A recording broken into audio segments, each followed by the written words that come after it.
The Art of War by Niccolò Machiavelli. Translated by Henry Neville. Recording by Clive Catterall. Preface by Niccolò Machiavelli, Citizen and Secretary of Florence, on the books on the Art of War, to Lorenzo di Filippo Strozzi, a gentleman of Florence.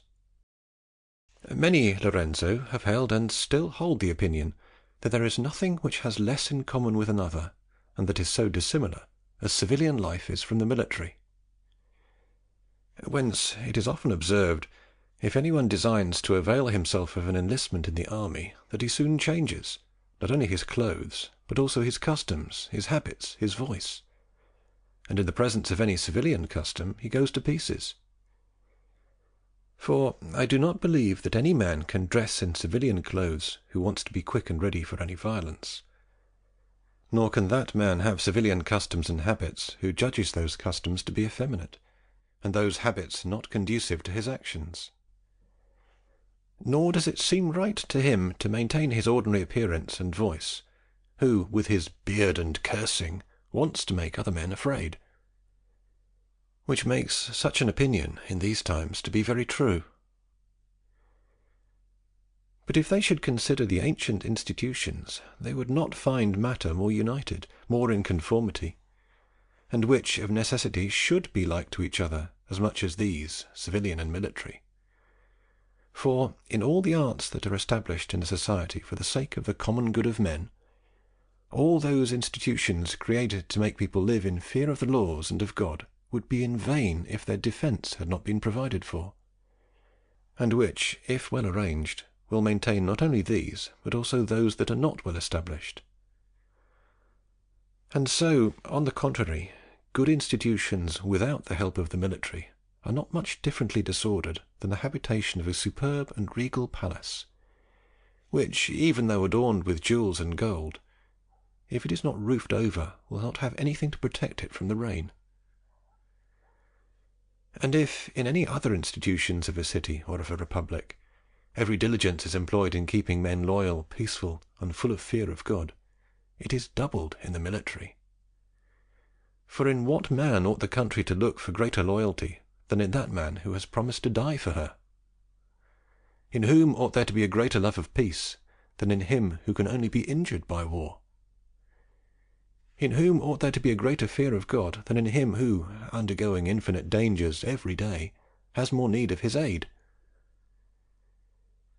If these necessities in forming the life of the soldier are well considered, they are found to be praised by those who gave the laws to the commanders, and by those who were put in charge of the military training, and followed and imitated with all diligence by others.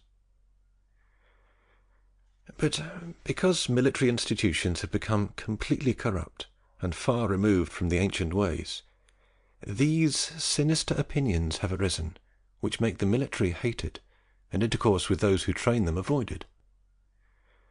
And I, judging by what I have seen and read, that it is not impossible to restore it to ancient ways, and return some form of past virtue to it, have decided not to let this leisure time of mine pass without doing something, to write what I know of the art of war, to the satisfaction of those who are lovers of the ancient deeds.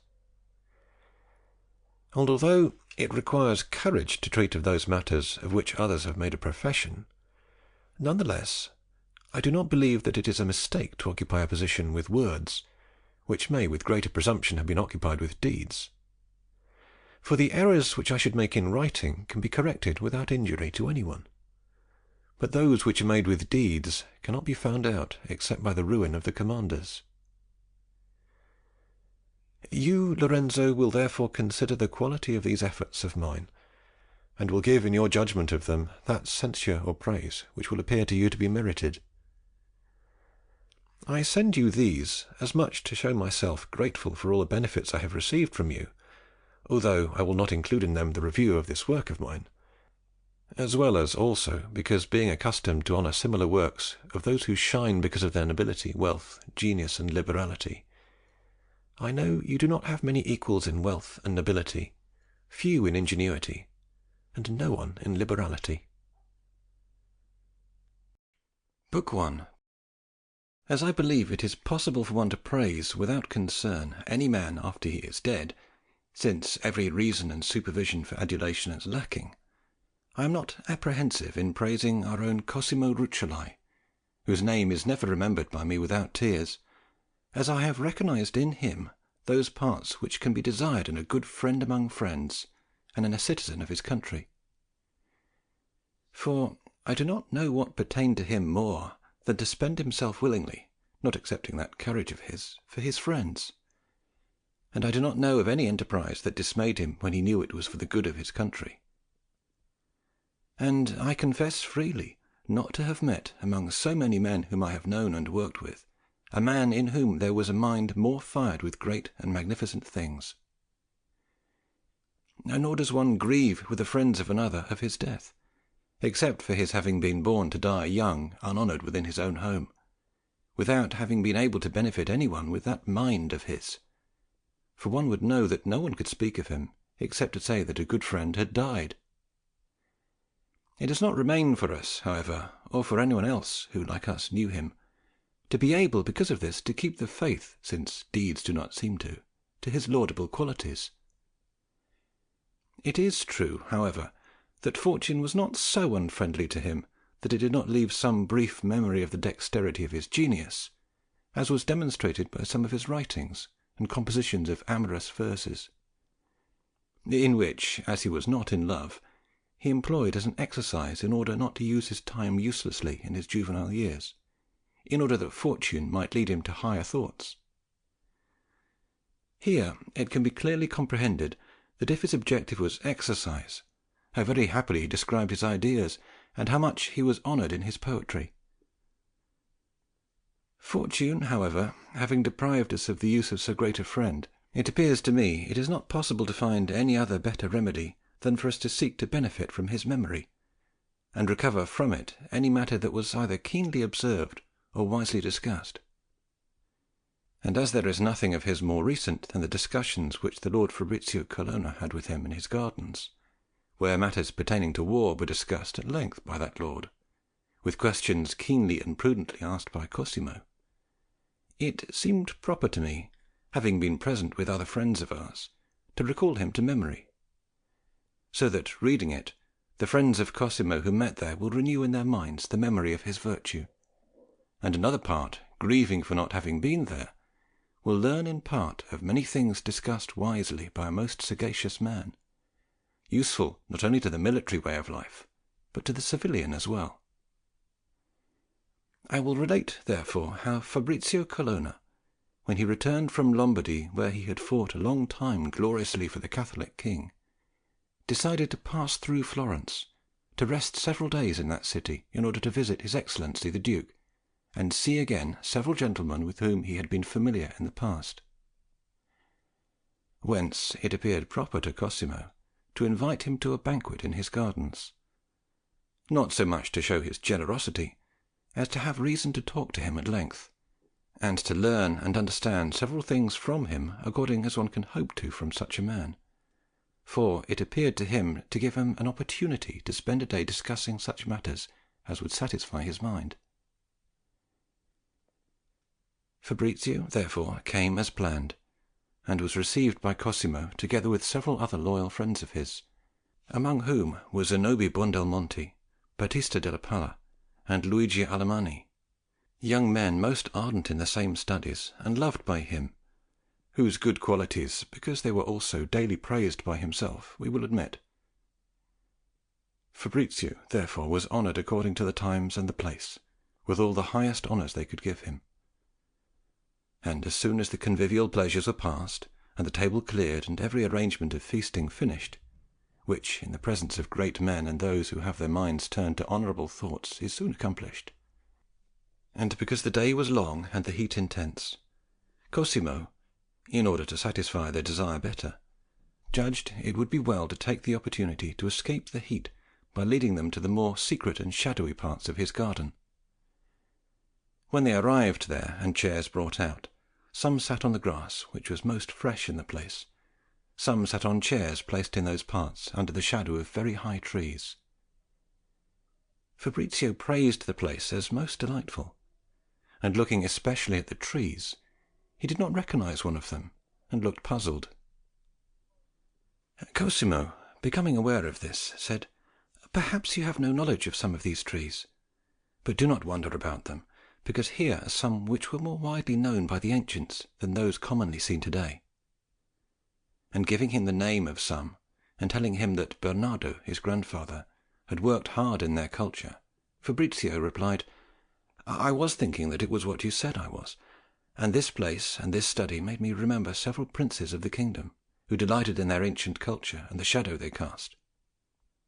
And stopping speaking of this, and somewhat upon himself, as though in suspense, he added, "If I did not think I would offend you, I would give you my opinion.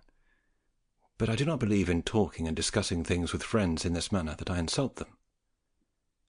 How much better would they have done, it is said with peace to every one, to seek to imitate the ancients in the strong and rugged things, not in the soft and delicate, and in the things they did under the sun, not in the shadows, to adopt the honest and perfect ways of antiquity, not the false and corrupt. For while these practices were pleasing to my Romans, my country, without them, was ruined." To which Cosimo replied, "But to avoid the necessity of having to repeat so many times who is speaking, and what the other adds, only the names of those speaking will be noted, without repeating the others." Cosimo therefore said, "You have opened the way for a discussion which I desired, and I pray you to speak without regard, for I will question you without regard. And if, in questioning or in replying, I accuse or excuse any one, it will not be for accusing or excusing, but to understand the truth from you." Fabrizio said, "And I will be much content to tell you what I know of all that you ask me. Whether it be true or not, I will leave to your judgment. And I will be grateful if you ask me, for I am about to learn as much from what you ask me as you will from me replying to you. Because many times a wise questioner causes one to consider many things and understand many others, which, without having been asked, would never have been understood." Cosimo said, "I want to return to what you first were saying, that my grandfather and those of yours had more wisely imitated the ancients in rugged things than in delicate ones. And I want to excuse my side, because I will let you excuse the other, your side. I do not believe that in your time there was a man who disliked living as softly as he, and that he was so much a lover of that rugged life which you praise.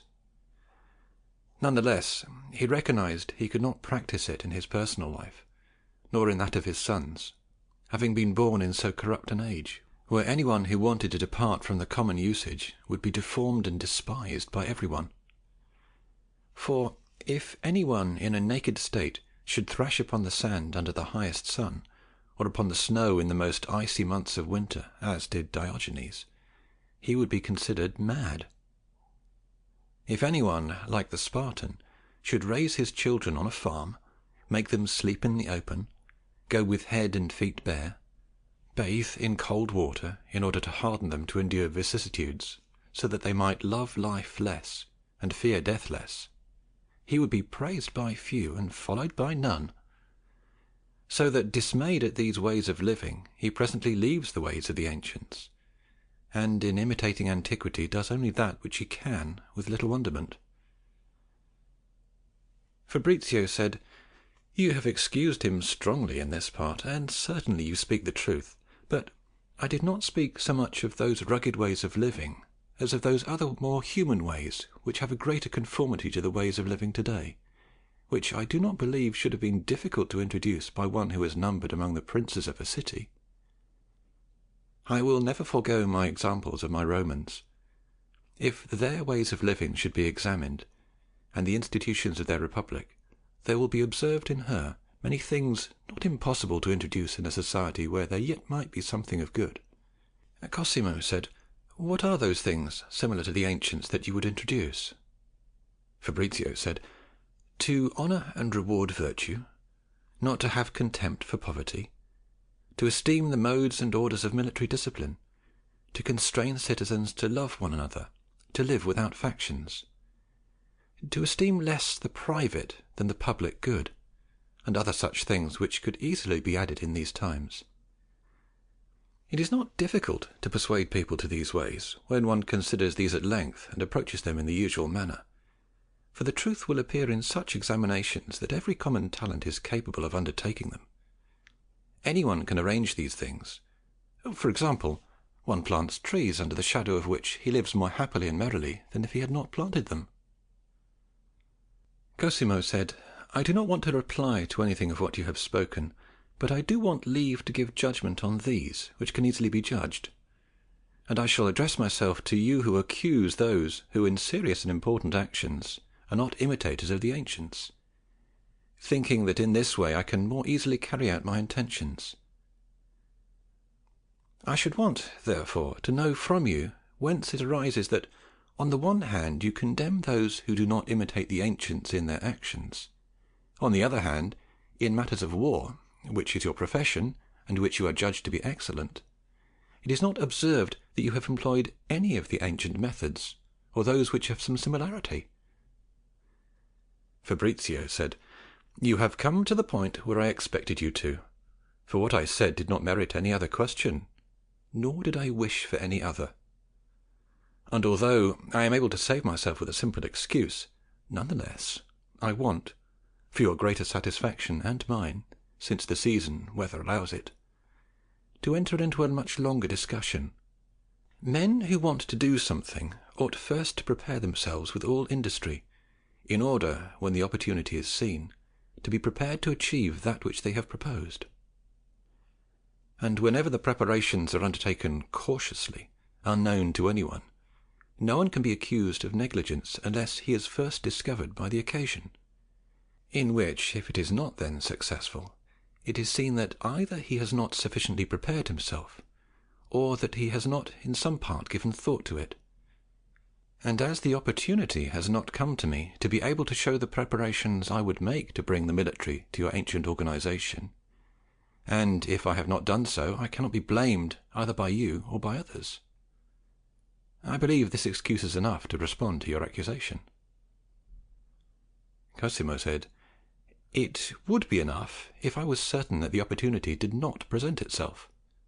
Fabrizio said, But because I know you could doubt whether this opportunity has come about or not, I want to discuss at length, if you will listen to me with patience, which preparations are necessary to be made first, what occasion needs to arise, what difficulty impedes the preparations from becoming beneficial and the occasion from arriving, and that this is, which appears a paradox, most difficult and most easy to do. Cosimo said, You cannot do anything more pleasing for me and for the others than this. But if it is not painful for you to speak, it will never be painful for us to listen. But as this discussion may be long, I want help from these, my friends, and with your permission and they, I pray you one thing, that you do not become annoyed if we sometimes interrupt you with some opportune question.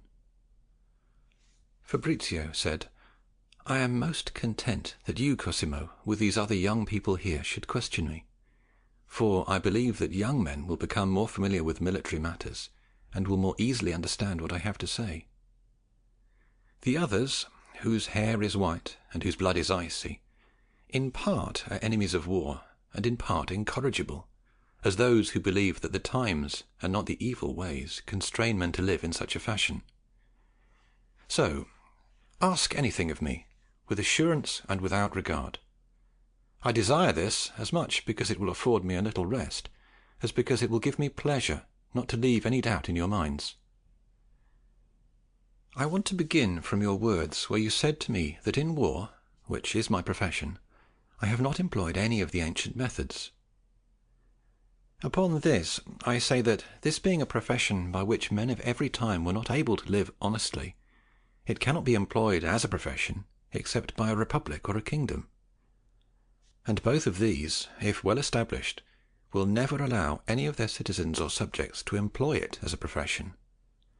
For he who practices it will never be judged to be good, as to gain some usefulness from it at any time he must be rapacious, deceitful, violent, and have many qualities which of necessity do not make him good.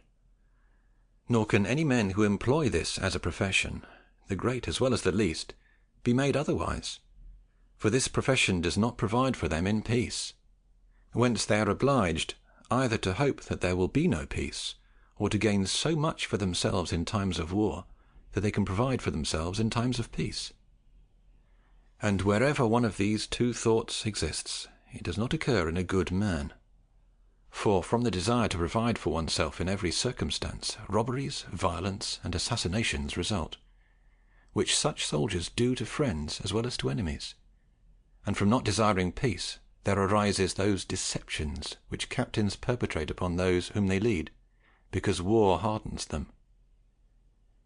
And even if peace occurs frequently, it happens that the leaders, being deprived of their stipends and of their licentious mode of living, raise a flag of piracy, and without any mercy sack a province.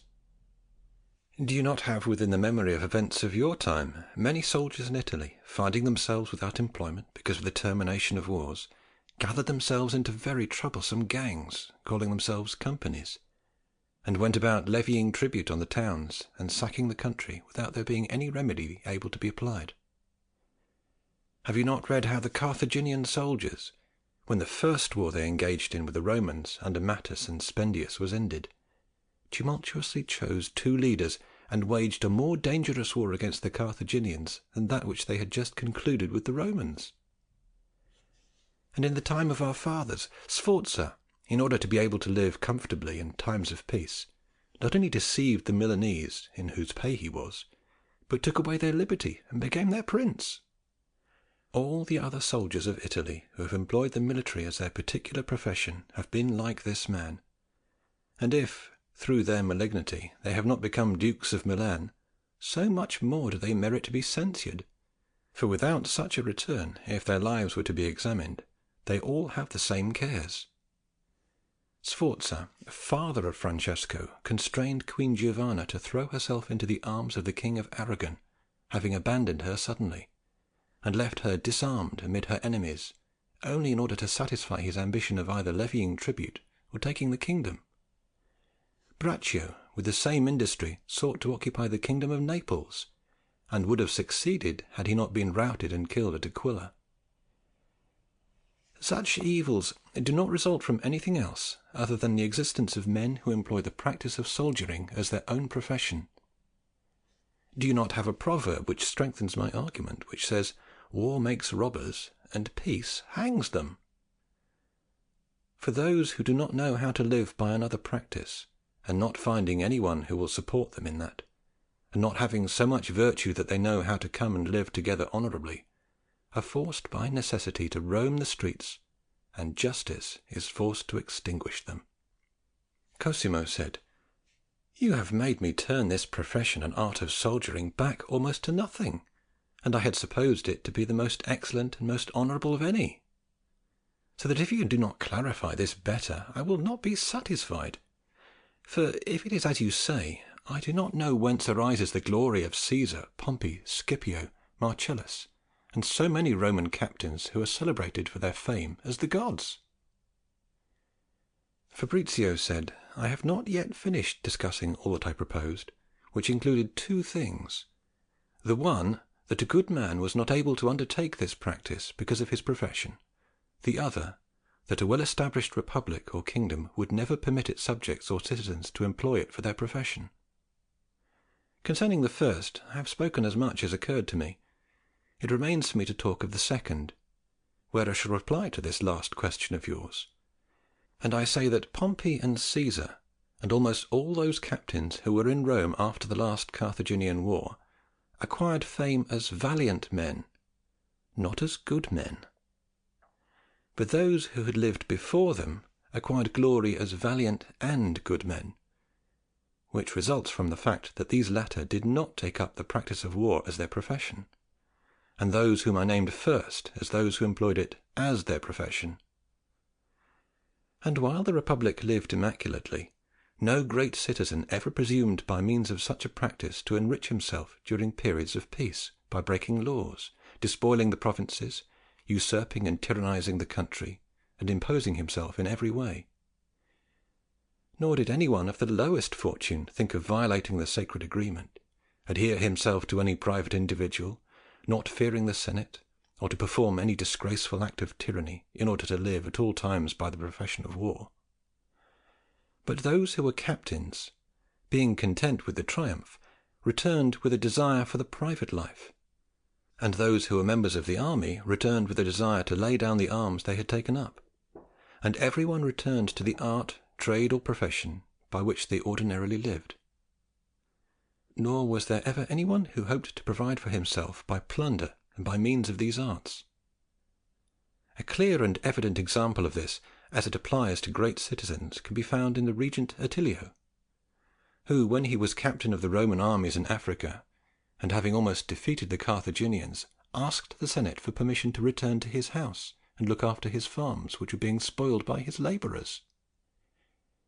Whence it is clearer than the sun that if that man had practised war as his profession, and by means of it thought to obtain some advantage for himself, having so many provinces which he could plunder, he would not have asked permission to return to take care of his fields, as each day he could have obtained more than the value of all his possessions.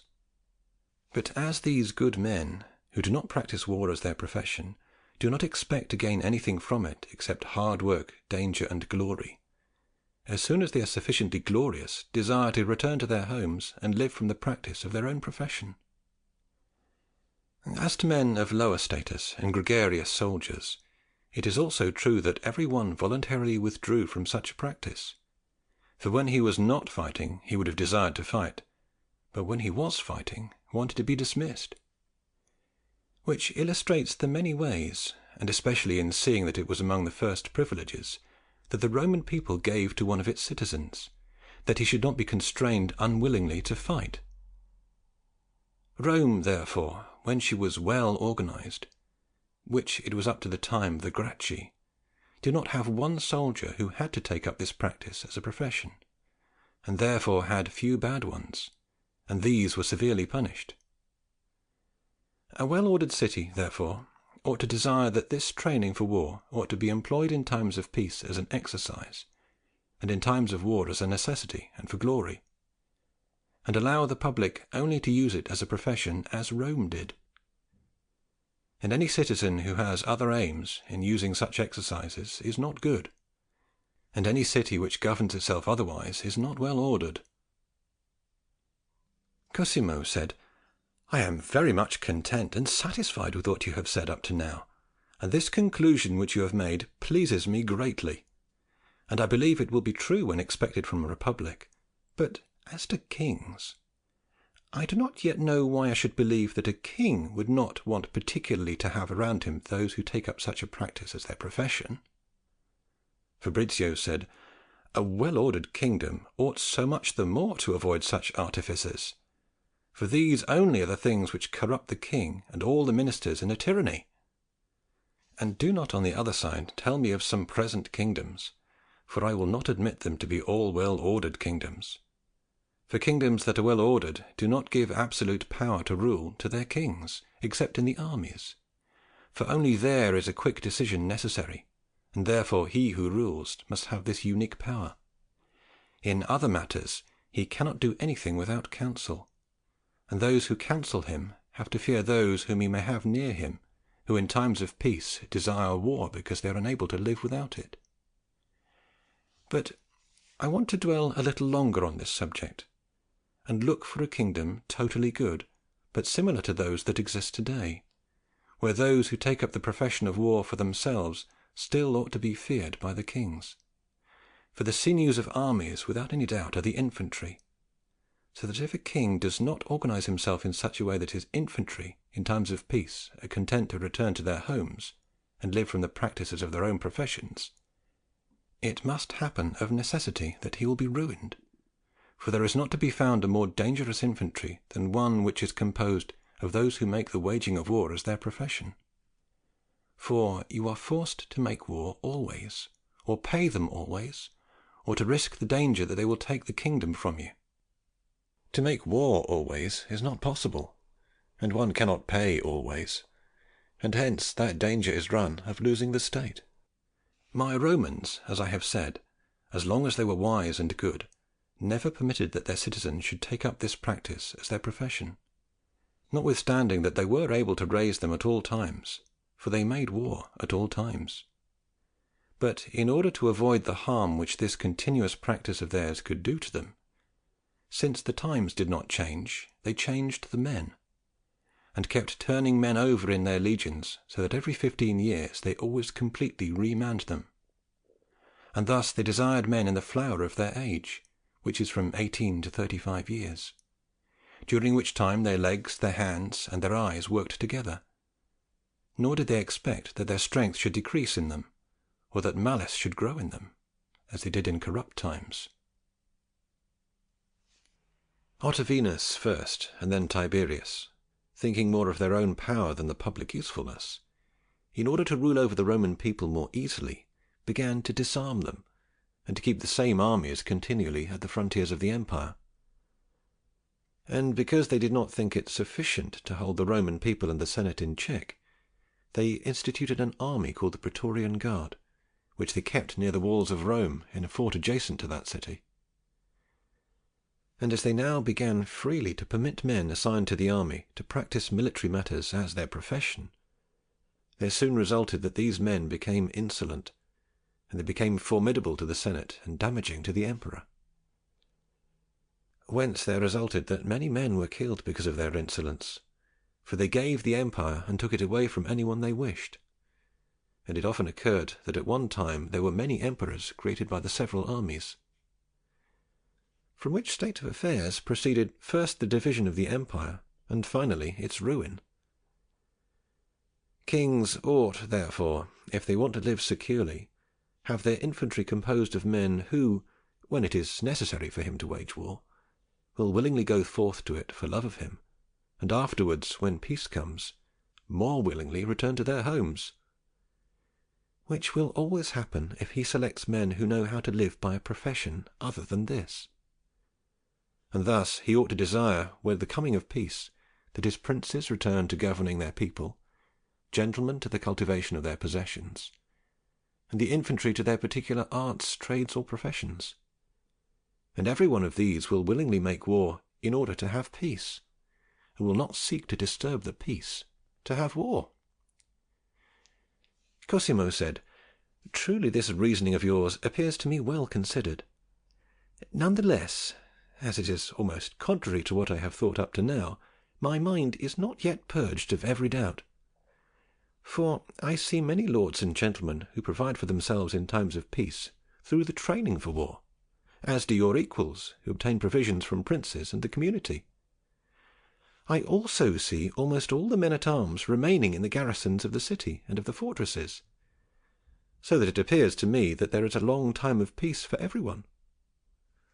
Fabrizio said, "I do not believe that you believe this, that everyone has a place in times of peace, for other reasons can be cited for their being stationed there, and the small number of people who remain in the places mentioned by you will answer your question.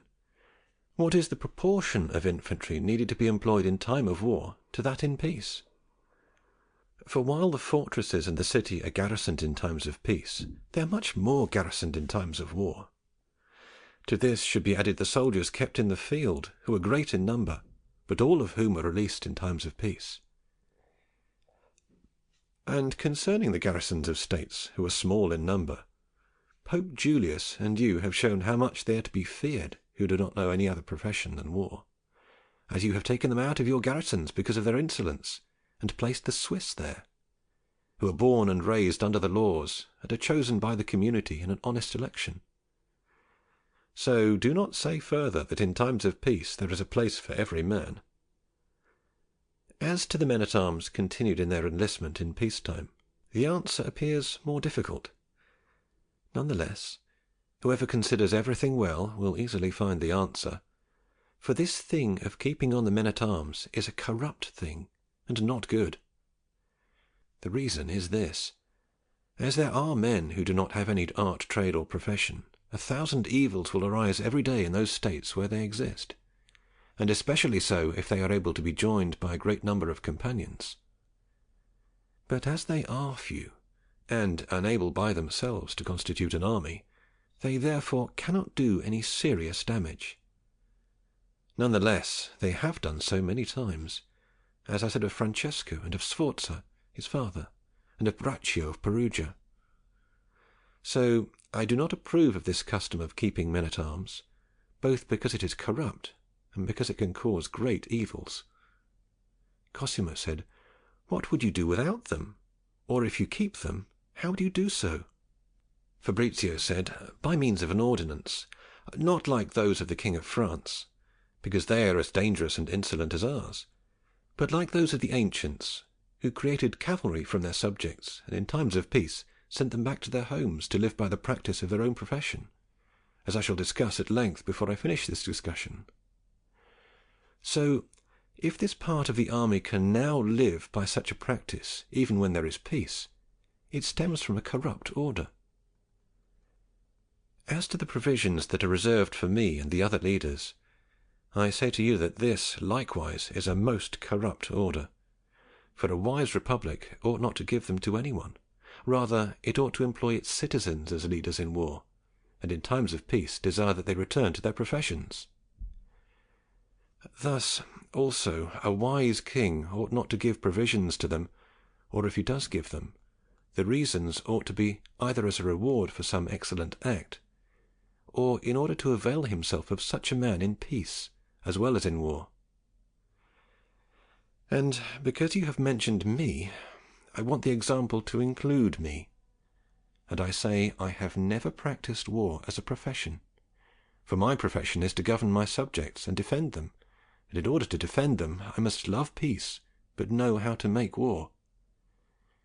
And my king does not reward and esteem me so much for what I know of war, as because I know also how to counsel him in peace. Any king ought not, therefore, to want to have next to him any one who is not thusly constituted, if he is wise and wants to govern prudently.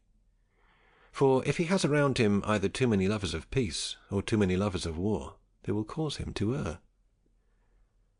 I cannot, in this first discussion of mine, and according to my suggestion, say otherwise, and if this is not enough for you, you must seek one who satisfies you better. You can begin to recognize how much difficulty there is in bringing the ancient methods into modern ways, and what preparations a wise man must make, and what opportunities he can hope for to put them into execution. But little by little you will know these things better, if the discussion on bringing any part of the ancient institutions to the present order of things does not weary you." Cosimo said, "If we first desired to hear your discussions of these matters, truly what you have said up to now redoubles that desire. We thank you, therefore, for what we have had, and ask you for the rest." Fabrizio said, "Since this is your pleasure, I want to begin to treat this matter from the beginning, being able in that way to demonstrate it more fully, so that it may be better understood. The aim of those who want to make war is to be able to combat in the field with every kind of enemy, and to be able to win the engagement. To want to do this, they must raise an army. In raising an army, it is necessary to find men, arm them, organize them, train them in small and large battle orders, lodge them, and expose them to the enemy afterwards, either at a standstill or while marching. All the industry of war in the field is placed in these things, which are the more necessary and honoured in the waging of war. And if one does well in offering battle to the enemy, all the other errors he may make in the conduct of the war are supportable. But if he lacks this organization, even though he be valiant in other particulars, he will never carry on a war to victory and honour. For as one engagement that you win cancels out every other bad action of yours, so likewise when you lose one, all the things you have done well before become useless. Since it is necessary, therefore, first to find men, you must come to the diletto, draft of them, as thus the ancients called it, which we call the scelta, selection. But in order to call it by a more honoured name, I want us to preserve the name of diletto. Those who have drawn up regulations for war want men to be chosen from temperate countries, as they have spirit and are prudent. For warm countries give rise to men who are prudent but not spirited, and cold countries to men who are spirited but not prudent. This regulation is drawn up well for one who is prince of all the world, and is therefore permitted to draw men from those places that appear best to him. But wanting to draw up a regulation that anyone can use, one must say that every republic and every kingdom ought to take soldiers from their own country, whether it is hot, cold, or temperate. For from ancient examples it is seen that in every country good soldiers are made by training, because where nature is lacking, industry supplies it, which in this case is worth more than nature. And selecting them from another place cannot be called deletto, because deletto means to say to take the best of a province, and to have the power to select as well those who do not want to fight as those who do want to. This deletto, therefore, cannot be made unless the places are subject to you, for you cannot take whoever you want in the countries that are not yours, but you need to take those who want to come. Cosimo said, and of those who want to come, it can even be said that they turn and leave you, and because of this, it can be called a deletto. Fabrizio said, in a certain way you say what is true, but consider the defects that such a deletto has in itself, for often it happens that it is not a deletto. The first thing to consider is that those who are not your subjects and do not willingly want to fight are not of the best. Rather, they are of the worst of a province. For if they are troublesome, idle, without restraint, without religion, subject to the rule of the father, blasphemous, gamblers, and in every way badly brought up, they are those who want to fight. And these habits cannot be more contrary to a true and good military life. When there are so many of such men offered to you that they exceed the number you have designated, you can select them. But if the material is bad, it is impossible for the deletto to be good, but many times it happens that they are not so many as are needed to fill the number you require, so that being forced to take them all, it results that it can no longer be called the making of a deletto, but an enlisting of infantry. The armies of Italy and other places are raised today with these evils, except in Germany, where no one is enlisted by command of the prince, but according to the wishes of those who want to fight. Think, therefore, what methods of those ancients can now be introduced in an army of men put together by similar means. Cosimo said, what means should be taken, therefore? Fabrizio said, what I have just said. Select them from your own subjects, and with the authority of the prince. Cosimo said, would you introduce any ancient form in those thus selected? Fabrizio said, you know well it would be so. If it is a principality, he who should command should be their prince, or an ordinary lord. Or, if it is a republic, a citizen, who for the time should be captain. Otherwise it is difficult to do the thing well. Cosimo said, why? Fabrizio said, I will tell you in time. For now I want this to suffice you, that it cannot be done well in any other way. Cosimo said, if you have, therefore, to make this deletto in your country, whence do you judge it better to draw them, from the city or the countryside? Fabrizio said, those who have written of this all agree that it is better to select them from the countryside, as they are men accustomed to discomfort, brought up on hard work, accustomed to be in the sun and avoid the shade, know how to handle the sword, dig a ditch, carry a load, and are without cunning or malice. But on this subject my opinion would be that, as soldiers are of two kinds, afoot and on horseback, that those afoot should be selected from the countryside, and those on horseback from the city. Cosimo said, of what age would you draw them? Fabrizio said, if I had to raise an entirely new army, I would draw them from 17 to 40 years of age. If the army already exists, and I had to replenish it, at 17 years of age always. Cosimo said, I do not understand this distinction well. Fabrizio said, I will tell you. If I should have to organize an army where there is none, it would be necessary to select all those men who are more capable, as long as they were of military age, in order to instruct them as I would tell them. But if I should have to make the deletto in places where the army was already organized, in order to supplement it, I would take those of 17 years of age, because the others, having been taken for some time, would have been selected and instructed. Cosimo said, therefore you would want to make an ordinance, similar to that which exists in our countries. Fabrizio said, you say well. It is true that I would arm them, captain them, train them and organize them in a way I do not know whether or not you have organized them similarly. Cosimo said, therefore you praise the ordinance? Fabrizio said, "Why would you want me to condemn it?" Cosimo said, "Because many wise men have censured it." Fabrizio said, "You say something contrary when you say a wise man censured the ordinance, for he can be held a wise man and to have censured them wrongly." Cosimo said, "The wrong conclusion that he has made will always cause us to have such an opinion."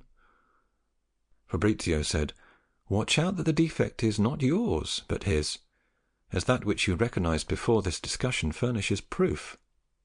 Cosimo said, "You do a most gracious thing, but I want to tell you that you should be able to justify yourself better in that of which those men are accused. These men say thusly, either that it is useless, and our trusting in it will cause us to lose the state, or it is a virtue, and he who governs through it can easily deprive her of it. They cite the Romans, who by their own arms lost their liberty. They cite the Venetians and the King of France, of whom they say that the former, in order not to obey one of its citizens, employed the arms of others, and the king disarmed his people so as to be able to command them more easily.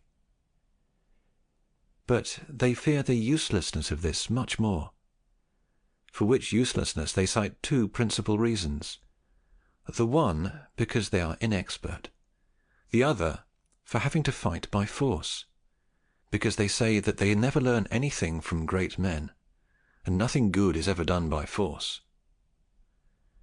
Fabrizio said, "All the reasons that you mention are from men who are not far-sighted, as I shall clearly show.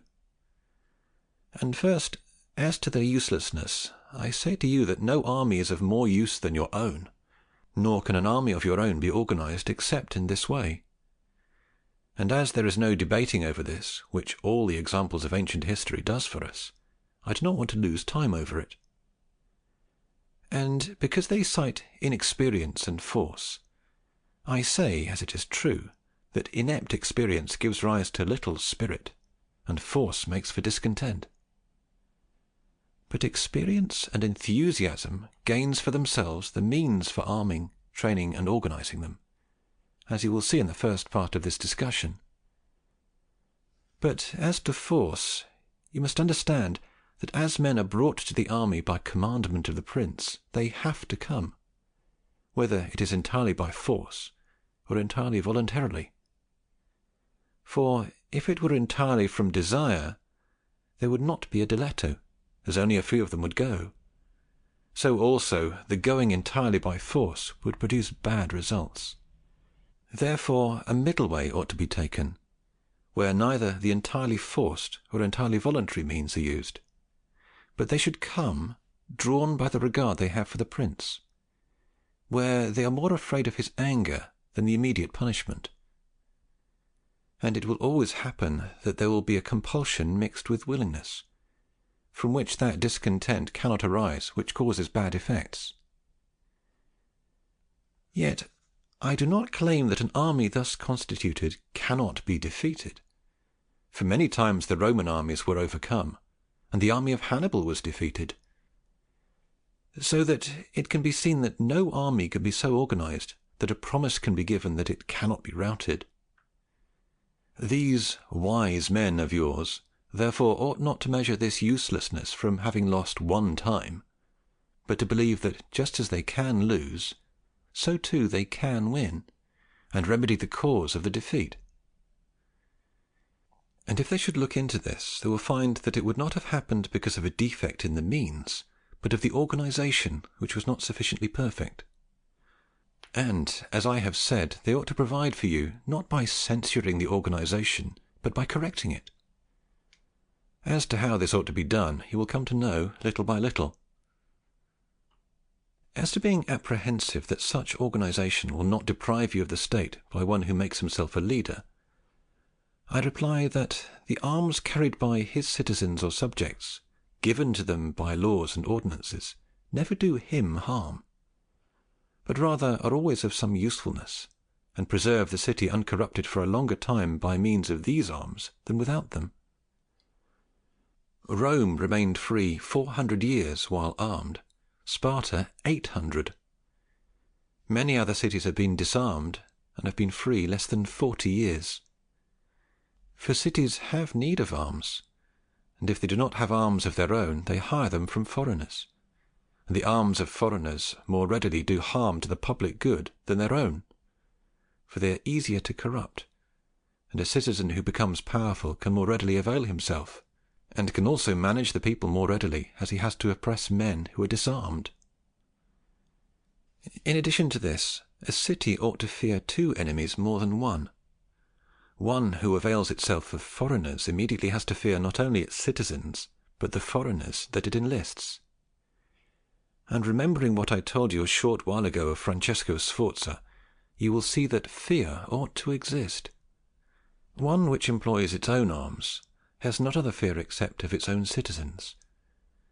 But of all the reasons which can be given, I want this one to serve me, that no one ever established any republic or kingdom who did not think that it should be defended by those who lived there with arms.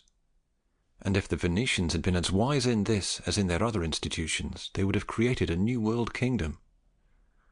But who so much more merit censure, because they had been the first who were armed by their founders. And not having dominion on land, they armed themselves on the sea, where they waged war with virtue, and with arms in hand enlarged their country. But when the time came when they had to wage war on land to defend Venice, and where they ought to have sent their own citizens to fight on land, they enlisted as their captain a foreigner, the Marquis of Mantua. This was the sinister course which prevented them from rising to the skies and expanding. And they did this in the belief that, as they knew how to wage war at sea, they should not trust themselves in waging it on land. Which was an unwise belief, because a sea captain who is accustomed to combat with winds, water, and men, could more easily become a captain on land where the combat is with men only, than a land captain become a sea one. And my Romans, knowing how to combat on land and not on the sea, when war broke out with the Carthaginians, who were powerful on the sea, did not enlist Greeks or Spaniards experienced at sea, but imposed that change on those citizens they sent to fight on land, and they won. If they did this in order that one of their citizens should not become a tyrant, it was a fear that was given little consideration. For, in addition to the other reasons mentioned a short while ago concerning such a proposal, if a citizen skilled in the use of arms at sea had never been made a tyrant in a city situated in the sea, so much less would he be able to do this if he were skilled in the use of arms on land. And because of this they ought to have seen that arms in the hands of their own citizens could not create a tyrant, but the evil institutions of a government are those which cause a city to be tyrannized, and as they had a good government, did not have to fear the arms of their own citizens. They took an imprudent course, therefore, which was the cause of their being deprived of much glory and happiness. As to the error which the King of France makes in not having his people disciplined to war, from what has been cited from examples previously mentioned, there is no one devoid of some particular passion of theirs who does not judge this defect to be in the Republic, and that this negligence alone is what makes it weak. But I have made too great a digression, and have gotten away from my subject. Yet I have done this to answer you, and to show you that no reliance can be had on arms other than one's own, and one's own arms cannot be established otherwise than by way of an ordinance, nor can forms of armies be introduced in any place, nor military discipline instituted. If you have read the arrangements which the first kings made in Rome, and most especially of Servius Tullus, you will find that the institutions of classes is none other than an arrangement to be able quickly to put together an army for the defence of that city. But turning to our diletto, I say again that, having to replenish an established organization, I would take the 17-year-olds, but having to create a new one, I would take them of every age between 17 and 40, in order to avail myself of them quickly. Cosimo said, "Would you make a difference of what profession you would choose them from?" Fabrizio said, "These writers do so, for they do not want that bird hunters, fishermen, cooks, procurers, and anyone who makes amusement his calling should be taken.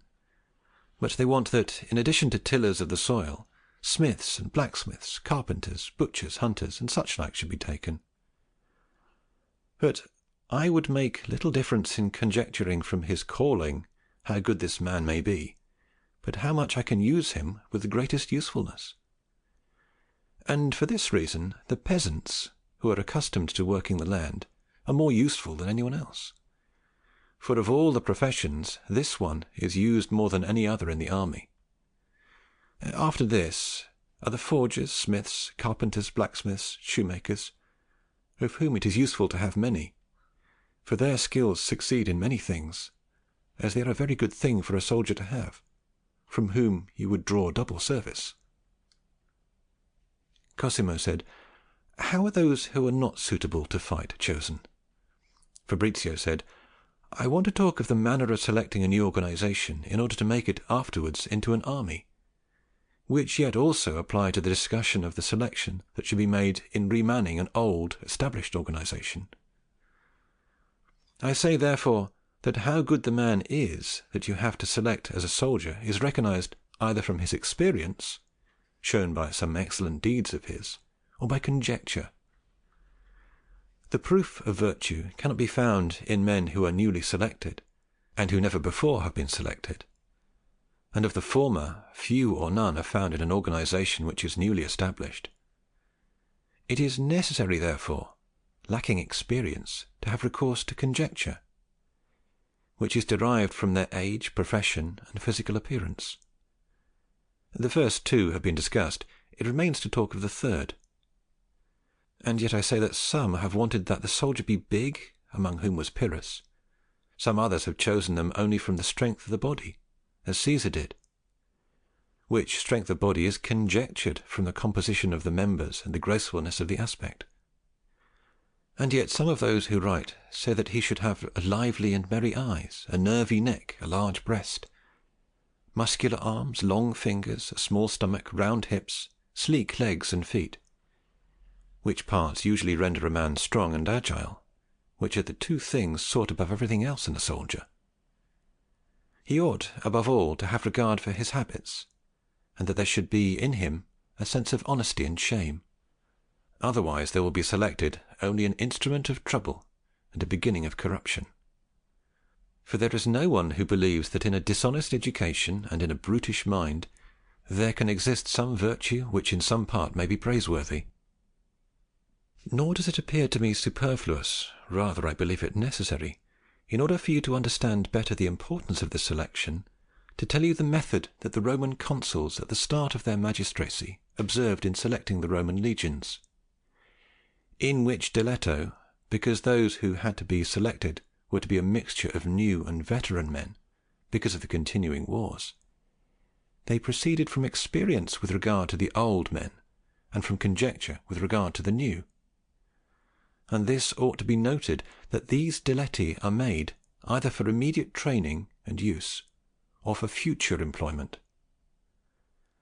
I have talked, and will talk, of those that are made for future employment, because my intention is to show you how an army can be organized in countries where there is no military organization, in which countries I cannot have diletti in order to make use of them, but in countries where it is the custom to call out armies, and by means of the prince, these diletti exist, as was observed at Rome, and is today observed among the Swiss. For in these diletti, if they are for the selection of new men, there are so many others accustomed to being under military orders, that the old and new, being mixed together, make a good and united body. Notwithstanding this, the emperors, when they began to hold fixed the term of service of its soldiers, placed new men in charge over the soldiers, whom they called tironi, as teachers to train them, as is seen in the life of the Emperor Maximus, which thing, while Rome was free, was instituted not in the army but within the city. And as the military exercises where the young men were trained were in the city, there resulted that those then chosen to go to war, being accustomed in the method of mock warfare, could easily adapt themselves to real war. But afterwards, when these emperors discontinued these exercises, it was necessary to employ the methods I have described to you.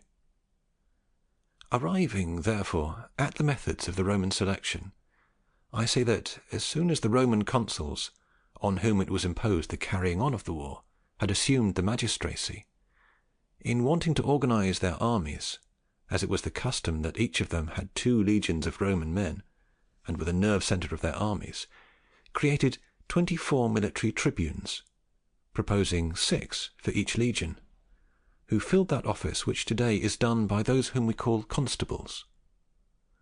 After they had assembled all the Roman men adept at carrying arms, and placed the tribunes of each legion apart from each of the others, afterwards by lot they drew the tribes, from which the first selection was to be made, and of that tribe they selected 4 of the best men, from whom 1 was selected by the tribunes of the first legion, and of the other 3 1 was selected by the tribunes of the second legion, and of the other 2 1 was selected by the tribunes of the third, and the last belonged to the fourth legion.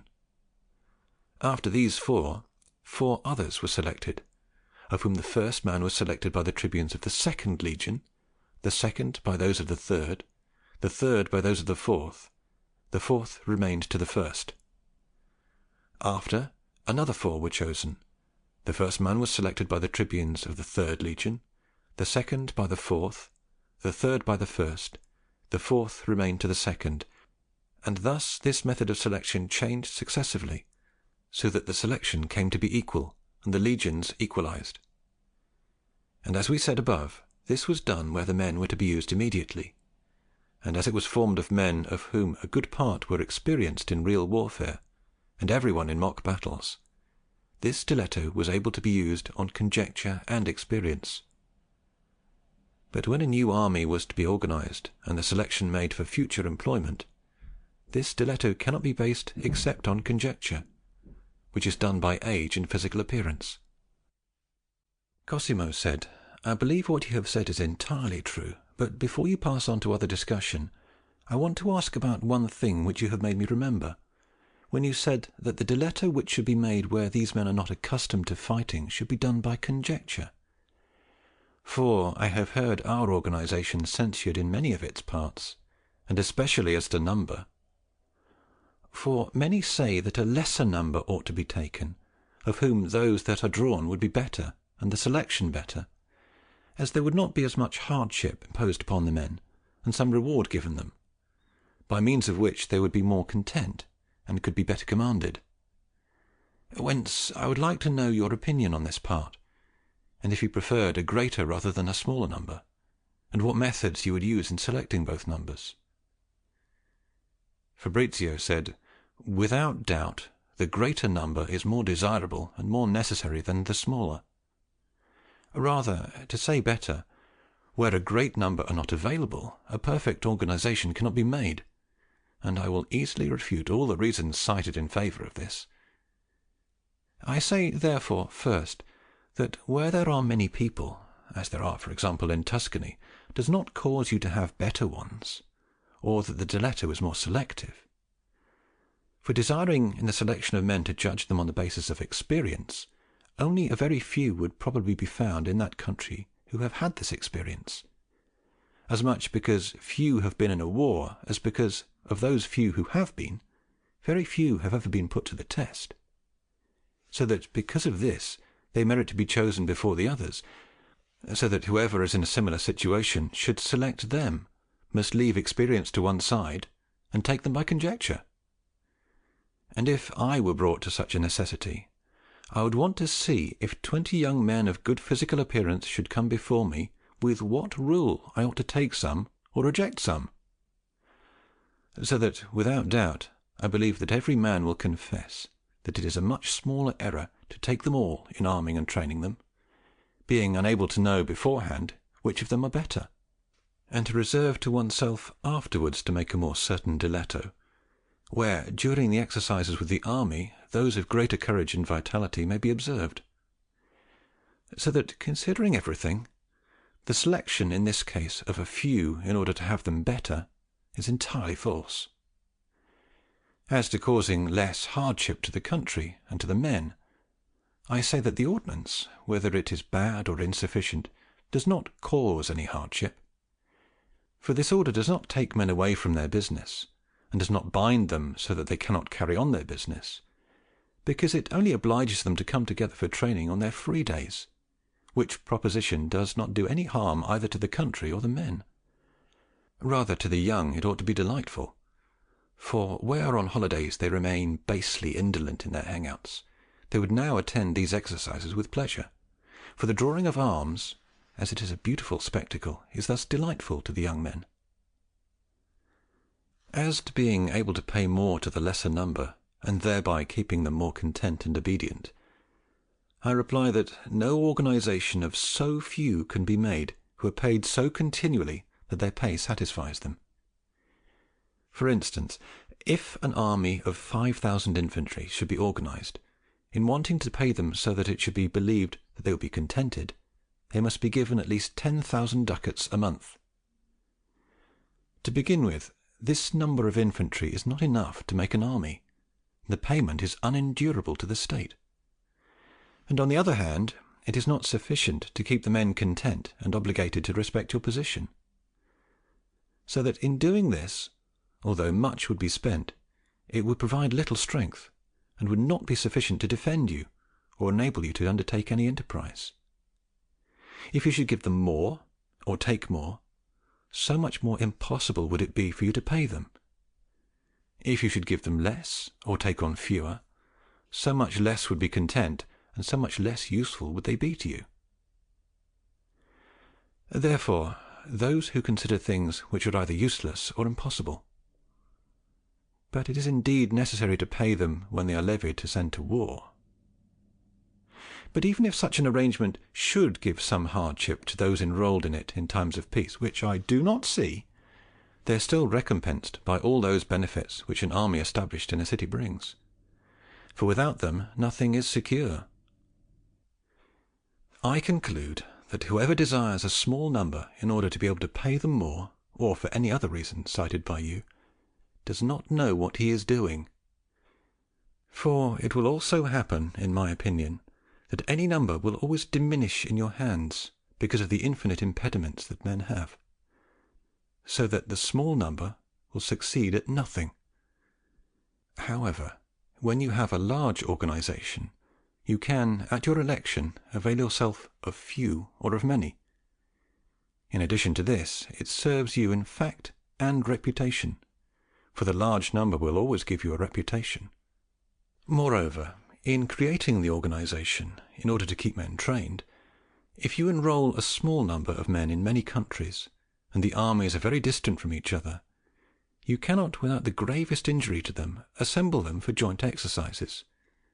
And without this training the organization is useless, as will be shown in its proper place. Cosimo said, "What you have said is enough on my question, but I now desire that you resolve another doubt for me. There are those who say that such a multitude of armed men would cause confusion, trouble, and disorder in the country."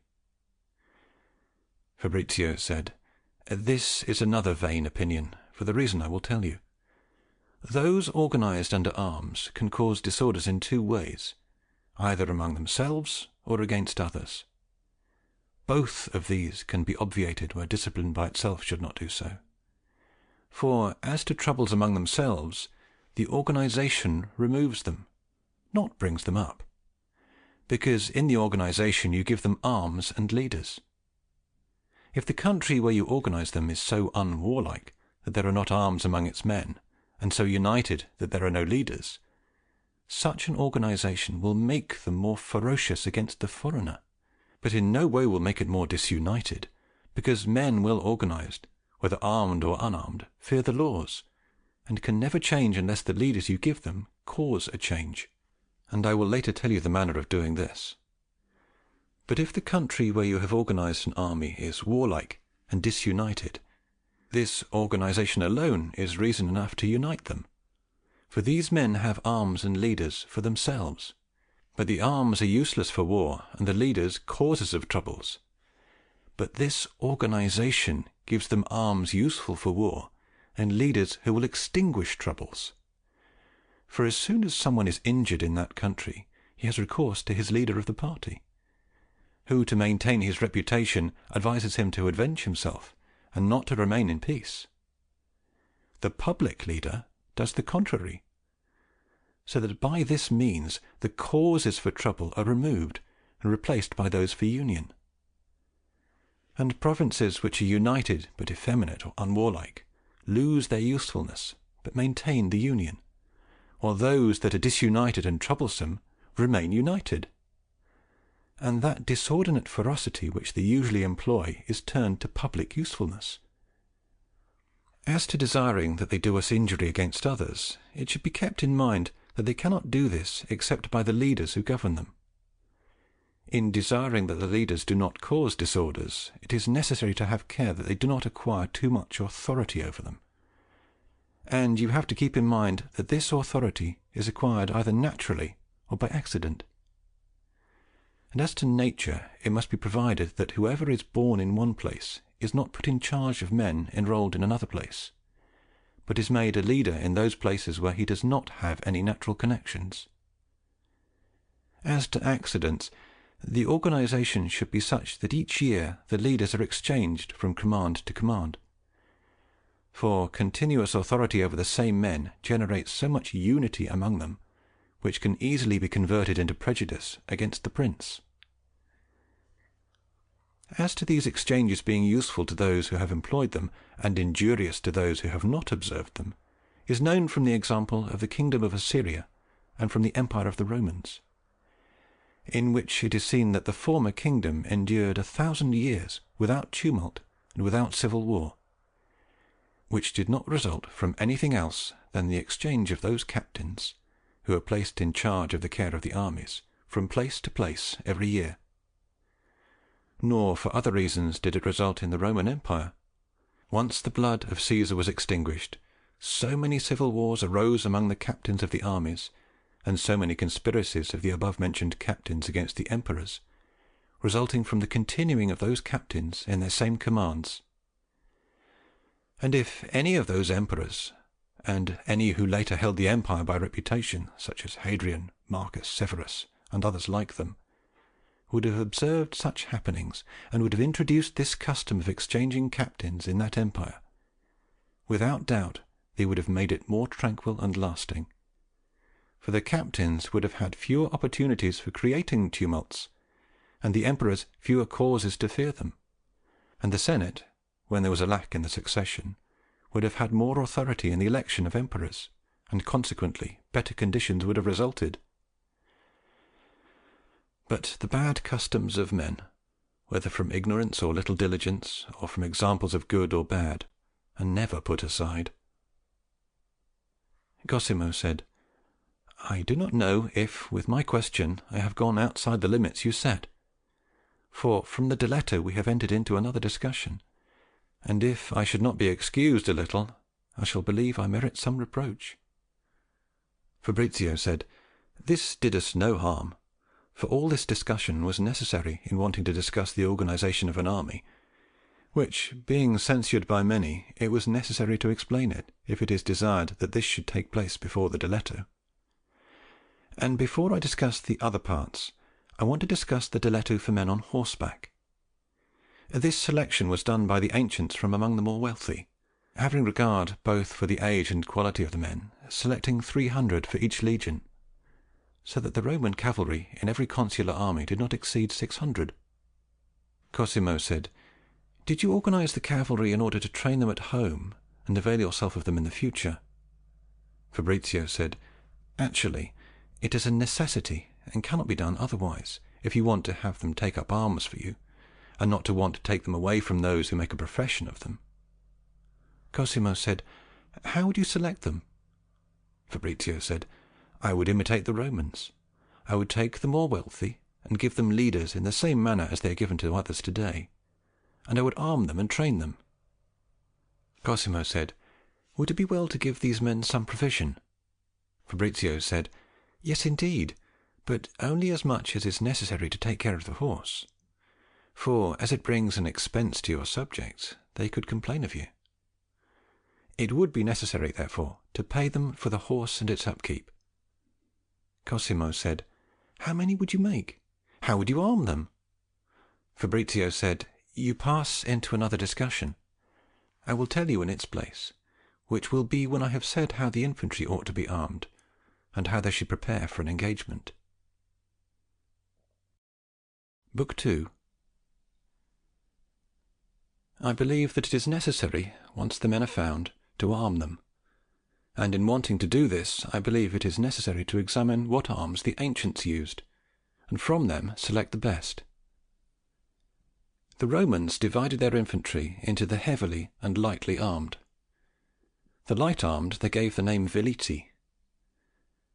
Under this name they included all those who operated with the sling, crossbow, and darts, and the greater part of them carried a helmet and a shield on the arm for their defence. These men fought outside the regular ranks and apart from the heavy armour, which was a casque that came up to the shoulders. They also carried a cuirass, which with the skirt came down to the knees, and their arms and legs were covered by shin guards and bracelets. They also carried a shield on the arm, 2 arms in length and 1 in width, which had an iron hoop on it to be able to sustain a blow, and another underneath, so that in rubbing on the ground it should not be worn out. For attacking, they had cinched to their left side a sword of 1 arm and a half length, and a dagger on the right side. They carried a spear, which they called pilus, and which they hurled at the enemy at the start of the battle. These were the important Roman arms, with which they conquered the world. And although some of the ancient writers also gave them, in addition to the aforementioned arms, a shaft in the hand in the manner of a spit, I do not know how a staff can be used by one who holds a shield. For in managing it with 2 hands it is impeded by the shield, and he cannot do anything worth while with one hand because of its heaviness. In addition to this, to combat in the ranks with the staff is useless, except in the front rank, where there is ample space to deploy the entire staff, which cannot be done in the inner ranks because the nature of the battalions, as I will tell you in their organisation, is to press its ranks continually together, as this is feared less, even though inconvenient, than for the ranks to spread further apart, where the danger is most apparent. So that all the arms which exceed 2 arms in length are useless in tight places. For if you have a staff and want to use it with both hands, and handled so that the shield should not annoy you, you cannot attack an enemy with it who is next to you. If you take it in one hand in order to serve yourself of the shield, you cannot pick it up except in the middle, and there remains so much of the staff in the back part that those who are behind impede you in using it. And that this is true, that the Romans did not have the staff, or, having it, valued it little, you will read in all the engagements noted by Titus Livius in his history, where you will see that only very rarely is mention made of the shaft. Rather, he always says that, after hurling the spears, they put their hands on the sword. Therefore, I want to leave this staff, and relate how much the Romans used the sword for offence, and for defence the shield, together with the other arms mentioned above. The Greeks did not arm so heavily for defence as did the Romans, but in the offence relied more on this staff than on the sword, and especially the phalanxes of Macedonia, who carried staffs which they called sarisse, a good 10 arms in length, with which they opened the ranks of the enemy and maintained order in the phalanxes. And although other writers say they also had a shield, I do not know, for the reasons given above, how the sarisse and the shield could exist together. In addition to this, in the engagement that Paulus Emilius had with Perseus, king of Macedonia, I do not remember mention being made of shields, but only of the sarisse and the difficulty the Romans had in overcoming them. So that I conjecture that a Macedonian phalanx was nothing else than a battalion of Swiss is today, who have all their strength and power in their pikes. The Romans, in addition to the arms, ornamented the infantry with plumes, which things make the sight of an army beautiful to friends and terrible to the enemy. The arms for men on horseback in the original ancient Roman army was a round shield, and they had the head covered, but the rest of the body without armour. They had a sword and a staff with an iron point, long and thin, whence they were unable to hold the shield firm, and only make weak movements with the staff. And because they had no armour, they were exposed to wounds. Afterwards, with time, they were armed like the infantry. But the shield was much smaller and square, and the staff more solid, with 2 iron tips, so that if one side was encumbered, they could avail themselves of the other. With these arms, both for the infantry and the cavalry, my Romans occupied all the world. And it must be believed, from the fruits that are observed, that they were the best armed armies that ever existed. And Titus Livius, in his histories, gives many proofs where, in coming to the comparison with enemy armies, he says, "But the Romans were superior in virtue, kinds of arms, and discipline." And therefore I have discussed more in particular the arms of the victors than those of the losers. It appears proper to me to discuss only the present methods of arming. The infantry have for their defence a breastplate of iron, and for offence a lance 9 arm-lengths long, which they call a pike, and a sword at their side, rather round in the point than sharp. This is the ordinary armament of the infantry today, for few have their arms and shins protected by armour, and no one the head. And those few carry a halberd in place of the pike, the shaft of which, as you know, is 3 arm-lengths long, and has the iron attached as an axe. Among them they have 3 scopettieri, exploders or gunners, who with a burst of fire fill that office which anciently was done by slingers and bowmen. This method of arming was established by the Germans, and especially by the Swiss, who, being poor and wanting to live in freedom, were and are obliged to combat with the ambitions of princes of Germany, who were rich and could raise horses, which that people could not do because of poverty. Whence it happened that, being on foot, and wanting to defend themselves from enemies who were on horseback, it behoved them to search the ancient orders and find arms which should defend them from the fury of horses.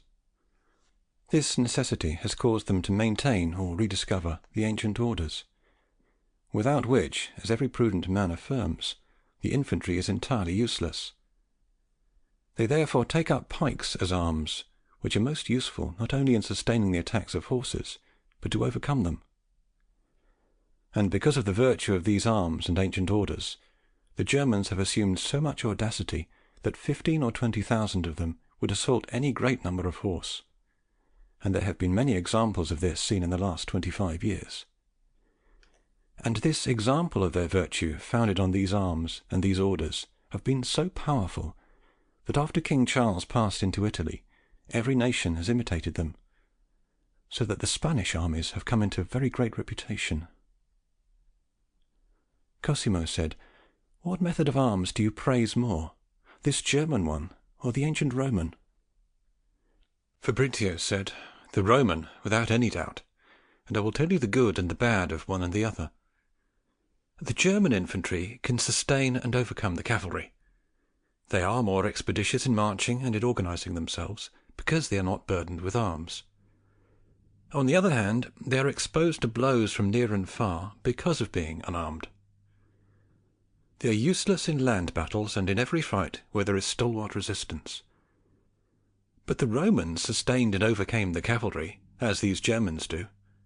They were safe from blows near and far because they were covered with armour. They were better able to attack and sustain attacks, having the shields. They could more actively in tight places avail themselves of the sword than these Germans with the pike. And even if the latter had the sword, being without a shield, they became, in such a case, equally useless. They, the Romans, could safely assault towns, having the body covered, and being able to cover it even better with the shield, so that they had no other inconvenience than the heaviness of the arms, and the annoyance of having to carry them, which inconvenience they overcame by accustoming the body to hardships and inducing it to endure hard work. And you know we do not suffer from things to which we are accustomed. And you must understand this, that the infantry must be able to fight with infantry and cavalry, and those are always useless who cannot sustain the attacks of the cavalry, or if they are able to sustain them, none the less have fear of the infantry who are better armed and organized than they. Now, if you will consider the German and the Roman infantry, you will find in the German, as we have said, the aptitude of overcoming cavalry, but great disadvantages when fighting with an infantry organized as they are, and armed as the Roman. So that there will be this advantage of the one over the other, that the Romans could overcome both the infantry and the cavalry, and the Germans only the cavalry. Cosimo said, "I would desire that you give some more particular example, so that we might understand it better." Fabrizio said, "I say thusly, that in many places in our histories you will find the Roman infantry to have defeated numberless cavalry, but you will never find them to have been defeated by men on foot because of some defect they may have had in their arms, or because of some advantage the enemy had in his. For if their manner of arming had been defective, it was necessary for them to follow one of two courses: either, when they found one who was better armed than they, not to go on further with the conquest, or that they take up the manner of the foreigner, and leave off theirs. And since neither ensued, there follows what can be easily conjectured, that this method of arming was better than that of any one else. This has not yet occurred with the German infantry, for it has been seen that any time they had to combat with men on foot, organized and as obstinate as they have made a bad showing, which results from the disadvantage they have in trying themselves against the arms of the enemy. When Filippo Visconti, Duke of Milan, was assaulted by 18,000 Swiss, he sent against them Count Carmignola, who was his captain at that time. This man, with 6,000 cavalry and a few infantry, went to encounter them, and coming hand to hand with them, was repulsed with very great damage. Whence Carmignola, as a prudent man, quickly recognized the power of the enemy arms, and how much they prevailed against cavalry, and the weakness of cavalry against those on foot so organized, and regrouping his forces, again went to meet the Swiss, and as they came near he made his men-at-arms descend from their horses, and in that manner fought with them, and killed all but 3,000, who, seeing themselves consumed without having any remedy, threw their arms on the ground and surrendered. Cosimo said, "Whence arises such a disadvantage?" Fabrizio said, "I have told you a little while ago, but since you have not understood it, I will repeat it to you. The German infantry, as was said a little while ago, has almost no armour in defending itself, and uses pikes and swords for offence. They come with these arms and order of battle to meet the enemy, and, if he is well equipped with armour to defend himself, as were the men-at-arms of Carmignola who made them descend to their feet, comes with his sword and order of battle to meet him, and he has no other difficulty than to come near the Swiss until he makes contact with them with the swords, for as soon as he makes contact with them he combats them safely. For the German cannot use the pike against the enemy who is next to him because of the length of the staff, so he must use the sword, which is useless to him as he has no armour, and has to meet an enemy that is protected fully by armour. Whence whoever considers the advantage and disadvantage of one and the other will see that the one without armour has no remedy, but the one well armoured will have no difficulty in overcoming the first blow and the first passes of the pike. For in battles, as you will understand better when I have demonstrated how they are put together, the men go so that of necessity they accost each other in a way that they are attacked on the breast, and if one is killed or thrown to the ground by the pike, those on foot who remain are so numerous that they are sufficient for victory. From this there resulted that Carmignola won with such a massacre of the Swiss, and with little loss to himself." Cosimo said, "I see that those with Carmignola were men-at-arms, who, although they were on foot, were all covered with iron, and therefore could make the attempt that they made, so that I think it would be necessary to arm the infantry in the same way, if they were to make a similar attempt." Fabrizio said, "If you had remembered how I said the Romans were armed, you would not think this way. For an infantryman who has his head covered with iron, his breast protected by a cuirass and a shield, and his arms and legs with armour, is much more apt to defend himself from pikes and enter among them than is a man-at-arms on foot." I want to give you a small modern example. The Spanish infantry had descended from Sicily into the kingdom of Naples in order to go and meet Consalvo, who was besieged in Barletta by the French. They came to an encounter against Monsignor d'Aubigny with his men-at-arms and about 4,000 German infantry. The Germans, coming hand to hand with their pikes low, penetrated the ranks of the Spanish infantry, but the latter, aided by their spurs and the agility of their bodies, intermingled themselves with the Germans, so that they, the Germans, could not get near them with their swords, whence resulted the death of almost all of them and the victory of the Spaniards. Everyone knows how many German infantry were killed in the engagement at Ravenna, which resulted from the same causes, for the Spanish infantry got as close as the reach of their swords to the German infantry, and would have destroyed all of them if the German infantry had not been succoured by the French cavalry. None the less, the Spaniards, pressing together, made themselves secure in that place. I conclude, therefore, that a good infantry not only is able to sustain the attack of cavalry, but does not have to fear of infantry, which, as I have said many times, proceeds from its arms, armour, and organisation or discipline. Cosimo said, "Tell us, therefore, how you would arm them." Fabrizio said, "I would take both the Roman arms and the German, and would want half to be armed as the Romans, and the other half as the Germans. For if in 6,000 infantry, as I shall explain a little later, I should have 3,000 infantry with shields like the Romans, and 2,000 pikes and 1,000 gunners like the Germans, they would be enough for me. I would place the pikes either in the front lines of the battle, or where I should fear the cavalry most, and of those with the shield and the sword, I would serve myself to back up the pikes and to win the engagement, as I will show you. So that I believe an infantry so organized should surpass any other infantry today." Cosimo said, "What you have said to us is enough as regards infantry, but as to cavalry we desire to learn which seems the more strongly armed to you, ours or that of the ancients." Fabrizio said, "I believe in these times, with respect to saddles and stirrups not used by the ancients, one stays more securely on the horse than at that time. I believe we arm more securely, so that today one squadron of very heavily armed men-at-arms comes to be sustained with much more difficulty than was the ancient cavalry.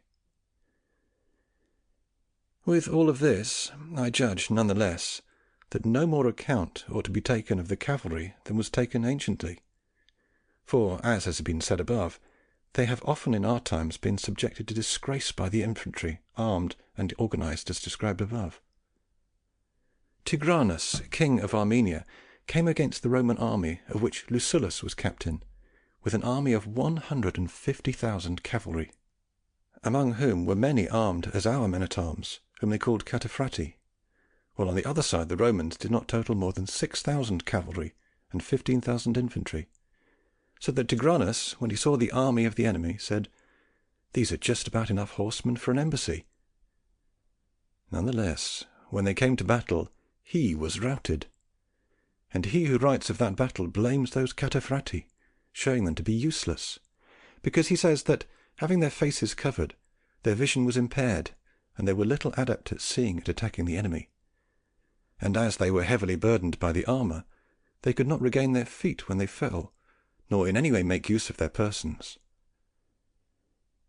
I say, therefore, that those people or kingdoms which esteem the cavalry more than the infantry are always weaker and more exposed to complete ruin, as has been observed in Italy in our times, which has been plundered, ruined, and overrun by foreigners, not for any other fault than because they have paid little attention to the foot soldiers, and had mounted all their soldiers on horses.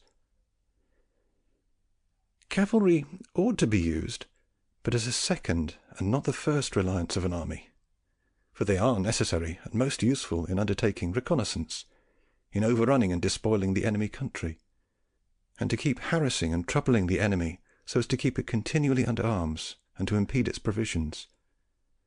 But as to engagements and battles in the field, which are the important things in war and the object for which armies are organized, they are more useful in pursuing than in routing the enemy, and much more inferior to the foot soldiers in accomplishing the things necessary in accomplishing such defeats.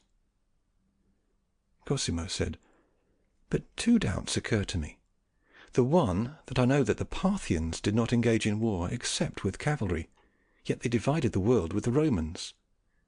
The other, that I would like you to tell me how the attack of the cavalry can be sustained by the infantry, and whence arises the virtue of the latter and the weakness of the former." Fabrizio said, "Either I have told you, or I meant to tell you, that my discussion on matters of war is not going beyond the limits of Europe. Since this is so, I am not obliged to give reasons for that which is the custom in Asia. Yet I have this to say, that the army of Parthia was completely opposite to that of the Romans, as the Parthians fought entirely on horseback, and in the fighting was about confused and disrupted, and a way of fighting unstable and full of uncertainties. The Romans, it may be recalled, were almost all on foot, and fought pressed closely together, and at various times one over the other, according as the site of the battle was open or tight.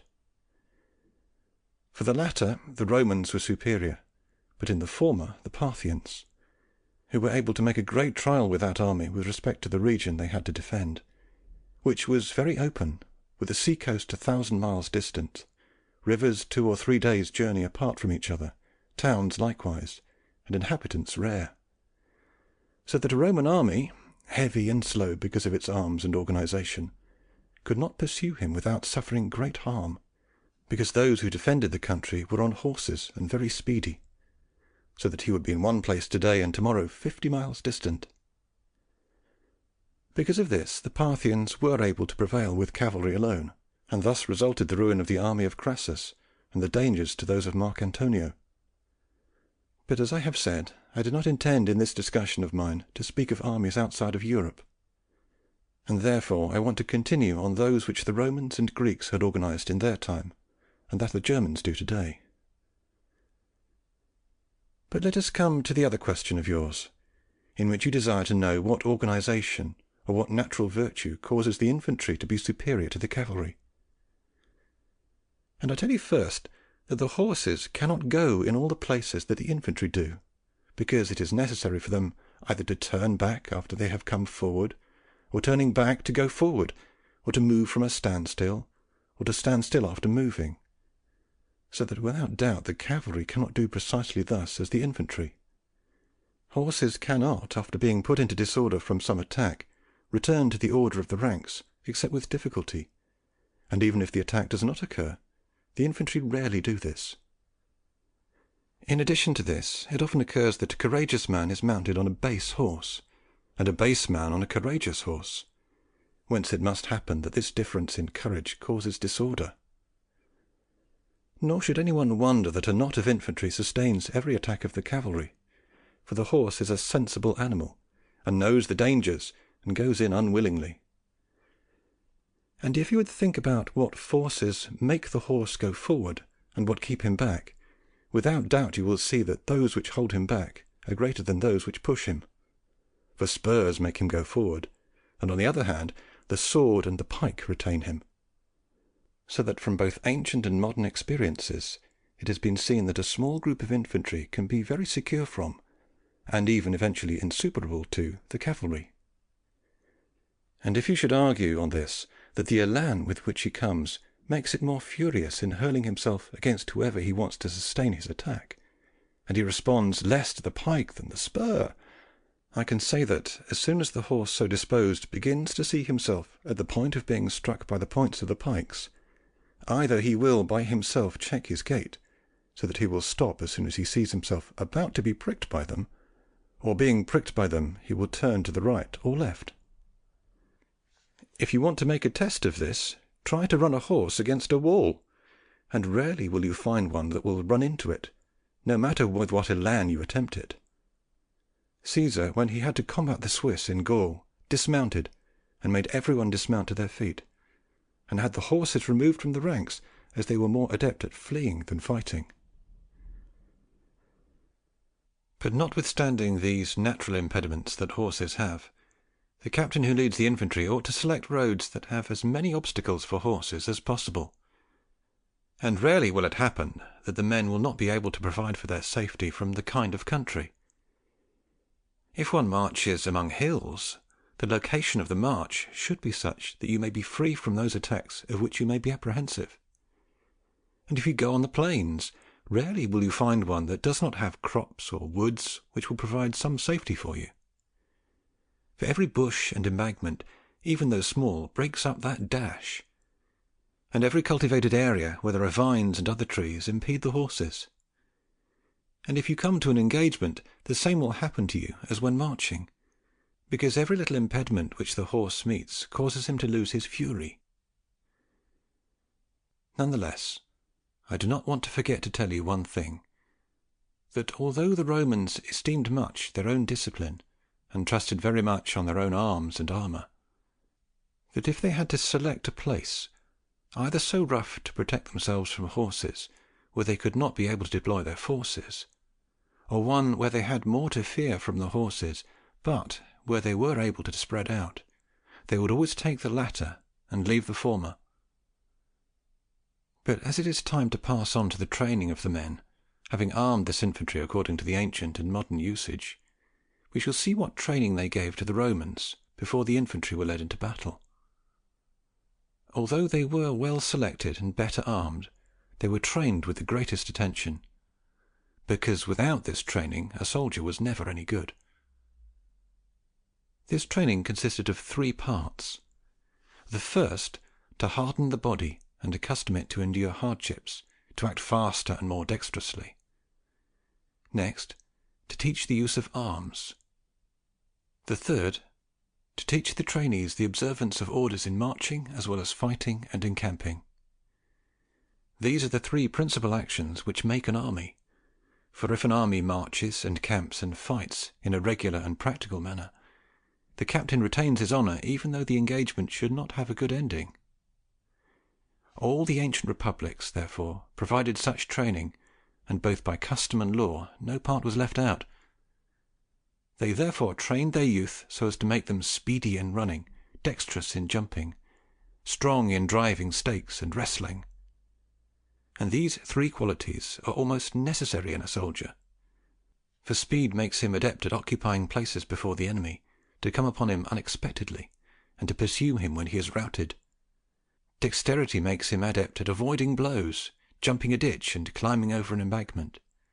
Strength makes him better to carry arms, hurl himself upon an enemy, and sustain an attack. And above all, to make the body more inured to hardships, they accustom it to carry great weights. This accustoming is necessary, for in difficult expeditions it often happens that the soldier, in addition to his arms, must carry provisions for many days, and if he had not been accustomed to hard work he would not be able to do it, and hence he could neither flee from danger nor acquire a victory with fame.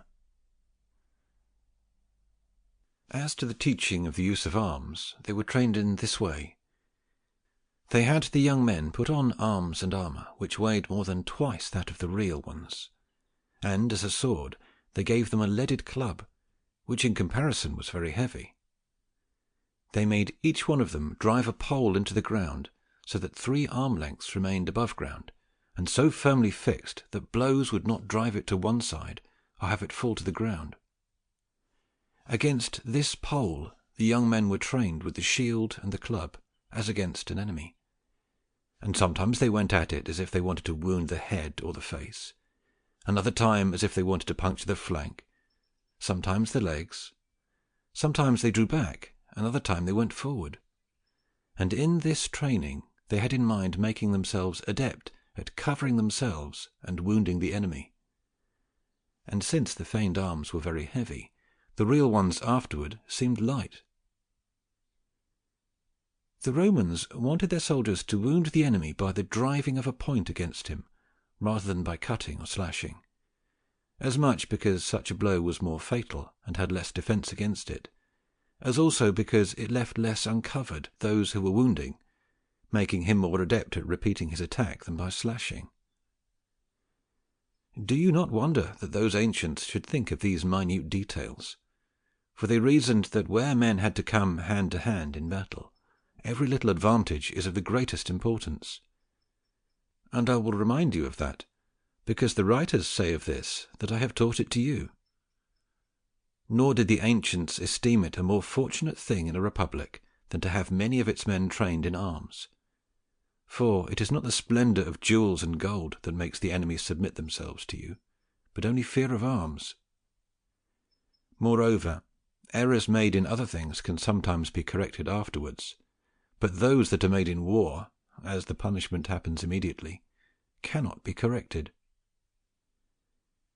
In addition to this, knowing how to fight makes men more audacious, as no one fears to do the things which appear to him he has been taught to do.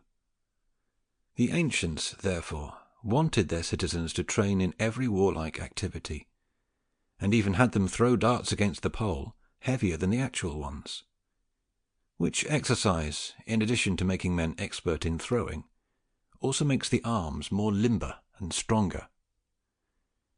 They also taught them how to draw the bow and the sling, and placed teachers in charge of doing all these things, so that when men were selected to go to war, they were already soldiers in spirit and disposition. Nor did these remain to teach them anything else than to go by the orders and maintain themselves in them when marching or combating, which they easily taught by mixing themselves with them, so that by knowing how to keep orders they could exist longer in the army. Cosimo said, "Would you have them train this way now?" Fabrizio said, "Many of those which have been mentioned, like running, wrestling, making them jump, making them work hard under arms heavier than the ordinary, making them draw the crossbow and the sling, to which I would add the light gun, a new instrument, as you know, and a necessary one. And I would accustom all of the youth of my state to this training. But that part of them whom I have enrolled to fight, I would especially train with greater industry and more solicitude, and I would train them always on their free days. I would also desire that they be taught to swim, which is a very useful thing, because there are not always bridges at rivers, nor ships ready, so that if your army does not know how to swim, it may be deprived of many advantages, and many opportunities to act well are taken away. The Romans, therefore, arranged that the young men be trained on the field of Mars, so that having the river Tiber nearby, they would be able, after working hard in exercise on land, to refresh themselves in the water, and also exercise them in their swimming. I would also do as the ancients, and train those who fight on horseback, which is very necessary, for in addition to knowing how to ride, they would know how to avail themselves of the horse in manoeuvring him. And therefore they arranged horses of wood, on which they straddled and jumped over them armed and unarmed, without any help and without using their hands, which made it possible that in a moment, and at a sign from the captain, the cavalry to become as foot soldiers, and also at another sign for them to be remounted. And as such exercises, both on foot and horseback, were easy at that time, so now it should not be difficult for that republic or that prince to put them in practice on their youth, as is seen from the experience of Western cities, where these methods similar to these institutions are yet kept alive. They divide all their inhabitants into several parts, and assign one kind of arms of those they use in war to each part. And as they used pikes, halberds, bows, and light guns, they called them pikemen, halberdiers, archers, and gunners. It therefore behooved all the inhabitants to declare in what order they wanted to be enrolled. And as all, whether because of age or other impediment, are not fit for war, they make a selection from each order, and call them the giurati, sworn ones, who on their free days are obliged to exercise themselves in those arms in which they are enrolled. And each one is assigned his place by the public where such exercises are to be carried on, and those who are of that order, but are not sworn, participate by contributing money for those expenses which are necessary for such exercises. That which they do, therefore, we can do, but our little prudence does not allow us to take up any good proceeding. From these exercises it resulted that the ancients had good infantry, and that now those of the West have better infantry than ours. For the ancients exercised either at home, as did those republics, or in the armies, as did those emperors, for the reasons mentioned above. But we do not want to exercise at home, and we cannot do so in the field, because they are not our subjects, and we cannot obligate them to other exercises than they themselves want. This reason has caused the armies to die out first, and then the institutions, so that the kingdoms and the republics, especially the Italian, exist in such a weak condition today.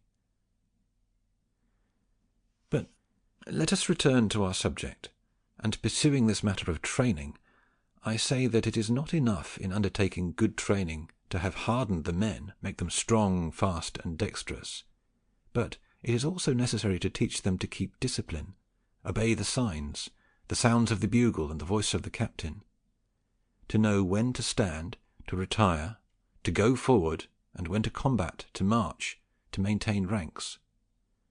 For without this discipline, despite every careful diligence observed and practised, an army is never good. And without doubt, bold but undisciplined men are more weak than the timid but disciplined ones. For discipline drives away fear from men. Lack of discipline makes the bold act foolishly. And so that you may better understand what will be mentioned below, you have to know that every nation has made its men train in the discipline of war, or rather its army as the principal part, which, if they have varied in name, they have varied little in the numbers of men involved, as all have comprised 6,000 to 8,000 men. This number was called a legion by the Romans, a phalanx by the Greeks, a caterna by the Gauls.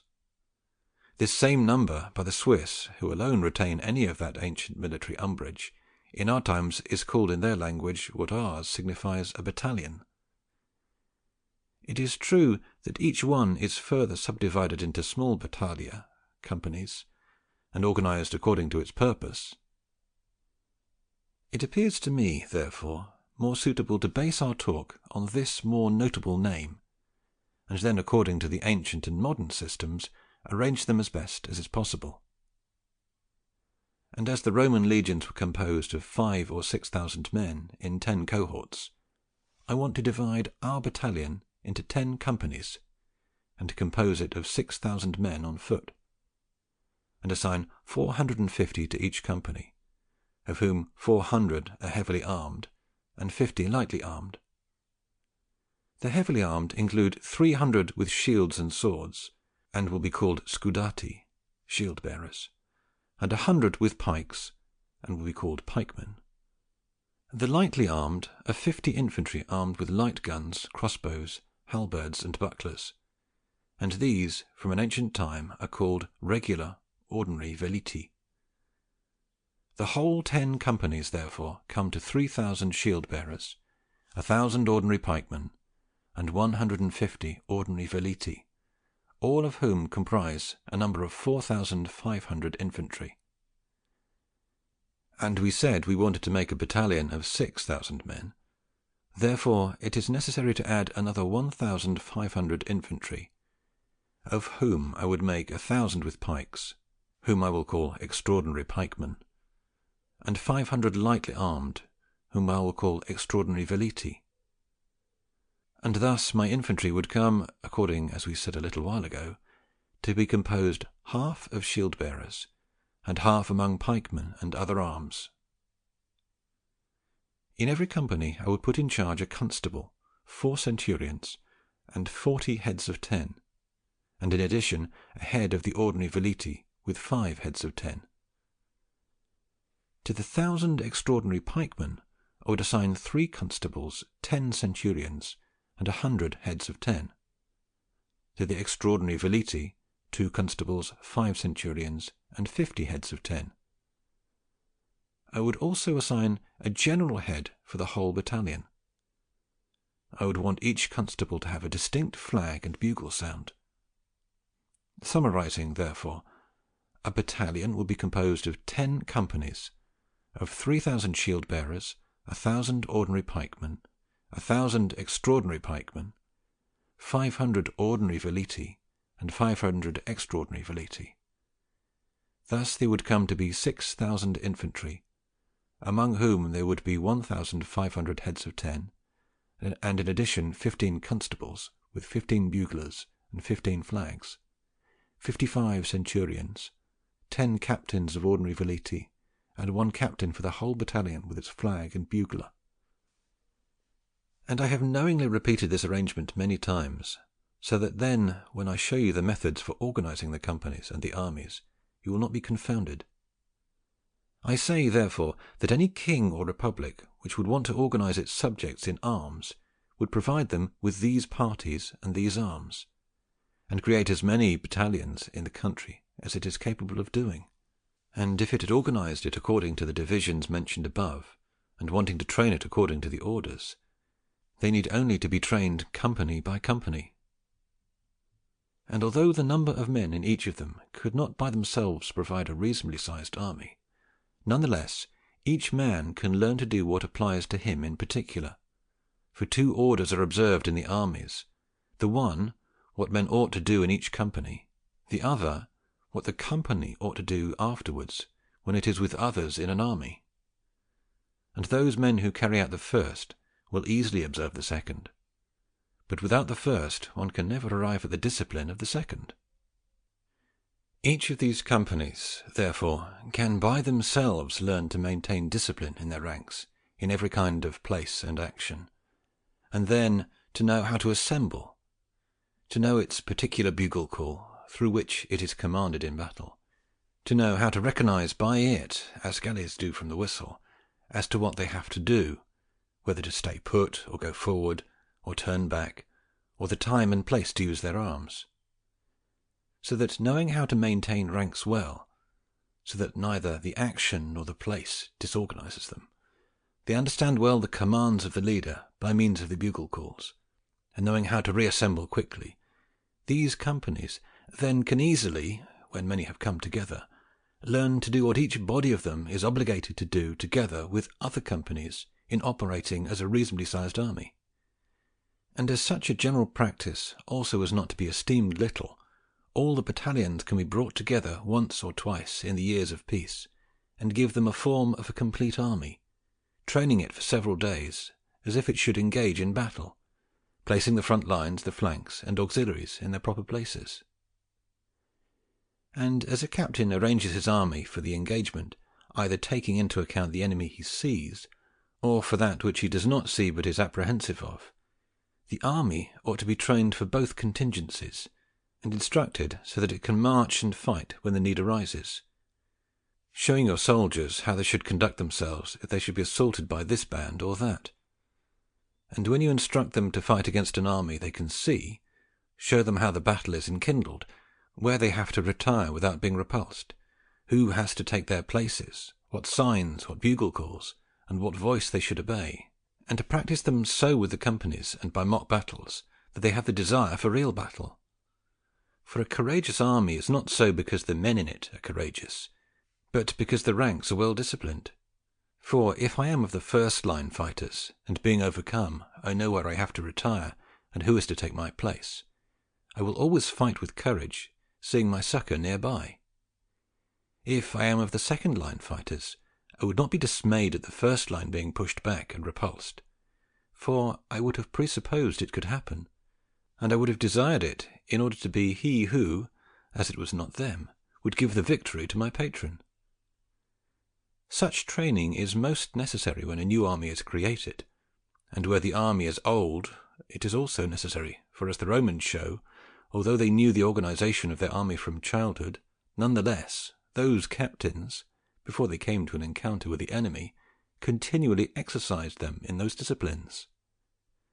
And Joseph, in his history, says that the continual training of the Roman armies resulted in all the disturbances which usually goes on for gain in a camp, was of no effect in an engagement, because everyone knew how to obey orders and to fight by observing them.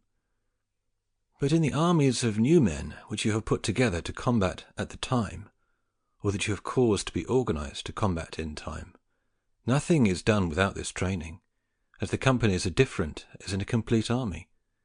For as much discipline is necessary, it must be taught with double the industry and effort to those who do not have it, and be maintained in those who have it, as is seen from the fact that many excellent captains have tired themselves without any regard to themselves.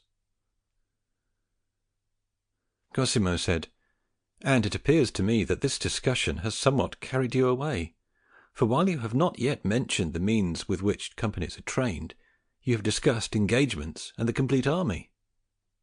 Fabrizio said, "You say the truth, and truly the reason is the affection I have for these orders, and the sorrow that I feel that they are not put into action. None the less, have no fear, I shall return to the subject. As I have told you, of first importance in the training of the company is to know how to maintain ranks. To do this, it is necessary to exercise them in those orders which they called ciocchioli, or spiralling. And as I told you that one of these companies ought to consist of 400 heavily armed infantry, I will stand on this number. They should, therefore, be arranged into 80 ranks or files, with 5 per file. Then continuing on either strongly or slowly, grouping them and dispersing them, which, when it is done, can be demonstrated better by deeds than by words.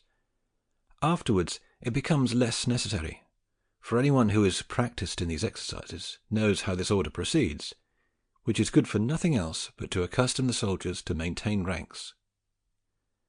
But let us come and put together one of these companies. I say that these can be formed in 3 ways.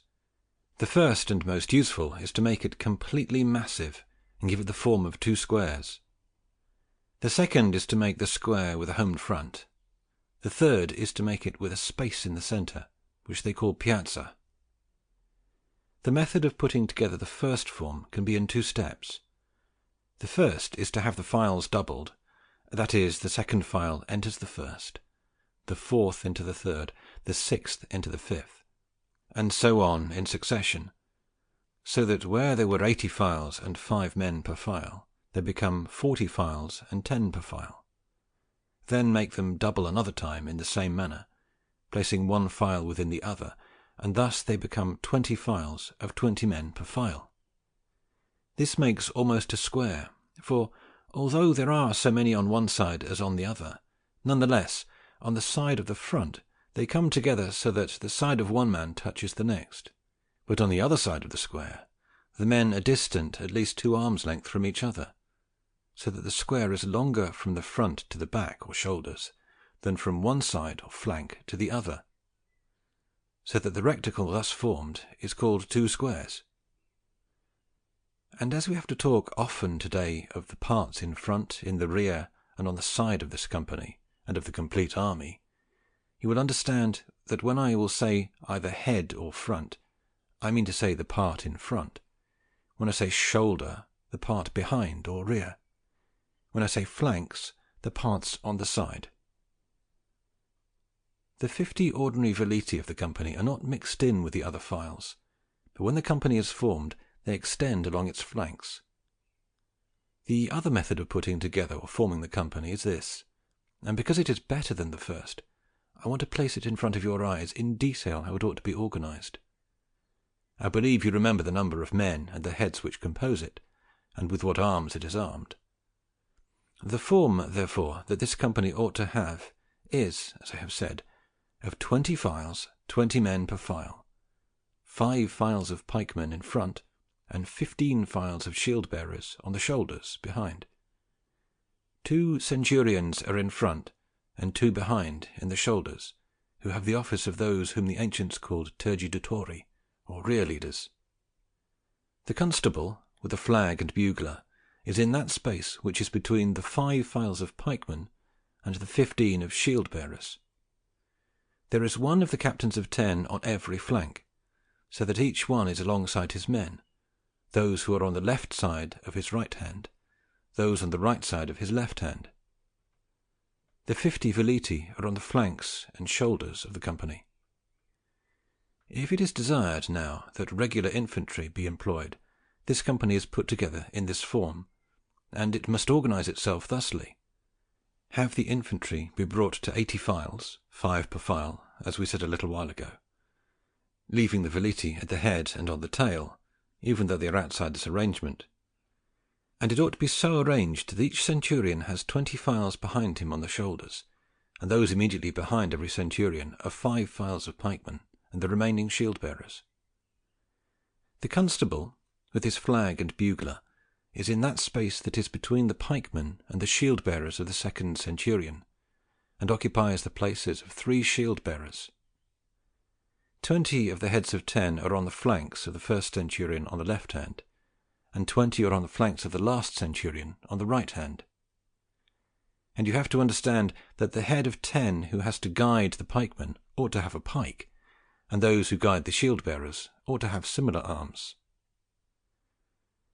The files, therefore, being brought to this arrangement, and if it is desired by marching to bring them into the company to form the head, you have to cause the first centurion to stop with the first file of 20, and the second to continue to march, and turning to the right, he goes along the flanks of the 20 stopped files, so that he comes head to head with the other centurion, where he too stops, and the third centurion continues to march, also turning to the right, and marches along the flanks of the stopped files, so that he comes head to head with the other 2 centurions, and when he also stops, the other centurion follows with his file, also going to the right along the flanks of the stopped file, so that he arrives at the head front with the others, and then he stops, and the 2 centurions who are alone quickly depart from the front and go to the rear of the company, which becomes formed in that manner and with those orders to the point which we showed a little while ago, and the veliti extend themselves along its flanks,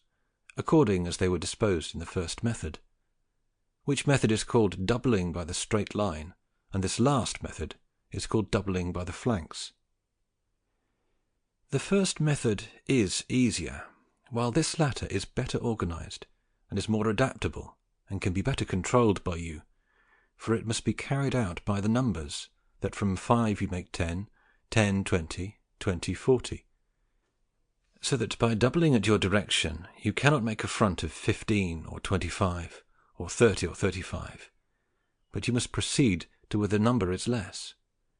And yet every day it happens in particular situations that you must make a front with 600 or 800 infantry, so that the doubling by the straight line will disarrange you. Yet this latter method pleases me more, and what difficulty may exist can be more easily overcome by the proper exercise and practice of it. I say to you, therefore, that it is more important than anything to have soldiers who know how to form themselves quickly, and it is necessary in holding them in these companies to train them thoroughly, and have them proceed bravely forward or backward, to pass through difficult places without disturbing the order. For the soldiers who know how to do this well are experienced soldiers, and although they may have never met the enemy face to face, they can be called seasoned soldiers. And, on the contrary, those who do not know how to maintain this order, even if they have been in 1,000 wars, ought always to be considered as new soldiers. This applies in forming them when they are marching in small files, but if they are formed and then become broken because of some accident that results either from the location or from the enemy, to reorganize themselves immediately is the important and difficult thing, in which much training and practice is needed, and in which the ancients placed much emphasis. It is necessary, therefore, to do 2 things.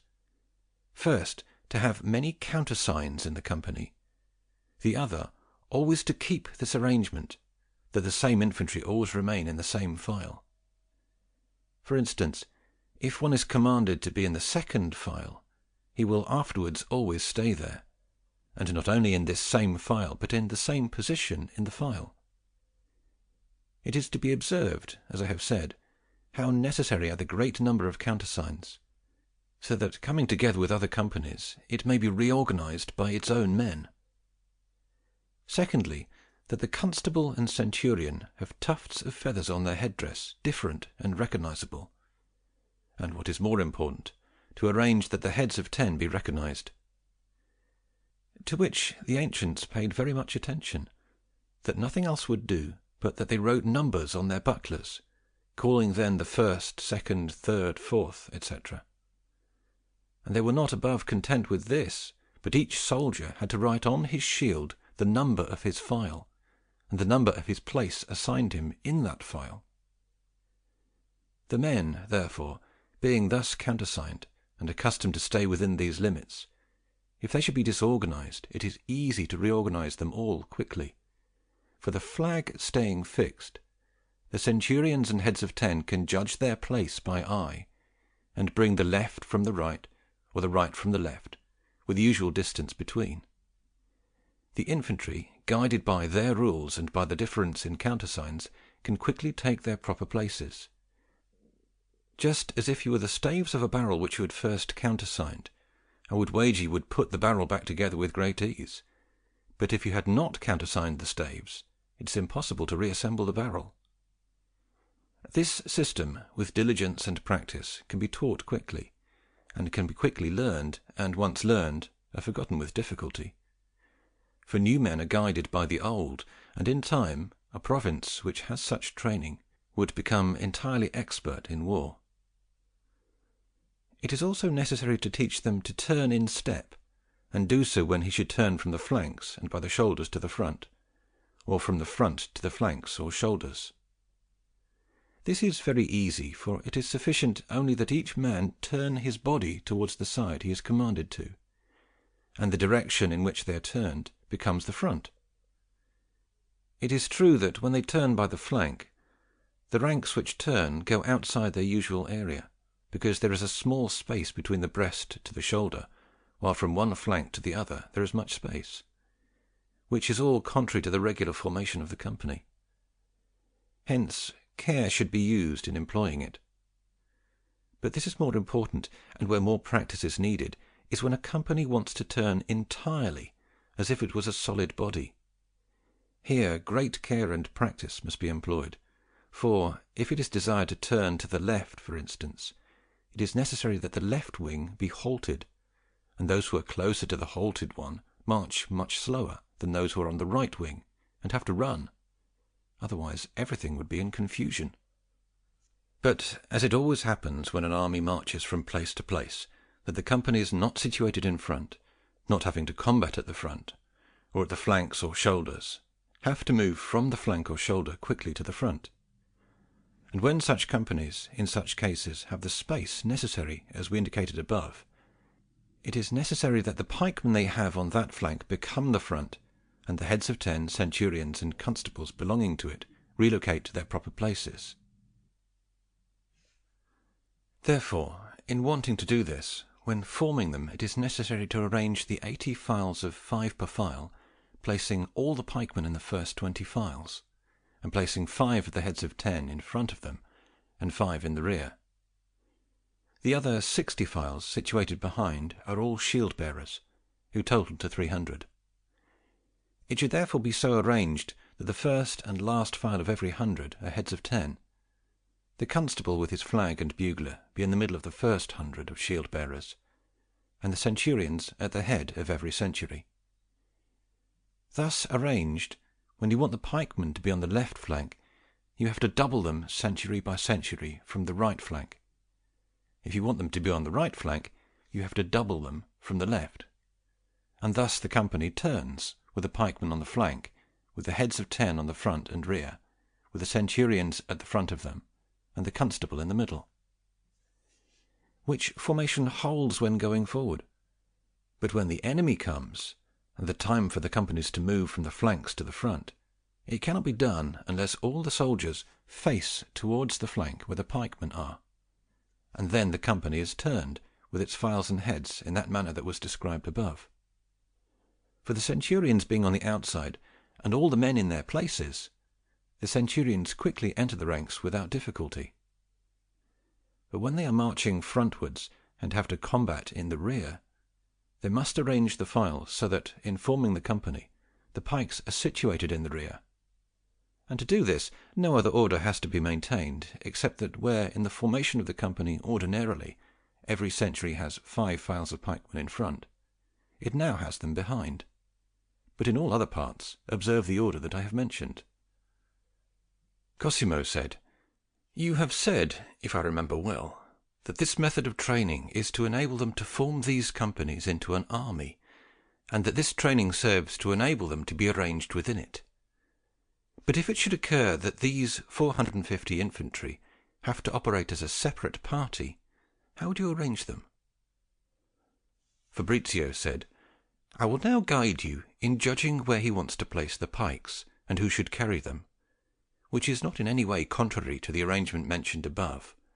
For although it may be the method that is observed when, together with other companies, it comes to an engagement, none the less it is a rule that serves for all those methods in which it should happen that you have to manage it.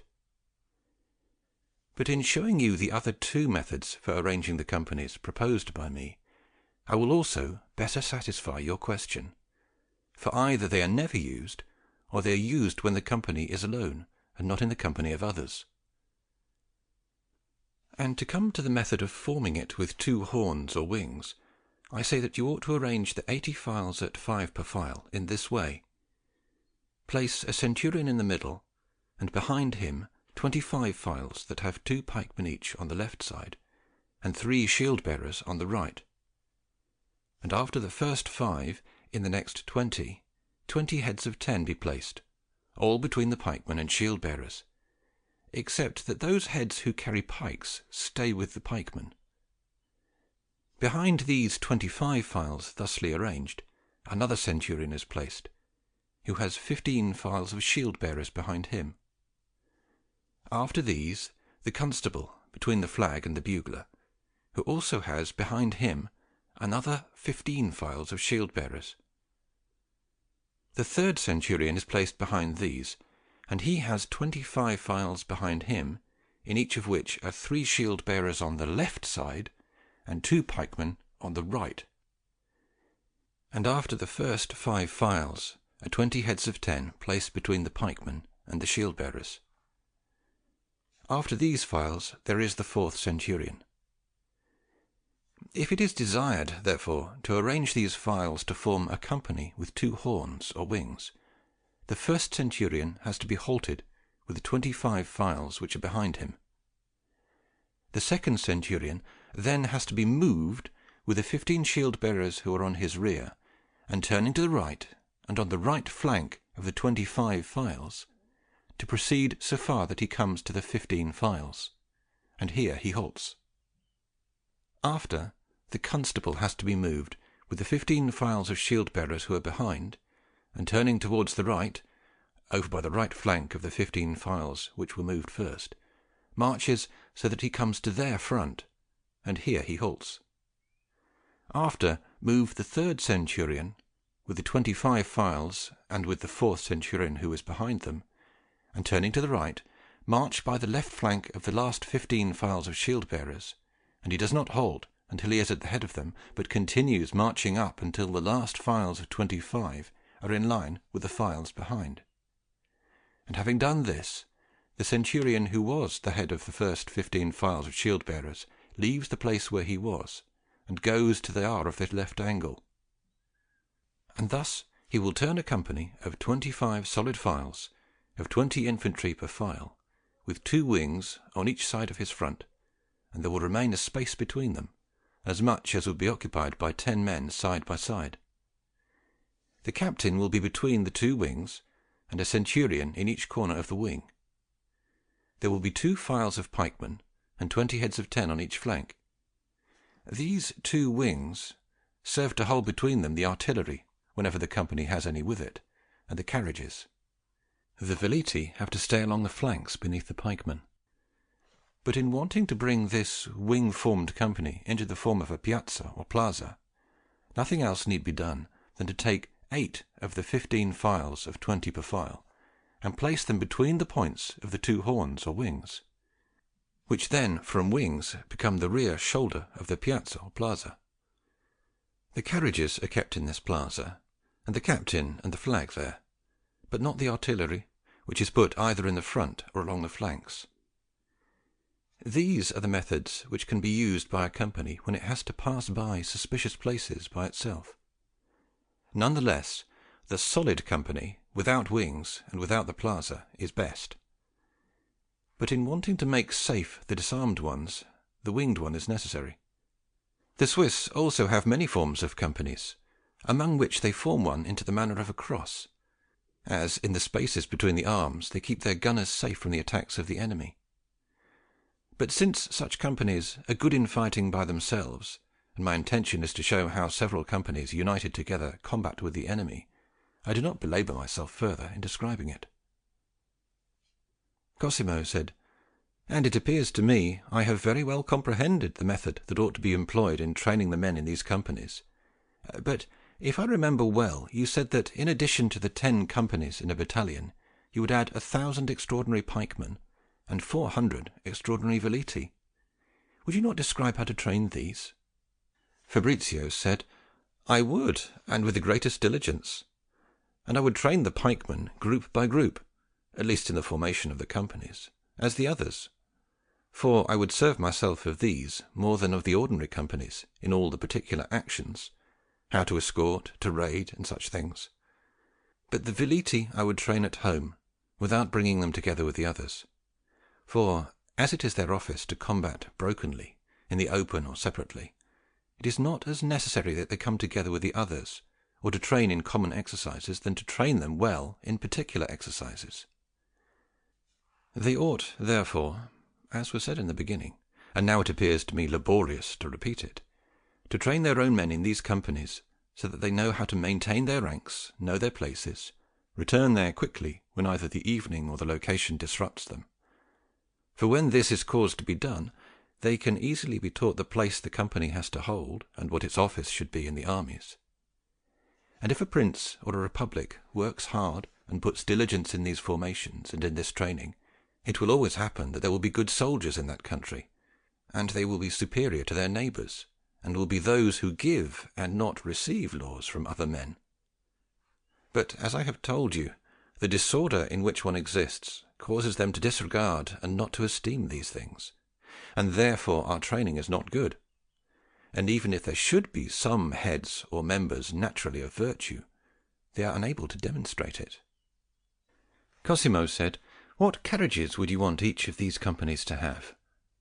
Fabrizio said, "The first thing I would want is that the centurions or the heads of 10 should not go on horseback, and if the constables want to ride mounted, I would want them to have a mule and not a horse. I would permit them 2 carriages, and 1 to each centurion, and 2 to every 3 heads of 10, for they would quarter so many in each encampment, as we will narrate in its proper place, so that each company would have 36 carriages, which I would have to carry the necessary tents, cooking utensils, hatchets, digging bars, sufficient to make the encampment, and after that anything else of convenience." Cosimo said, "I believe that heads assigned by you in each of the companies are necessary.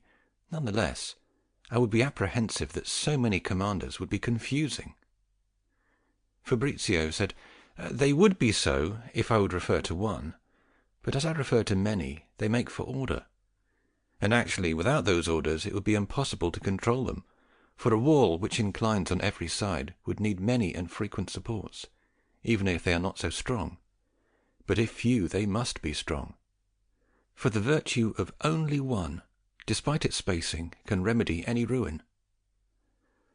And so it must be that in the armies and among every 10 men there is one of more life, more heart, or at least more authority, who with his courage, with words, and by example, keeps the others firm and disposed to fight. And these things mentioned by me, as the heads, the flags, the buglers, are necessary in an army, and it is seen that we have all these in our present-day armies, but no one does his duty. First, the heads of 10, in desiring that those things be done because they are ordered, it is necessary, as I have said, for each of them to have his men separate, lodge with them, go into action with them, stay in the ranks with them. For when they are in their proper places, they are all of mind and temperament to maintain the ranks straight and firm, and it is impossible for them to become disrupted, or if they become disrupted, do not quickly reform their ranks. But today they do not serve us for anything other than to give them more pay than the others, and to have them do some particular thing.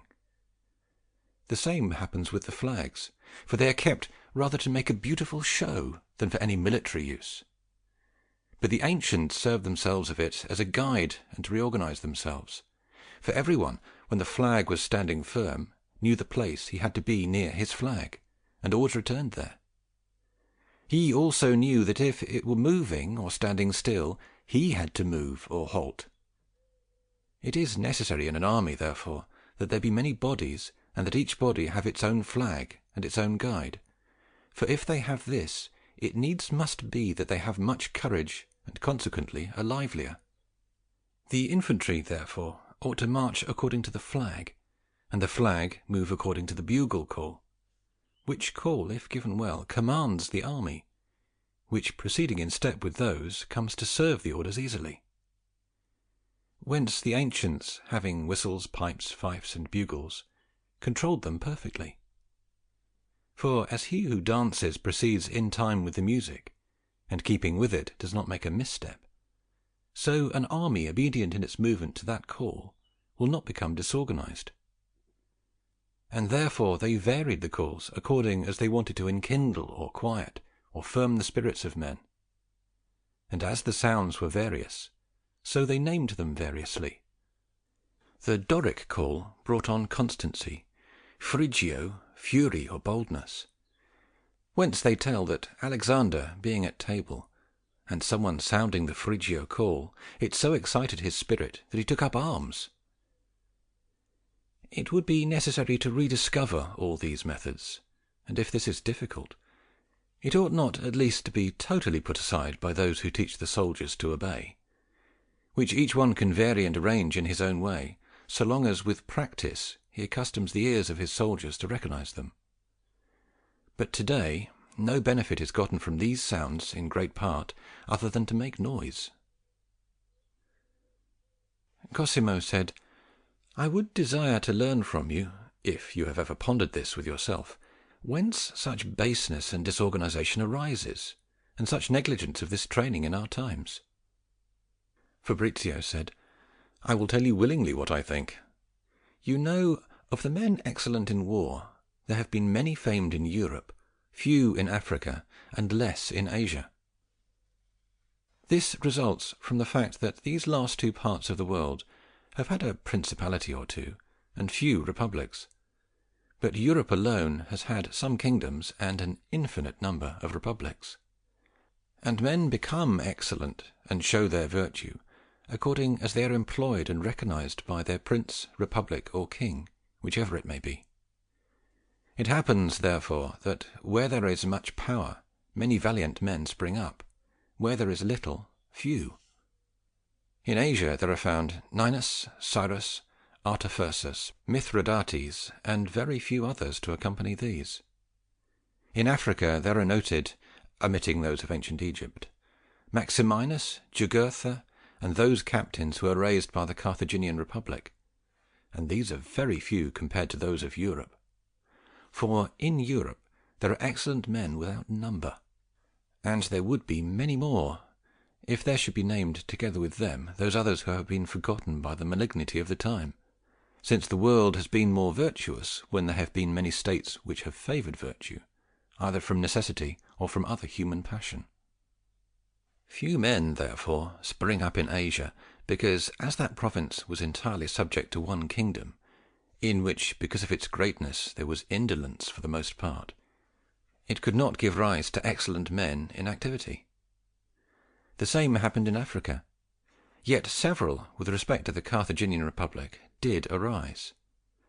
More excellent men come out of republics than from kingdoms, because in the former virtue is honoured much of the time, in the kingdom it is feared. Whence it results that in the former men of virtue are raised, in the latter they are extinguished. Whoever, therefore, considers the part of Europe will find it to have been full of republics and principalities, which, from the fear one had of the other, were constrained to keep alive their military organizations, and honour those who greatly prevailed in them. For in Greece, in addition to the kingdoms of the Macedonians, there were many republics, and many most excellent men arose in each of them. In Italy there were the Romans, the Samnites, the Tuscans, the Cisalpine Gauls. France and Germany were full of republics and princes. Spain the very same. And although in comparison with the Romans very few others were noted, It resulted from the malignity of the writers, who pursued fortune, and to whom it was often enough to honour the victors. For it is not reasonable that among the Samnites and Tuscans, who fought 50 years with the Roman people before they were defeated, many excellent men should not have sprung up. And so likewise in France and Spain. But that virtue which the writers do not commemorate in particular men, they commemorate generally in the peoples, in which they exalt to the stars the obstinacy which existed in them in defending their liberty.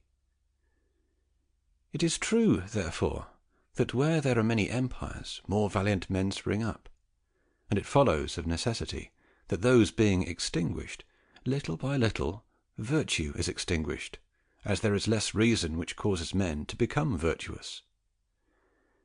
And as the Roman Empire afterwards kept growing, and having extinguished all the republics and principalities of Europe and Africa, and in greater part those of Asia, no other path to virtue was left except Rome.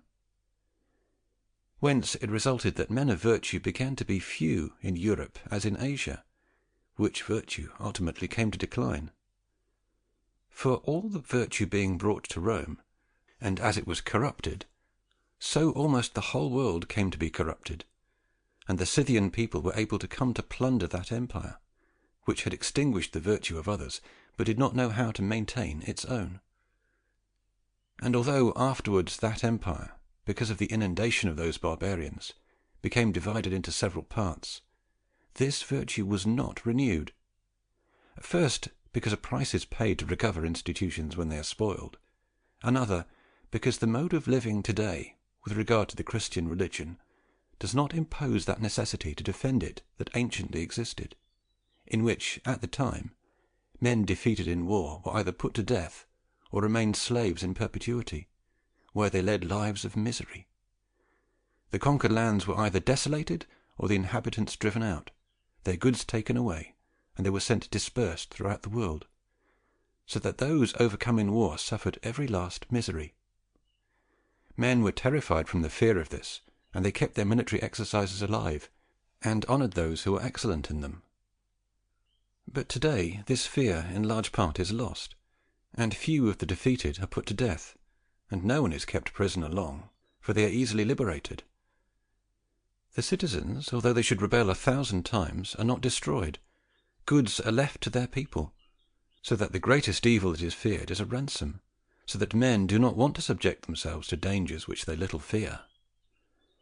Afterwards, these provinces of Europe exist under very few heads as compared to the past, for all of France obeys a king, all of Spain another, and Italy exists in a few parts, so that weak cities defend themselves by allying themselves with the victors, and strong states, for the reasons mentioned, do not fear an ultimate ruin.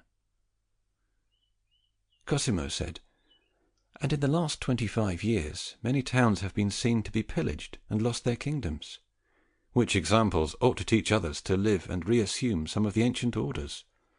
Fabrizio said, "That is what you say, but if you would note which towns are pillaged, you would not find them to be the chief ones of the state, but only members, as is seen in the sacking of Tortona and not Milan, Capua and not Naples, Brescia and not Venice, Ravenna and not Rome; which examples do not cause the present thinking which governs to change; rather it causes them to remain in that opinion of being able to recover themselves by ransom. And because of this they do not want to subject themselves to the bother of military training, as it appears to them partly unnecessary, partly a tangle they do not understand. Those others who are slave, to whom such examples ought to cause fear, do not have the power of remedying their situation, and those princes who have lost the state are no longer in time, and those who have the state do not have military training or want it, for they want, without any hardship, to remain in power through fortune, not through their own virtue, and who see that, because there is so little virtue, fortune governs everything, and they want it to master them, not they master it. And that which I have discussed is true, consider Germany, in which, because there are many principalities and republics, there is much virtue, and all that is good in our present army depends on the example of those people, who, being completely jealous of their state, as they fear servitude which elsewhere is not feared, maintain and honour themselves all as lords. I want this to suffice to have said in showing the reasons for the present business according to my opinion. I do not know if it appears the same to you, or if some other apprehension should have arisen from this discussion. Cosimo said, "None. Rather, I am most satisfied with everything. I desire above, returning to our principal subject, to learn from you how you would arrange the cavalry with these companies, and how many, how captained, and how armed." Fabrizio said, "And it, perhaps, appears to you that I have omitted these, at which do not be surprised, for I speak little of them for two reasons. One, because this part of the army is less corrupt than that of the infantry, for it is not stronger than the ancient, it is on a par with it. However, a short while before, the method of training them has been mentioned, and as to arming them, I would arm them as is presently done, both as to the light cavalry as to the men-at-arms. But I would want the light cavalry to be all archers, with some light gunners among them, who, although of little use in other actions of war, are most useful in terrifying the peasants, and place them above a pass that is to be guarded by them, for one gunner causes more fear to the enemy than 20 other armed men. And as to numbers, I say that, departing from imitating the Roman army, I would have not less than 300 effective cavalry for each battalion, of which I would want 150 to be men-at-arms, and 150 light cavalry. And I would give a leader to each of these parts, creating among them 15 heads of 10 per hand, and give each one a flag and a bugler. I would want that every 10 men-at-arms to have 5 carriages, and every 10 light cavalrymen 2, which, like those of the infantry, should carry the tents, cooking utensils, hitches, poles, and, in addition over the others, their tools. And do not think this is out of place, seeing that men-at-arms have 4 horses at their service, and that such a practice is a corrupting one. For in Germany it is seen that those men-at-arms are alone with their horses, and only every 20 have a cart which carries the necessary things behind them. The horsemen of the Romans were likewise alone. It is true that the triarii encamped near the cavalry, and were obliged to render aid to it in the handling of the horses.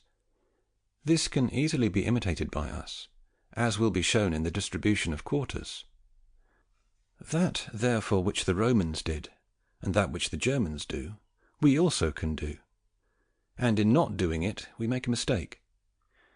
These cavalrymen, enrolled and organized together with a battalion, can often be assembled when the companies are assembled, and caused to make some semblance of attack among them, which should be done more so that they be recognized among them than for any necessity.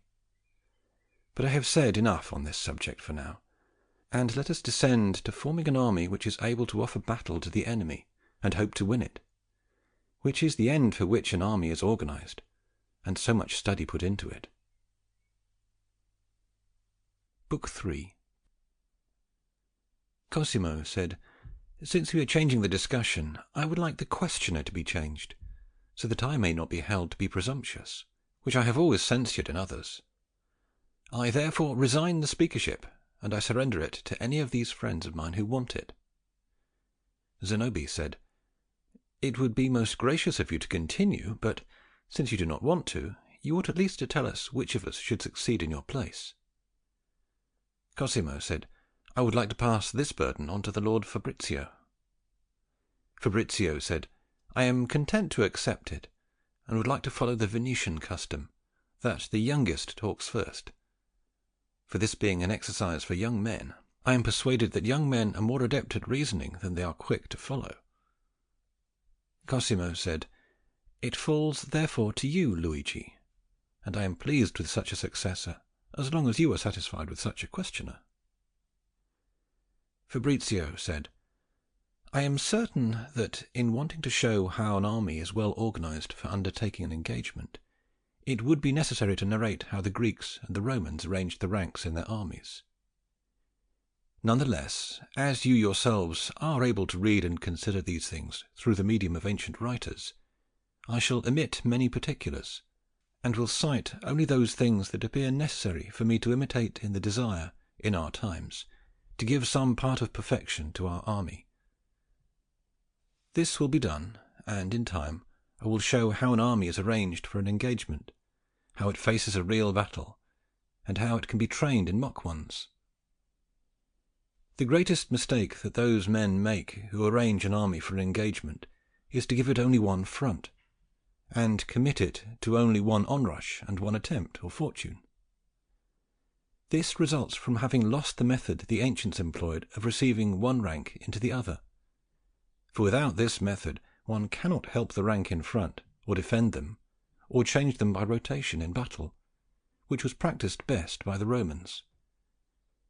In explaining this method, therefore, I want to tell how the Romans divided each legion into 3 parts, namely the Astati, the Princeps, and the Triarii, of whom the Astati were placed in the first line of the army in solid and deep ranks, and behind them were the Princeps, but placed with their ranks more open, and behind these they placed the Triarii, with ranks so sparse as to be able, if necessary, to receive the Princeps and the Astati between them. In addition to these they had slingers, bowmen, archers, and other lightly armed, who were not in these ranks, but were situated at the head of the army, between the cavalry and the infantry. These light-armed men, therefore, enkindled the battle, and if they won, which rarely happened, they pursued the victory. If they were repulsed, they retired by way of the flanks of the army, or into the intervals and gaps provided for such a result, and were led back among those who were not armed. After this proceeding, the Astati came hand to hand with the enemy, and who, if they saw themselves being overcome, retired little by little through the open spaces in the ranks of the Princeps, and together with them renewed the fight. If these also were forced back, they all retired into the thin lines of the Triarii, and all together, en masse, recommenced the battle. And if these were defeated, there was no other remedy, as there was no way left to reform themselves. The cavalry were on the flanks of the army, placed like 2 wings on a body, and they sometimes fought on horseback and sometimes helped the infantry, according as the need required. This method of reforming themselves 3 times is almost impossible to surpass, as it is necessary that fortune abandon you 3 times, and that the enemy has so much virtue that he overcomes you 3 times.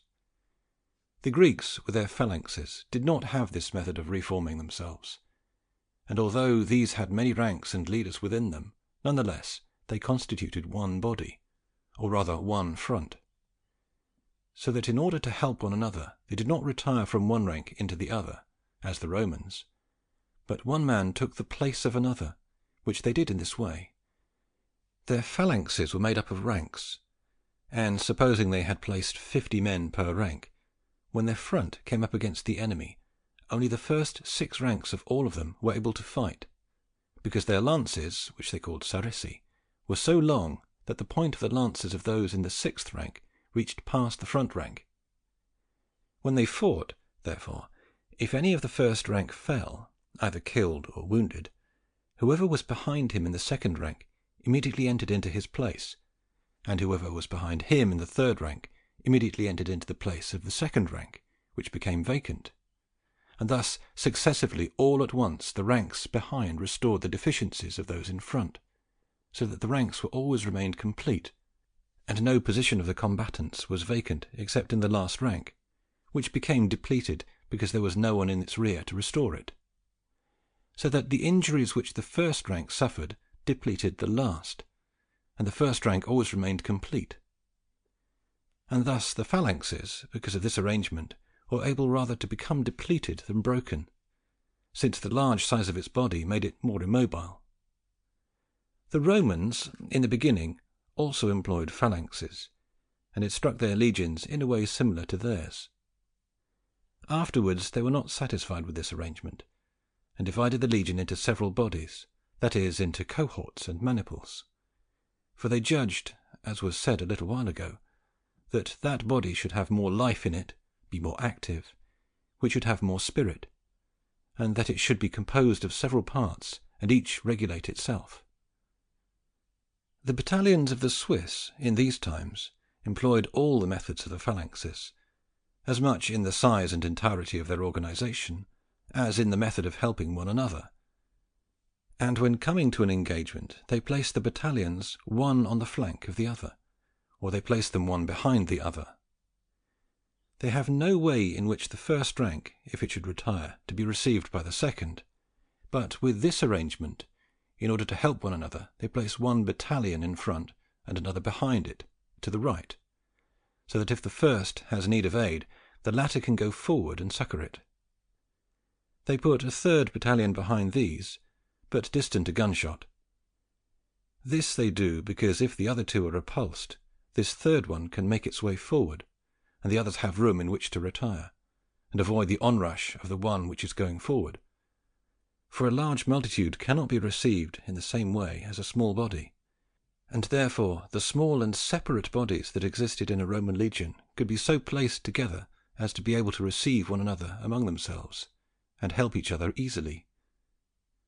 And that this arrangement of the Swiss is not as good as that of the ancient Romans is demonstrated by the many examples of the Roman legions when they engaged in battle with the Greek phalanxes, and the latter were always destroyed by the former, because the kinds of arms, as I mentioned before, and this method of reforming themselves was not able to maintain the solidity of the phalanx. With these examples, therefore, if I had to organize an army, I would prefer to retain the arms and the methods partly of the Greek phalanxes, partly of the Roman legions.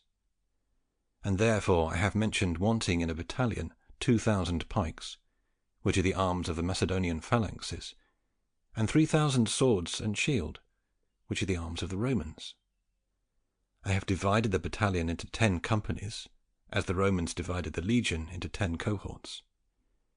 I have organized the veliti, that is, the light-armed, to enkindle the battle, as they, the Romans, did. And thus, as the arms are mixed, being shared by both nations, and as also the organizations are shared, I have arranged that each company have 5 ranks of pikes in front, and the remainder swordsmen with shields, in order to be able with this front to resist the cavalry and easily penetrate the enemy companies on foot, and the enemy at first encounter would meet the pikes, which I would hope would suffice to resist him, and then the swordsman would defeat him. And if you would note the virtue of this arrangement, you will see all these arms will execute their office completely. First, because pikes are useful against cavalry, and when they come against infantry they do their duty well before the battle closes in, for when they are pressed they become useless. Whence the Swiss, to avoid this disadvantage, after every 3 ranks of pikemen place one of halberds, which, while it is not enough, gives the pikemen room to manoeuvre. Placing, therefore, our pikes in the front, and the shields and swordsmen behind, they manage to resist the cavalry, and, in enkindling the battle, lay open and attack the infantry. But when the battle closes in, and they become useless, the shields and swords take their place, who are able to take care of themselves in every strait. Luigi said, "We now await with desire to learn how you would arrange an army for battle with these arms and with these organizations." Fabrizio said, "I do not want to show you anything else other than this. You have to understand that in a regular Roman army, which they called a consular army, there were not more than 2 legions of Roman citizens, which consist of 600 cavalrymen, about 11,000 infantry. They also had as many more infantry and cavalry, which were sent to them by their friends and confederates, which they divided into 2 parts, and they called one the right wing, and the other the left wing, and they never permitted these latter infantry to exceed the number of infantry of the legion. They were well content that the cavalry should be greater in number. With this army, which consisted of 22,000 infantry and about 2,000 cavalry effectives, a consul undertook every action and went on every enterprise. And when it was necessary to face a large force, they brought together 2 consuls with 2 armies. You ought also to note that ordinarily in all 3 of the principal activities in which armies engage, that is, marching, camping, and fighting, they placed the legion in the middle, because they wanted that virtue in which they should trust most should be a greater unity, as the discussion of all these activities will show you. Those auxiliary infantry, because of the training they had with the infantry of the Legion, were as effective as the latter, as they were disciplined as they were, and therefore they arranged them in a similar way when organising for an engagement. Whoever, therefore, knows how they deployed the entire army. Therefore, having told you how they divided a legion into 3 lines, and how one line would receive the others, I have come to tell you how the entire army was organised for an engagement. If I would want, therefore, to arrange an army for an engagement in imitation of the Romans, just as they had 2 legions, I would take 2 battalions, and these having been deployed, the disposition of an entire army would be known. For by adding more people, nothing else is accomplished than to enlarge the organisation. I do not believe it is necessary that I remind you how many infantry there are in a battalion, and that it has 10 companies, and what leaders there are per company, and what arms they have, and who are the ordinary or regular pikemen and veliti, and who the extraordinary, because a little while ago I distinctly told you, and I reminded you to commit it to memory as something necessary if you want to understand all the other arrangements. And therefore I will come to the demonstration of the arrangement, without repeating these again. And it appears to me that 10 companies of a battalion should be placed on the left flank, and the 10 others on the right. Those on the left should be arranged in this way. The 5 companies should be placed one alongside the other on the front, so that between one and the next there should be a space of 4 arm lengths, which come to occupy an area of 140 arm lengths long and 40 wide. Behind these 5 companies I would place 3 others, distant in a straight line from the first ones by 40 arm lengths, 2 of which should come behind in a straight line at the ends of the 5, and the other should occupy the space in the middle. Thus these 3 would come to occupy in length and width the same space as the 5, but where the 5 would have a distance of 4 arm lengths between one another, this one would have 33. Behind these I would place the last 2 companies, also in a straight line behind the 3, and distant from those 3 40 arm lengths, and I would place each of them behind the ends of the 3, so that the space between them would be 91 arm lengths. All of these companies arranged thusly would therefore cover an area of 141 arm lengths long and 200 wide.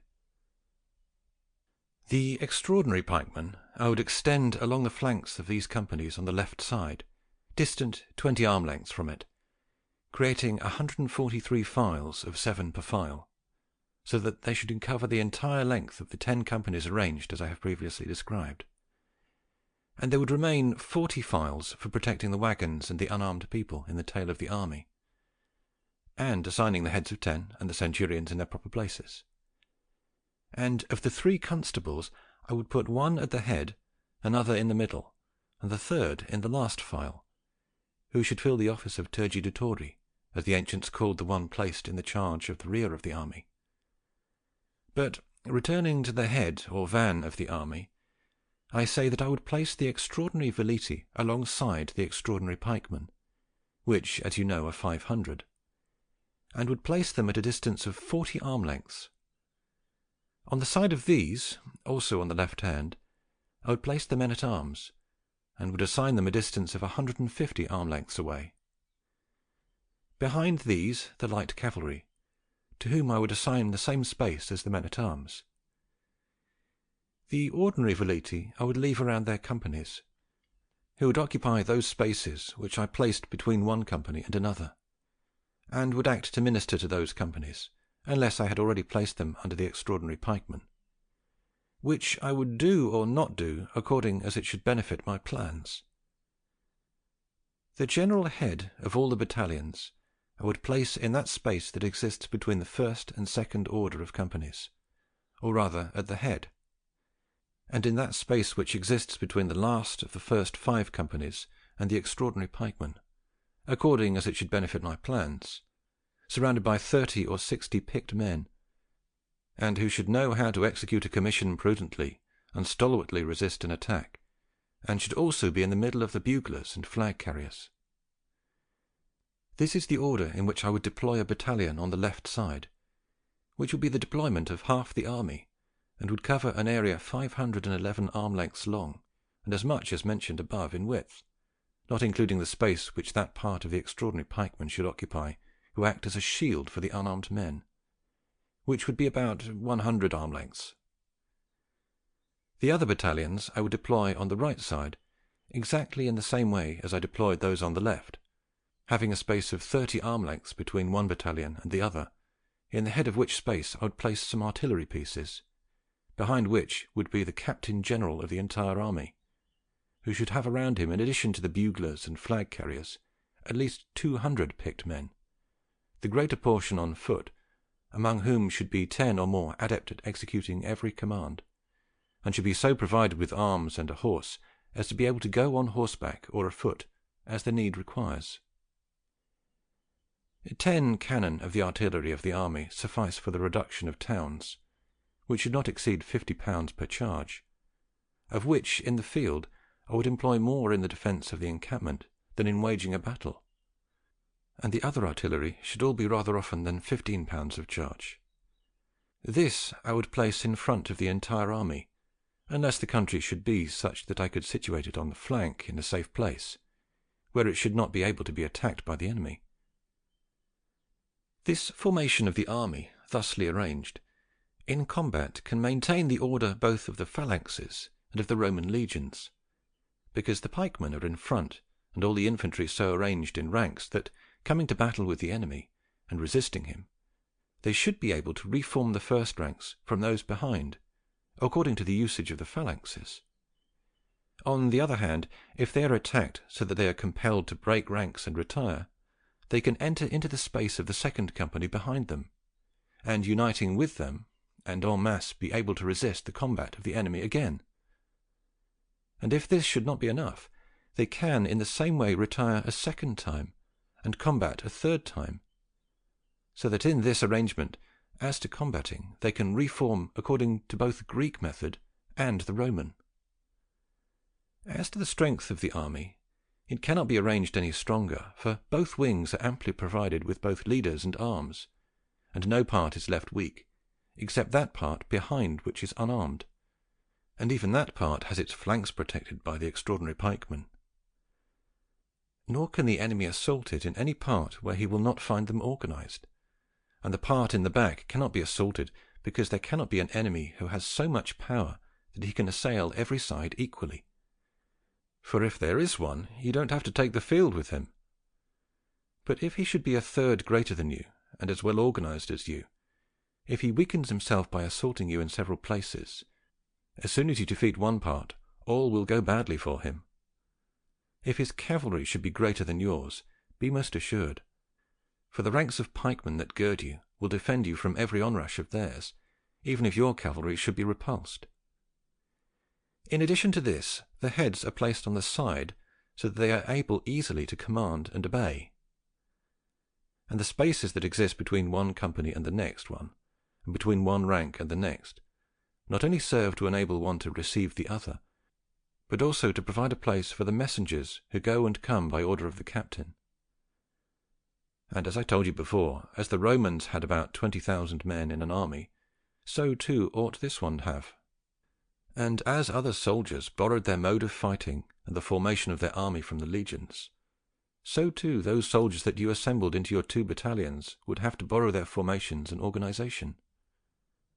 Having given example of these things, it is an easy matter to imitate it, for if the army is increased either by 2 battalions, or by as many men as are contained in them, nothing else has to be done than to double the arrangements, and where 10 companies are placed on the left side, 20 are now placed, either by increasing or extending the ranks, according as the place or the enemy should command you. Luigi said, "Truly, my lord, I have so imagined this army that I see it now, and have a desire to see it facing us, and not for anything in the world would I desire you to become Fabius Maximus, having thoughts of holding the enemy at bay and delaying the engagement, for I would say worse of you than the Roman people said of him." Fabrizio said, "Do not be apprehensive. Do you not hear the artillery? Ours has already fired, but harmed the enemy little.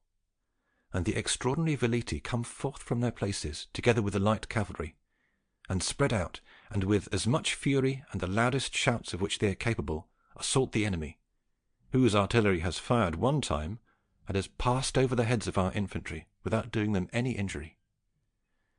And as it is not able to fire a second time, our veleti and cavalry has already seized it, and to defend it the enemy has moved forward, so that neither that of friend or enemy can perform its office. You see with what virtue our men fight, and with what discipline they have become accustomed, because of the training they have had, and from the confidence they have in the army, which you see with their stride, and with the men-at-arms alongside, in marching order, going to rekindle the battle with the adversary. You see our artillery, which, to make place for them and to leave the space free, has retired to the place from which the veleti went forth. You see the captain, who encourages them and points out to them certain victory. You see the veleti and light cavalry have spread out and returned to the flanks of the army, in order to see if they can cause any injury to the enemy on the flanks. Look, the armies are facing each other. Watch with what virtue they have withstood the onrush of the enemy, and with what silence, and how the captain commands the men-at-arms that they should resist and not attack, and do not detach themselves from the ranks of the infantry. You see how our light cavalry has gone to attack a band of enemy gunners who wanted to attack by the flank, and how the enemy cavalry have succoured them, so that, caught between the cavalry of the one and the other, they cannot fire, and retire behind their companies. You see with what fury our pikemen attack them, and how the infantry is already so near each other that they can no longer manage their pikes, so that, according to the discipline taught by us, our pikemen retire little by little among the shields.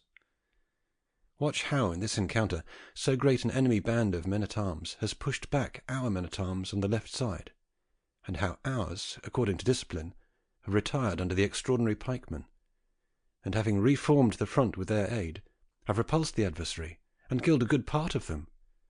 In fact, all the ordinary pikemen of the first company have hidden themselves among the ranks of the shields, and having left the battle to the swordsmen, who, look with what virtue, security, and leisure, kill the enemy.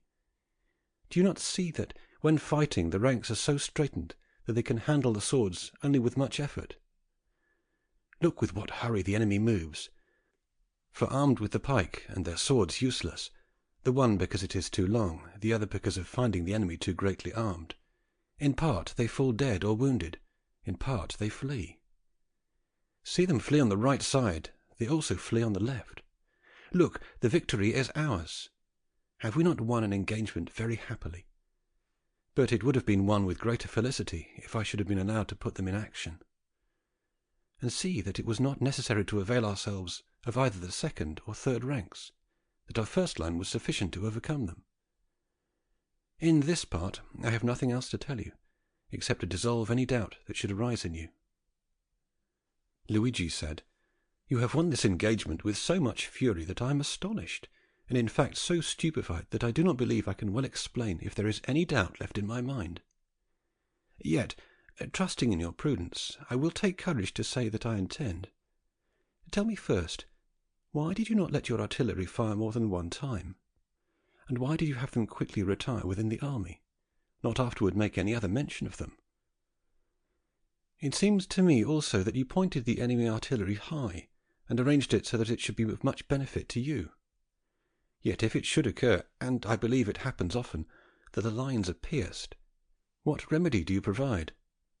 And since I have commenced on artillery, I want to bring up all these questions so as not to have to discuss it any more.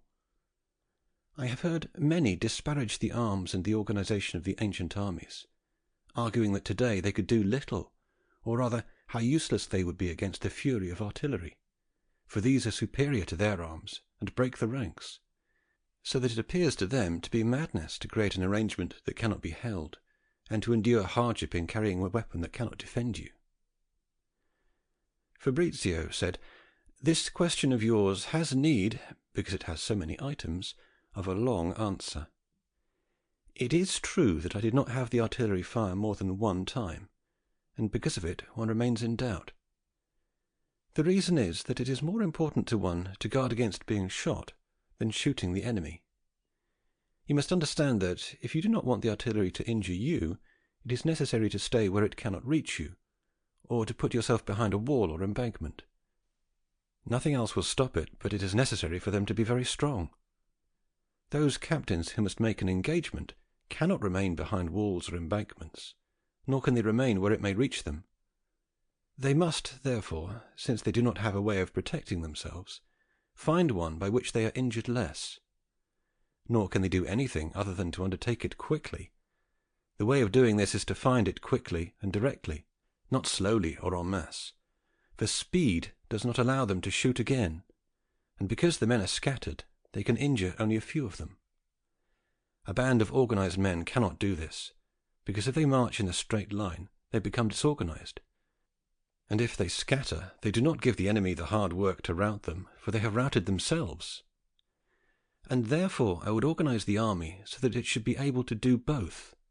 For having placed 1,000 veliti in its wings, I would arrange that, after our artillery has fired, they should issue forth together with the light cavalry to seize the enemy artillery. And therefore I did not have my artillery fire again, so as not to give the enemy time, for you cannot give me time and take it from others. And for that, the reason I did not have it fire a second time was not to allow it to be fired first, because to render the enemy artillery useless there is no other remedy than to assault it, which, if the enemy abandons it, you seize it. If they want to defend it, it is necessary that they leave it behind, so that in the hands of the enemy or of friends it cannot be fired. I believe that, even without examples, this discussion should be enough for you. Yet, being able to give you some from the ancients, I will do so.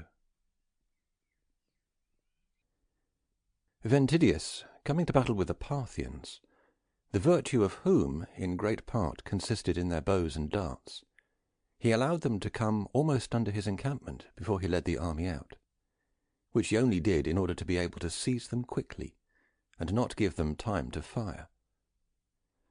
Caesar, in Gaul, tells that in coming to battle with the enemy, he was assaulted by them with such fury that his men did not have time to draw their darts, according to the Roman customs.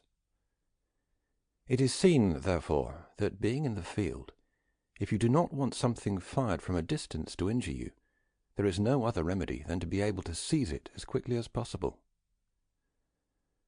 Another reason also caused me to do without firing the artillery, at which you may perhaps laugh, yet I do not judge it to be disparaged.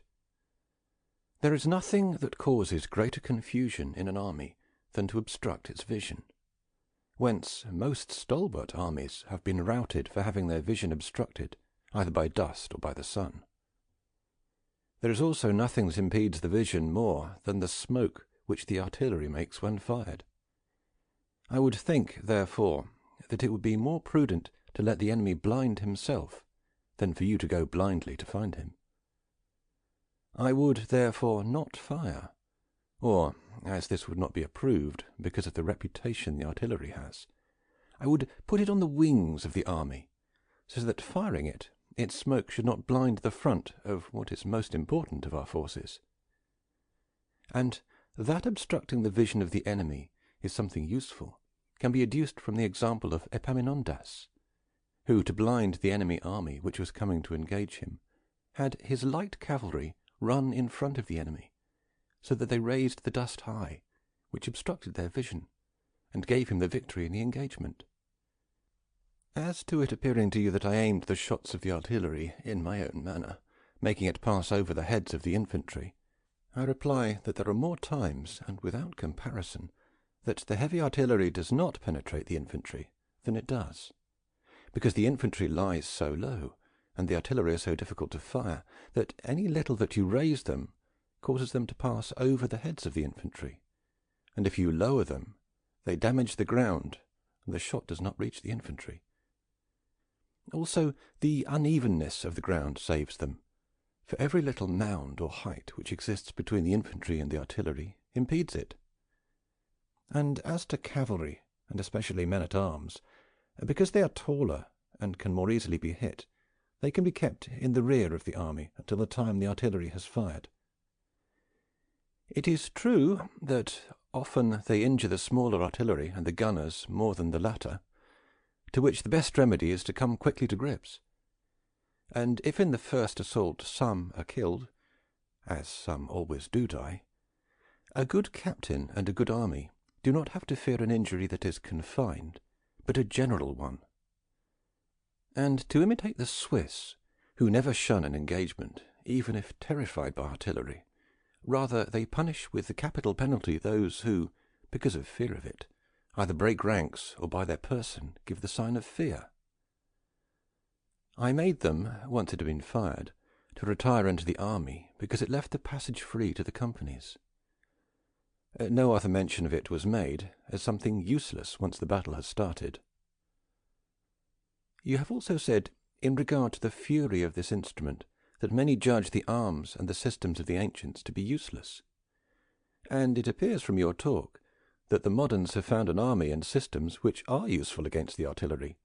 If you know this, I would be pleased for you to show it to me, for up to now I do not know of any that has been observed, nor do I believe any can be found. So I would like to learn from those men for what reasons the soldiers on foot of our times wear the breastplate or the corselet of iron, and those on horseback go completely covered with armour, since, condemning the ancient armour as useless with respect to the artillery, they ought also to shun these. I would also like to learn for what reason the Swiss, in imitation of the ancient systems, form a close company of 6,000 or 8,000 infantry, and for what reason all the others have imitated them, bringing the same dangers to this system because of the artillery as the others brought which had been imitated from antiquity. I believe that they would not know what to answer.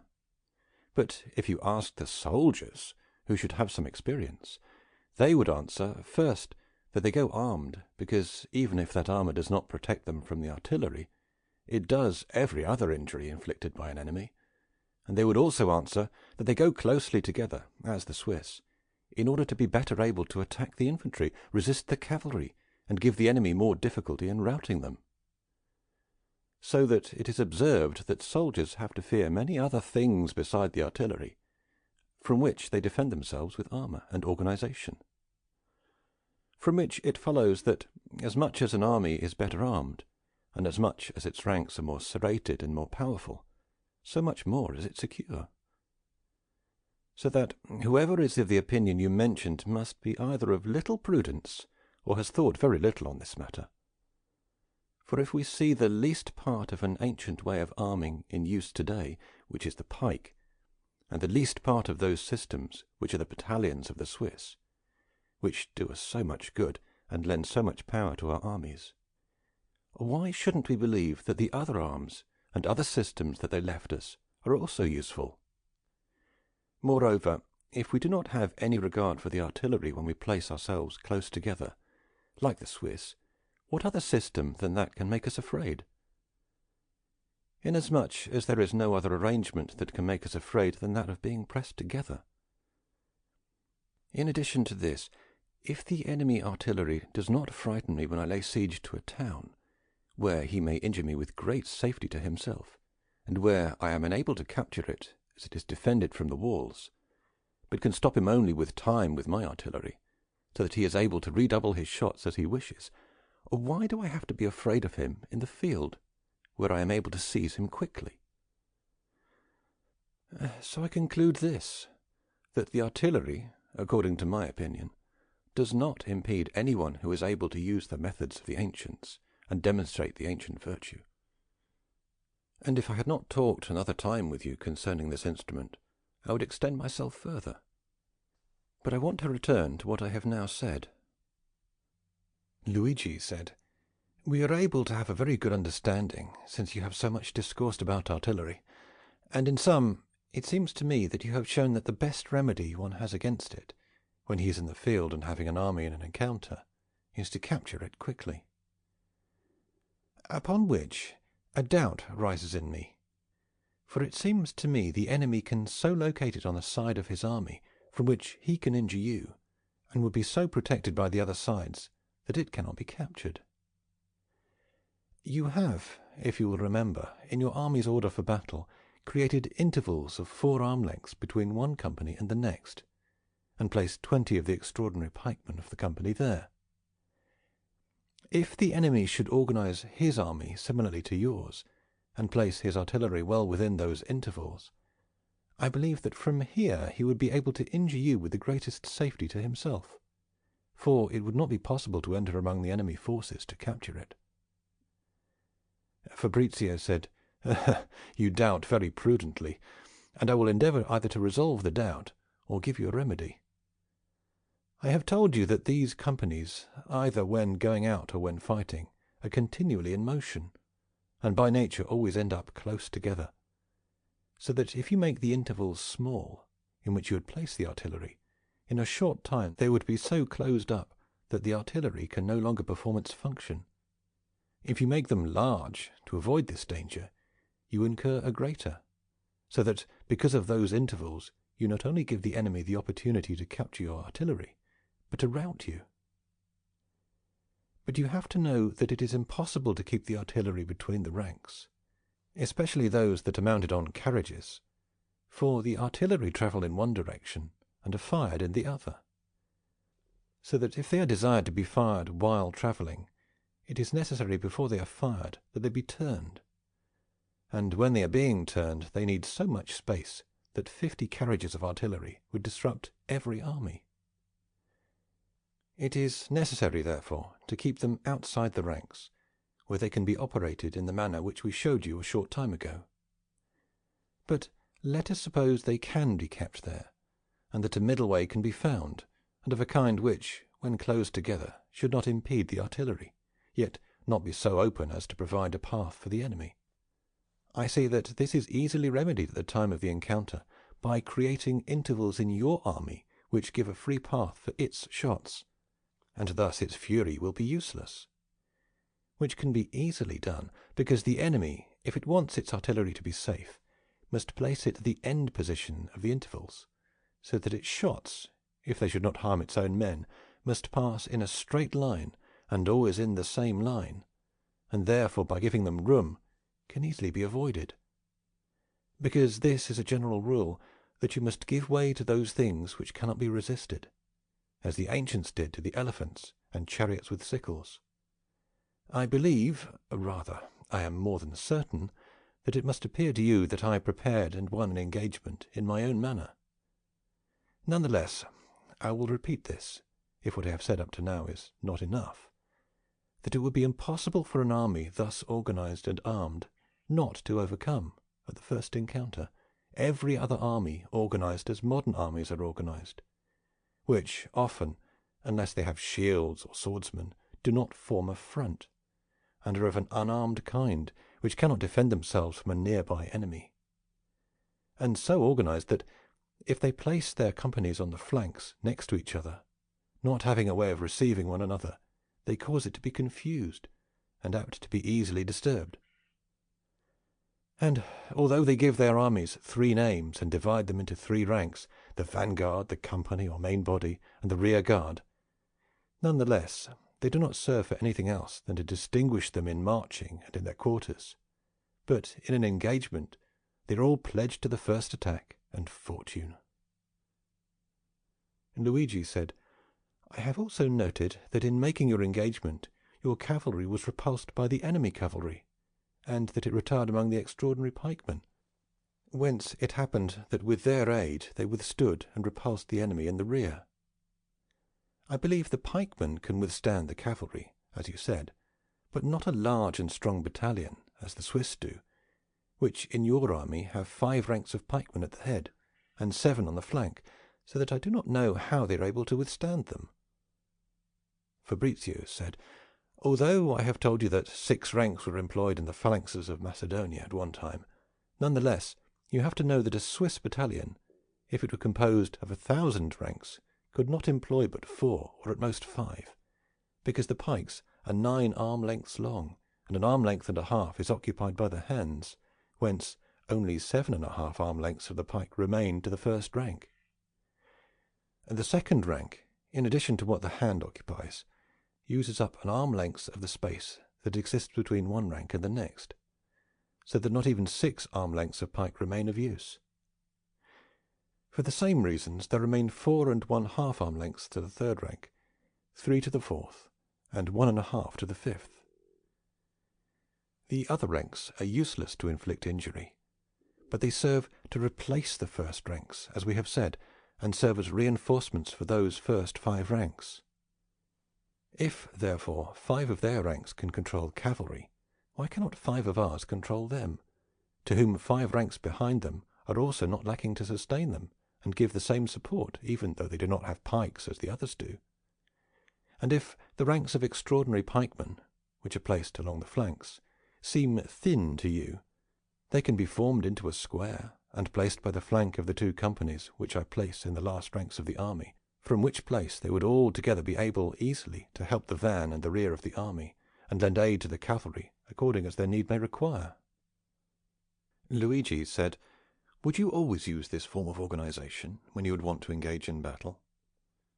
Fabrizio said, "Not in every case, for you have to vary the formation of the army according to the fitness of the site, the kind and numbers of the enemy, which will be shown before this discussion is furnished with an example.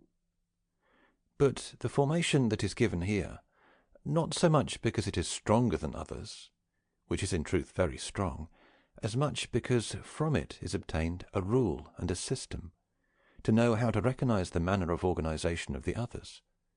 For every science has its generations, upon which in good part it is based.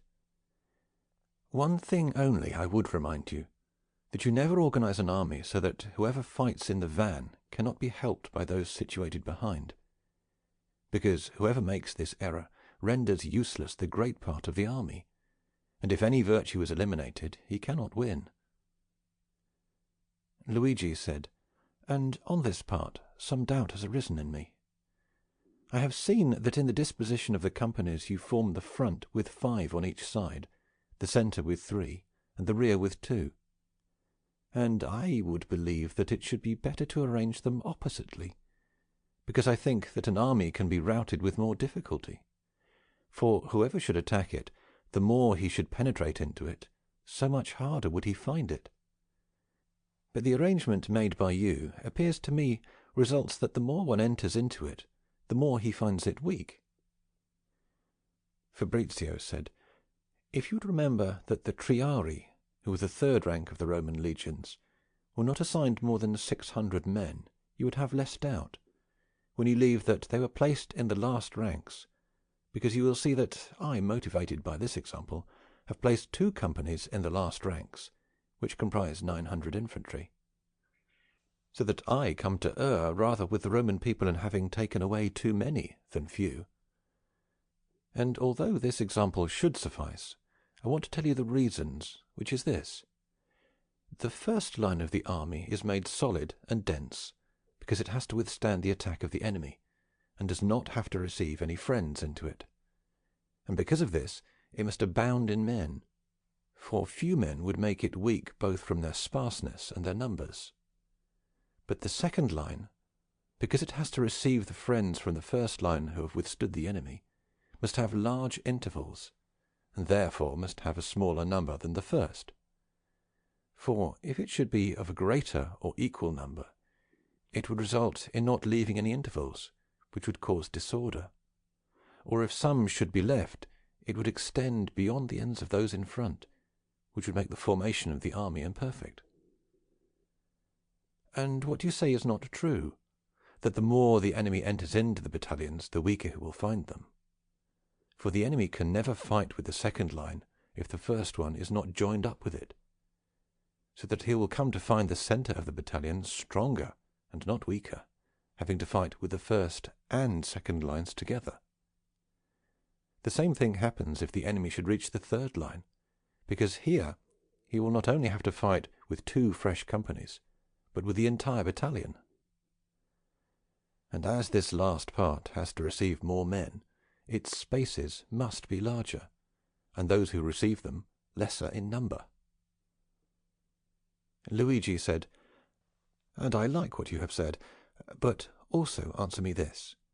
If the 5 companies retire among the second 3, and afterwards the 8 among the third 2, it does not seem possible that the 8 come together and the 10 together and are able to crowd together, whether they are 8 or 10, into the same space which the 5 occupied. Fabrizio said, "The first thing that I answer is that it is not the same space, for the 5 have 4 spaces between them, which they occupy when retiring between one battalion and the next, and that which exists between the 3 or the 2. There also remains that space which exists between the companies and the extraordinary pikemen, which spaces are all made large. There is added to this whatever other space the companies have when they are in the lines without being changed, for when they are changed, the ranks are either compressed or enlarged. They become enlarged when they are so very much afraid that they put themselves in flight. They are compressed when they become so afraid that they seek to save themselves not by flight, but by defence. So that in this case they would compress themselves and not spread out.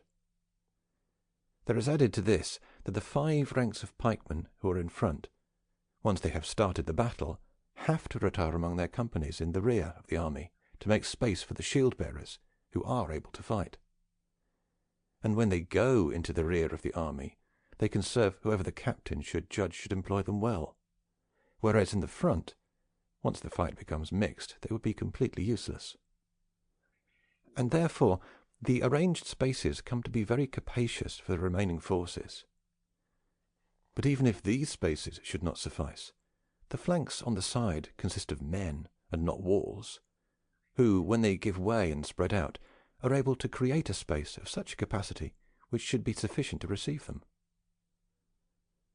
Luigi said, "The ranks of the extraordinary pikemen, which you place on the flank of the army, when the first company retires into the second, do you want them to remain firm and become as 2 wings of the army, or do you also want them to retire with the company?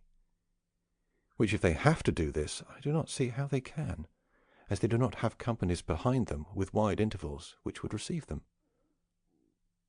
Fabrizio said, "If the enemy does not fight them when he forces the companies to retire, they are able to remain firm in their ranks, and inflict injury on the enemy on the flank, since the first companies had retired. But if they should also fight them, as seems reasonable, being so powerful as to be able to force the others to retire, they should cause them also to retire, which they are very well able to do, even though they have no one behind who should receive them, for from the middle forward they are able to double on the right, one file entering into the other, in the manner we discussed when we talked of the arrangement for doubling themselves. It is true that when doubling they should want to retire behind, other means must be found than that which I have shown you, since I told you that the second rank has to enter among the first, the fourth among the third, and so on, little by little, and in this case it would not be begun from the front, but from the rear, so that doubling the ranks they should come to retire to the rear, and not to turn in front. But to reply to all of that which you have asked concerning this engagement as shown by me, it should be repeated, and I again say that I have organized this army, and will again explain this engagement to you, for 2 reasons. One, to show you how the army is organized; the other, to show you how it is trained. As to the systems, I believe you all most knowledgeable. As to the army, I tell you that it may often be put together in this form, for the heads are taught to keep their companies in this order. And because it is the duty of each individual soldier to keep well the arrangement of each company, and it is the duty of each head to keep well those in each part of the army, and to know well how to obey the commands of the general captain. They must know, therefore, how to join one company with another, and how to take their places instantly. And therefore the banner of each company must have its number displayed openly, so that they may be commanded, and the captain and the soldiers will more readily recognize that number. The battalions ought also to be numbered, and have their number on their principal banner. One must know, therefore, what the number is of the battalion placed on the left or right wing, the number of those placed in the front and the centre, and so on for the others. I would want also that these numbers reflect the grades of positions in the army. For instance, the first grade is the head of 10, the second is the head of 50 ordinary veleti, the third the centurion, the fourth the head of the first company, the fifth that of the second company, the sixth of the third, and so on up to the 10th company, which should be in the second place next to the general captain of the battalion. Nor should anyone arrive to that leadership unless he first has risen through all these grades.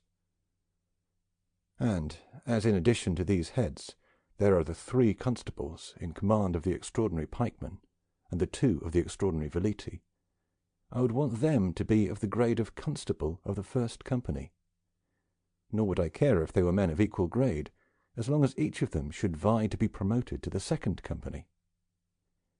Each one of these captains, therefore, knowing where his company should be located, of necessity it will follow that, at the sound of the trumpet, once the captain's flag was raised, all of the army would be in its proper places. And this is the first exercise to which an army ought to become accustomed, that is, to assemble itself quickly. And to do this you must frequently each day arrange them and disarrange them. Luigi said, "What signs would you want the flags of the army to have, in addition to the number?" Fabrizio said, "I would want the one of the general captain to have the emblem of the army. All the others should also have the same emblem, but varying with the fields or with the sign, as it should seem best to the lord of the army. But this matters little so long as their effect results in their recognizing one another. But let us pass on to another exercise in which an army ought to be trained, which is to set it in motion, to march with a convenient step, and to see that, while in motion, it maintains order. The third exercise is that they be taught to conduct themselves as they would afterwards in an engagement, to fire the artillery and retire it, to have the extraordinary veleti issue forth, and after a mock assault have them retire. Have the first company, as if they were being pressed, retire within the intervals of the second company, and then both into the third, and from here each one to return to its place, and to so accustom them in this exercise that it becomes understood and familiar to everyone, which with practice and familiarity will readily be learned. The fourth exercise is that they be taught to recognize the commands of the captain by virtue of his bugle calls and flags, as they will understand without other command the pronouncements made by voice. And as the importance of the commands depends on the bugle calls, I will tell you what sounds or calls the ancients used. According as Thucydides confirms, whistles were often used in the army of the Lacedaemonians, for they judged that its pitch was more apt to make their army proceed with seriousness and not with fury. Motivated by the same reason, the Carthaginians, in their first assault, used the zither. Aleatus, king of the Lydians, used the zither and whistles in war. But Alexander the Great and the Romans used horns and trumpets, like those who thought the courage of the soldiers could be increased by virtue of such instruments, and cause them to combat more bravely. But just as we have borrowed from the Greek and Roman methods in equipping our army, so also in choosing sounds should we serve ourselves of the customs of both those nations. I would, therefore, place the trumpets next to the general captain, as their sound is apt not only to inflame the army, but to be heard over every noise more than any other sound. I would want that the other sounds existing around the constables and heads of companies to be made by small drums and whistles, sounded not as they are presently, but as they are customarily sounded at banquets. I would want, therefore, for the captain to use the trumpets in indicating when they should stop, or go forward, or turn back, when they should fire the artillery, when to move the extraordinary veleti, and by changes in these sounds or calls, point out to the army all those moves that generally are pointed out, and those trumpets afterwards followed by drums. And as training in these matters are of great importance, I would follow them very much in training your army. As to the cavalry, I would want to use the same trumpets, but of lower volume and different pitch of sounds from those of the captain. This is all that occurs to me concerning the organization and training of the army." Luigi said, "I beg you not to be so serious in clearing up another matter for me. Why did you have the light cavalry and the extraordinary veleti move with shouts and noise and fury when they attacked? But they, in rejoining the army, you indicated the matter was accomplished with great silence, and as I do not understand the reason for this fact, I would desire you to clarify it for me." Fabrizio said, "When coming to battle, there have been various opinions held by the ancient captains, whether they ought either to accelerate the step of the soldiers by sounds, or have them go slowly in silence. This last matter serves to keep the ranks firmer, and have them understand the commands of the captain better. The first serves to encourage the men more. And as I believe consideration ought to be given to both of these methods, I made the former move with sound, and the latter in silence. And it does not seem to me that, in any case, the sounds are planned to be continuous, for they would impede the commands, which is a pernicious thing. Nor is it reasonable that the Romans, after the first assault, should follow with such sounds, for it is frequently seen in their histories that the soldiers who were fleeing were stopped by the words and advice of the captains, and changed the orders in various ways by his command, which would not have occurred if the sounds had overcome his voice." Book 4. Luigi said, "Since an engagement has been won so honourably under my rule, I think it is well if I do not tempt fortune further, knowing how changeable and unstable it is. And therefore I desire to resign my speakership, and that, wanting to follow the order that belongs to the youngest, Zenobi now assume this office of questioning. And I know he will not refuse this honour, or we would rather say this hard work, as much in order to give pleasure as also because he is naturally more courageous than I. Nor should he be afraid to enter into these labours, where he can thus be overcome as he can overcome." Zenobi said, "I intend to stay where you put me, even though I would more willingly stay to listen, because up to now I am more satisfied with your questions than those which occurred to me in listening to your discussions pleased me. But I believe it is well, lords, since you have time left and have patience, we do not annoy you with these ceremonies of ours." Fabrizio said, "Rather you give me pleasure, because this change of questioners makes me know the various geniuses and your various desires. Is there anything remaining of the matter discussed which you think should be added?" Zenobi said, "There are two things I desire before we pass on to another part. The one is that you would show me if there is another form of organizing the army which may occur to you. The other, what considerations ought a captain have before going to battle, and if some accident should arise concerning it, what remedies can be made?" Fabrizio said, "I will make an effort to satisfy you. I will not reply to your questions in detail, for when I answer one, often it will also answer another. I have told you that I proposed a form for the army which should fill all the requirements according to the nature of the enemy and the site, because in this case one proceeds according to the site and the enemy. But note this, that there is no greater peril than to overextend the front of your army, unless you have a very large and very brave army. Otherwise you have to make it rather wide and of short length than of long length and very narrow. For when you have a small force compared to the enemy, you ought to seek other remedies. For example, arrange your army so that you are girded on a side by rivers or swamps, so that you cannot be surrounded, or gird yourself on the flanks with ditches, as Caesar did in Gaul. In this case you have to take the flexibility of being able to enlarge or compress your front, according to the numbers of the enemy. And if the enemy is of a lesser number, you ought to seek wide places, especially if you have your forces so disciplined that you are able not only to surround the enemy, but extend your ranks, because in rough and difficult places you do not have the advantage of being able to avail yourself of all your ranks. Hence it happened that the Romans almost always sought open fields, and avoided the difficult ones. On the other hand, as I have said, you ought, if you have either a small force or a poorly disciplined one, to seek places where a small number can defend you, or where inexperience may not cause you injury. Also, higher places ought to be sought, so as to be able more easily to attack the enemy. And nonetheless, one ought to be aware not to arrange your army on a beach and in a place near the adjoining hills, where an enemy army can come, because in this case, with respect to the artillery, the higher place would be disadvantageous to you, because you could continuously and conveniently be harmed by the enemy artillery, without being able to undertake any remedy, and similarly impeded by your own men, you cannot conveniently injure him. Whoever organizes an army for battle ought also to have regard for both the sun and the wind, that the one and the other do not strike the front, because both impede your vision, the one with its rays, the other with dust. And in addition, the wind does not aid the arms that are thrown at the enemy, and makes their blows more feeble.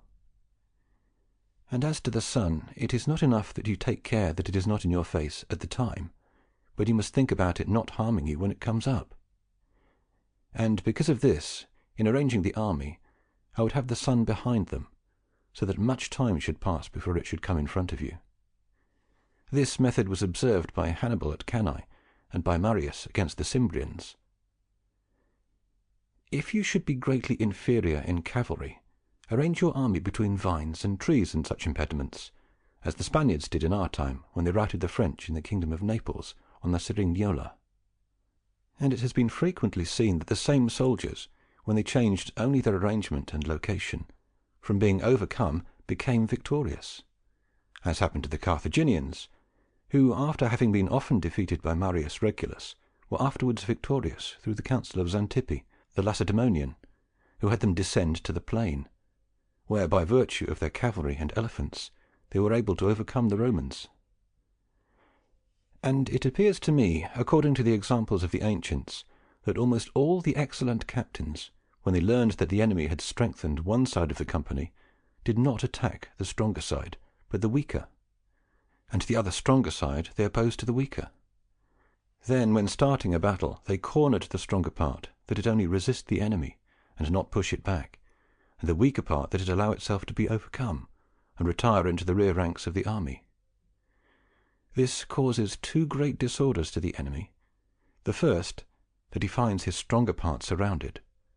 The second is that, as it appears to them they will obtain victory quickly, it rarely happens that he will not become disorganized, whence his defeat quickly results. Cornelius Scipio, when he was in Spain, fighting against Hasdrubal the Carthaginian, and knowing that Hasdrubal, in arranging the army, placed his legions in the centre, which constituted the strongest part of his army, and therefore when Hasdrubal was to proceed in this manner afterwards, when he came to the engagement, changed the arrangement, and put his legions in the wings of the army, and placed his weaker forces in the centre.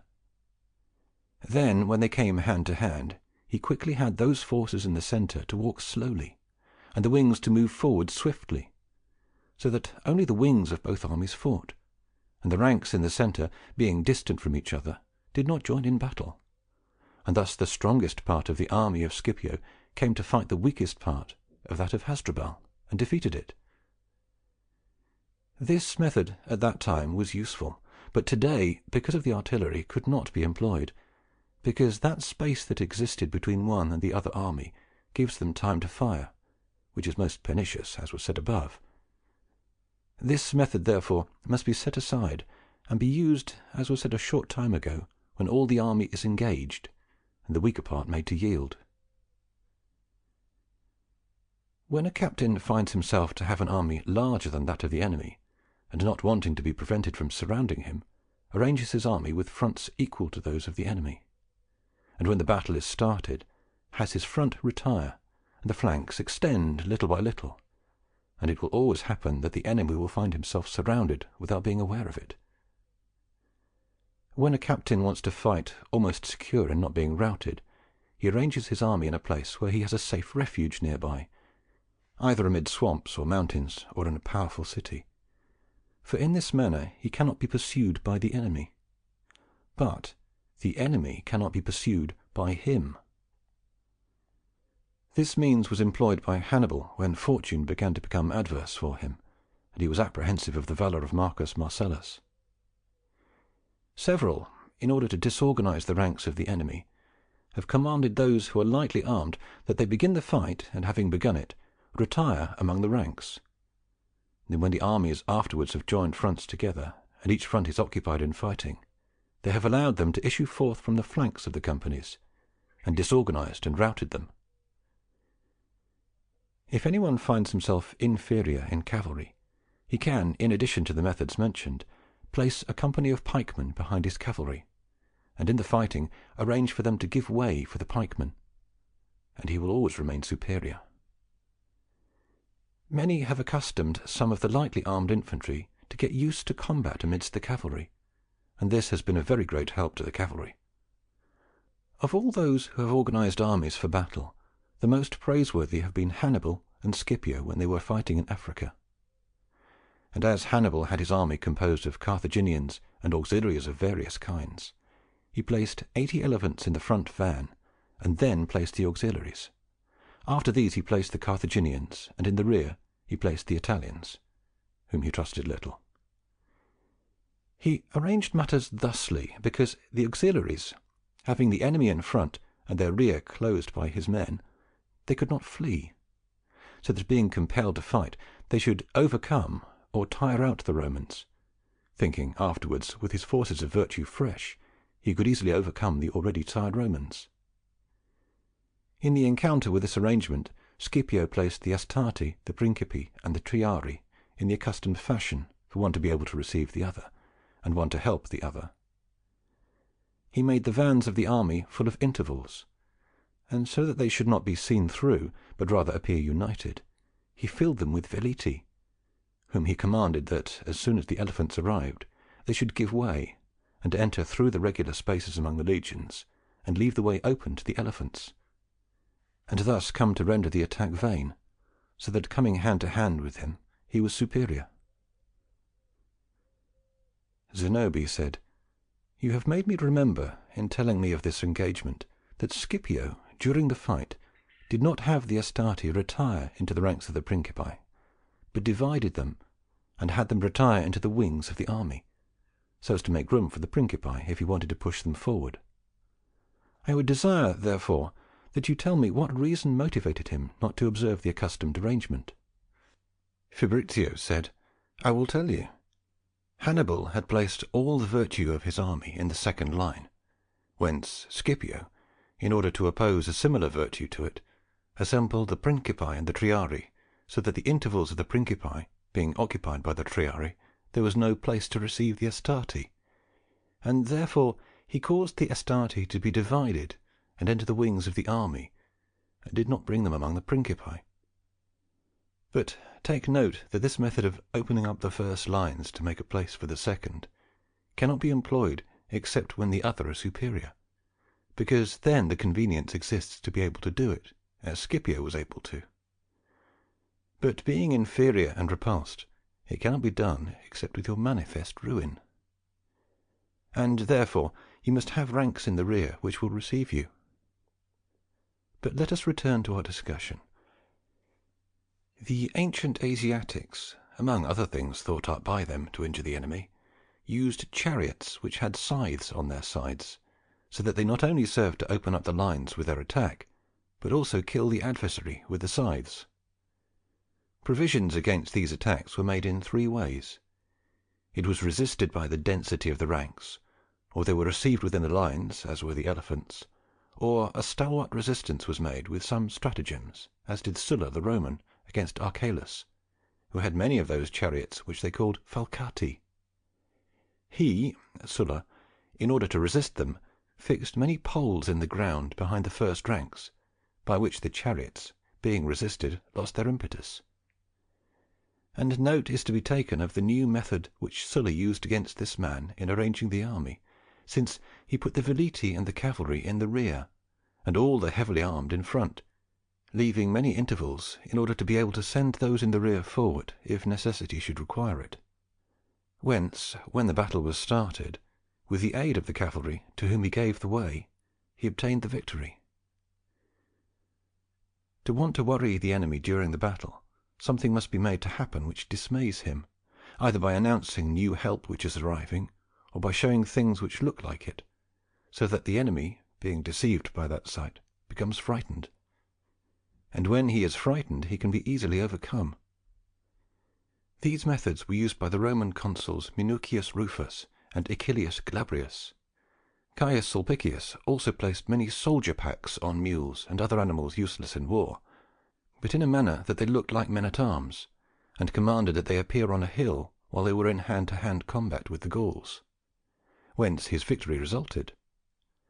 Marius did the same when he was fighting against the Germans. Feigned assaults, therefore, being of great value while the battle lasts, it happens that many are benefited by the real assaults, especially if, improvised in the middle of the battle, it is able to attack the enemy from behind or on the sides, which can be done only with difficulty, unless the nature of the company helps you. For if it is open, part of your forces cannot be speeded, as must be done in such enterprises. But in wooded or mountainous places, and hence capable of ambush, part of your forces can be well hidden, so that the enemy may be assaulted suddenly and without his expecting it, which will always be the cause of giving you the victory. And sometimes it has been very important, while the battle goes on, to plant voices which announce the death of the enemy captain, or the defeat of some other part of the army, and this often has given the victory to whoever used it. The enemy cavalry may be easily disturbed by unusual sights or noises, as did Croesus, who opposed camels to the cavalry of his adversaries, and Pyrrhus, who opposed elephants to the Roman cavalry, the sight of which disturbed and disorganized it. In our times the Turk routed the Shah in Persia and the Soldan in Syria with nothing else than the noise of guns, which so affected their cavalry by their unaccustomed noises that the Turk was able easily to defeat it. The Spaniards, to overcome the army of Hamilcar, placed in their first lines chariots full of tow drawn by oxen, and when they had come to battle set fire to them, whence the oxen, wanting to flee the fire, hurled themselves on the army of Hamilcar and dispersed it. As we mentioned, where the country is suitable, it is usual to deceive the enemy when in combat by drawing him into ambushes, but when it is open and spacious, many have employed the digging of ditches, and then covering them lightly with earth and branches, but leaving several spaces solid, in order to be able to retire between them. Then, when the battle is started, retire through them, and the enemy pursuing comes to ruin in them. If, during the battle, some accident befalls you which dismays your soldiers, it is a most prudent thing to know how to dissimulate and divert them to something good, as did Lucius Sulla, who, while the fighting was going on, seeing that a great part of his forces had gone over to the side of the enemy, and that this had dismayed his men, quickly caused it to be understood throughout the entire army that everything was happening by his order, and this not only did not disturb the army, but so increased its courage that it was victorious. It also happened to Sulla that, having sent certain soldiers to undertake certain business, and they having been killed, in order that his army would not be dismayed, said that because he had found them unfaithful, he had cunningly sent them into the hands of the enemy. Sertorius, when undertaking an engagement in Spain, killed one who had pointed out to him the slaying of one of his heads, for fear that by telling the same to others he should dismay them. It is a difficult matter to stop an army already in flight and return it to battle, and you have to make this distinction: either they are entirely in flight, and here it is impossible to return them, or only a part are in flight, and here there is some remedy. Many Roman captains, by getting in front of those fleeing, have stopped them by making them ashamed of their flight, as did Lucius Sulla, who, when a part of his legions had already turned, driven by the forces of Mithridates, with his sword in hand he got in front of them and shouted, "If anyone asks you where you have left your captain, tell them we have left him in Boeotia fighting." The consul Attilius opposed those who fled with those who did not flee, and made them understand that if they did not turn about they would be killed by both friends and enemies. Philip of Macedonia, when he learned that his men were afraid of the Scythian soldiers, put some of his most trusted cavalry behind his army, and commissioned them to kill anyone who fled, whence his men, preferring to die fighting rather than in flight, won. Many Romans, not so much in order to stop a flight as to give his men an occasion to exhibit greater prowess while they were fighting, have taken a banner out of their hands, and tossing it amid the enemy, offered rewards to whoever would retrieve it. I do not believe it is out of order to add to this discussion those things that happen after a battle, especially as they are brief, and not to be omitted, and conform greatly to this discussion. I will tell you, therefore, how engagements are lost or are won. When one wins, he ought to follow up the victory with all speed, and imitate Caesar in this case, and not Hannibal, who, because he had stopped after he had defeated the Romans at Cannae, lost the empire of Rome. The other, Caesar, never rested after a victory, but pursued the routed army with great impetus and fury until he had completely assaulted it. But when one loses, a captain ought to see if something useful can result from this loss, especially if some residue of the army remains to him. An opportunity can arise from the unawareness of the enemy, which frequently becomes obscured after a victory, and gives you the occasion to attack him. As Martius, the Roman, attacked the Carthaginian army, which, having killed the two Scipios and defeated their armies, thought little of that remnant of the forces, who, with Martius, remained alive, and was in turn attacked and routed by him. It is seen, therefore, that there is nothing so capable of success as that which the enemy believes you cannot attempt, because men are often injured more when they are less apprehensive. A captain ought, therefore, when he cannot do this, at least endeavour with industry to restrict the injury caused by the defeat. And to do this, it is necessary for you to take steps that the enemy is not able to follow you easily, or give him cause for delay. In the first case, some, after they realize they are losing, order their leaders to flee to several parts by different paths, having first given an order where they should afterwards reassemble, so that the enemy, fearing to divide his forces, would leave all or a greater part of them safe. In the second case, many have thrown down their most precious possessions in front of the enemy, so that, being retarded by plundering, he gave them more time for flight. Titus Dimmius used not a little astuteness in hiding the injury received in battle, for, after he had fought until nightfall with the loss of many of his men, caused a good many of them to be buried during the night, whence in the morning the enemy, seeing so many of their dead and so few Romans, believing they had the disadvantage, fled. I believe I have thus confused you, as I said, but satisfied your question in good part.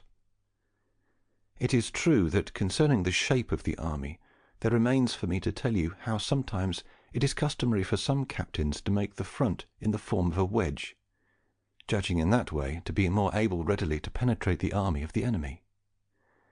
In opposition to this shape, they customarily would form a scissor, so as to be able to receive that wedge into that space, and surround and fight it from every side.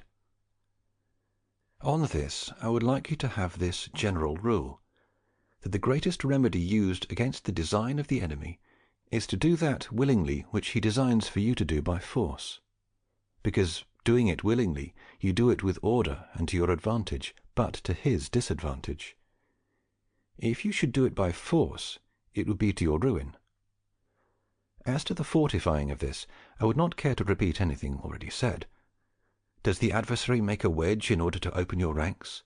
If you proceed with yours open, you disorganize him, and he does not disorganize you.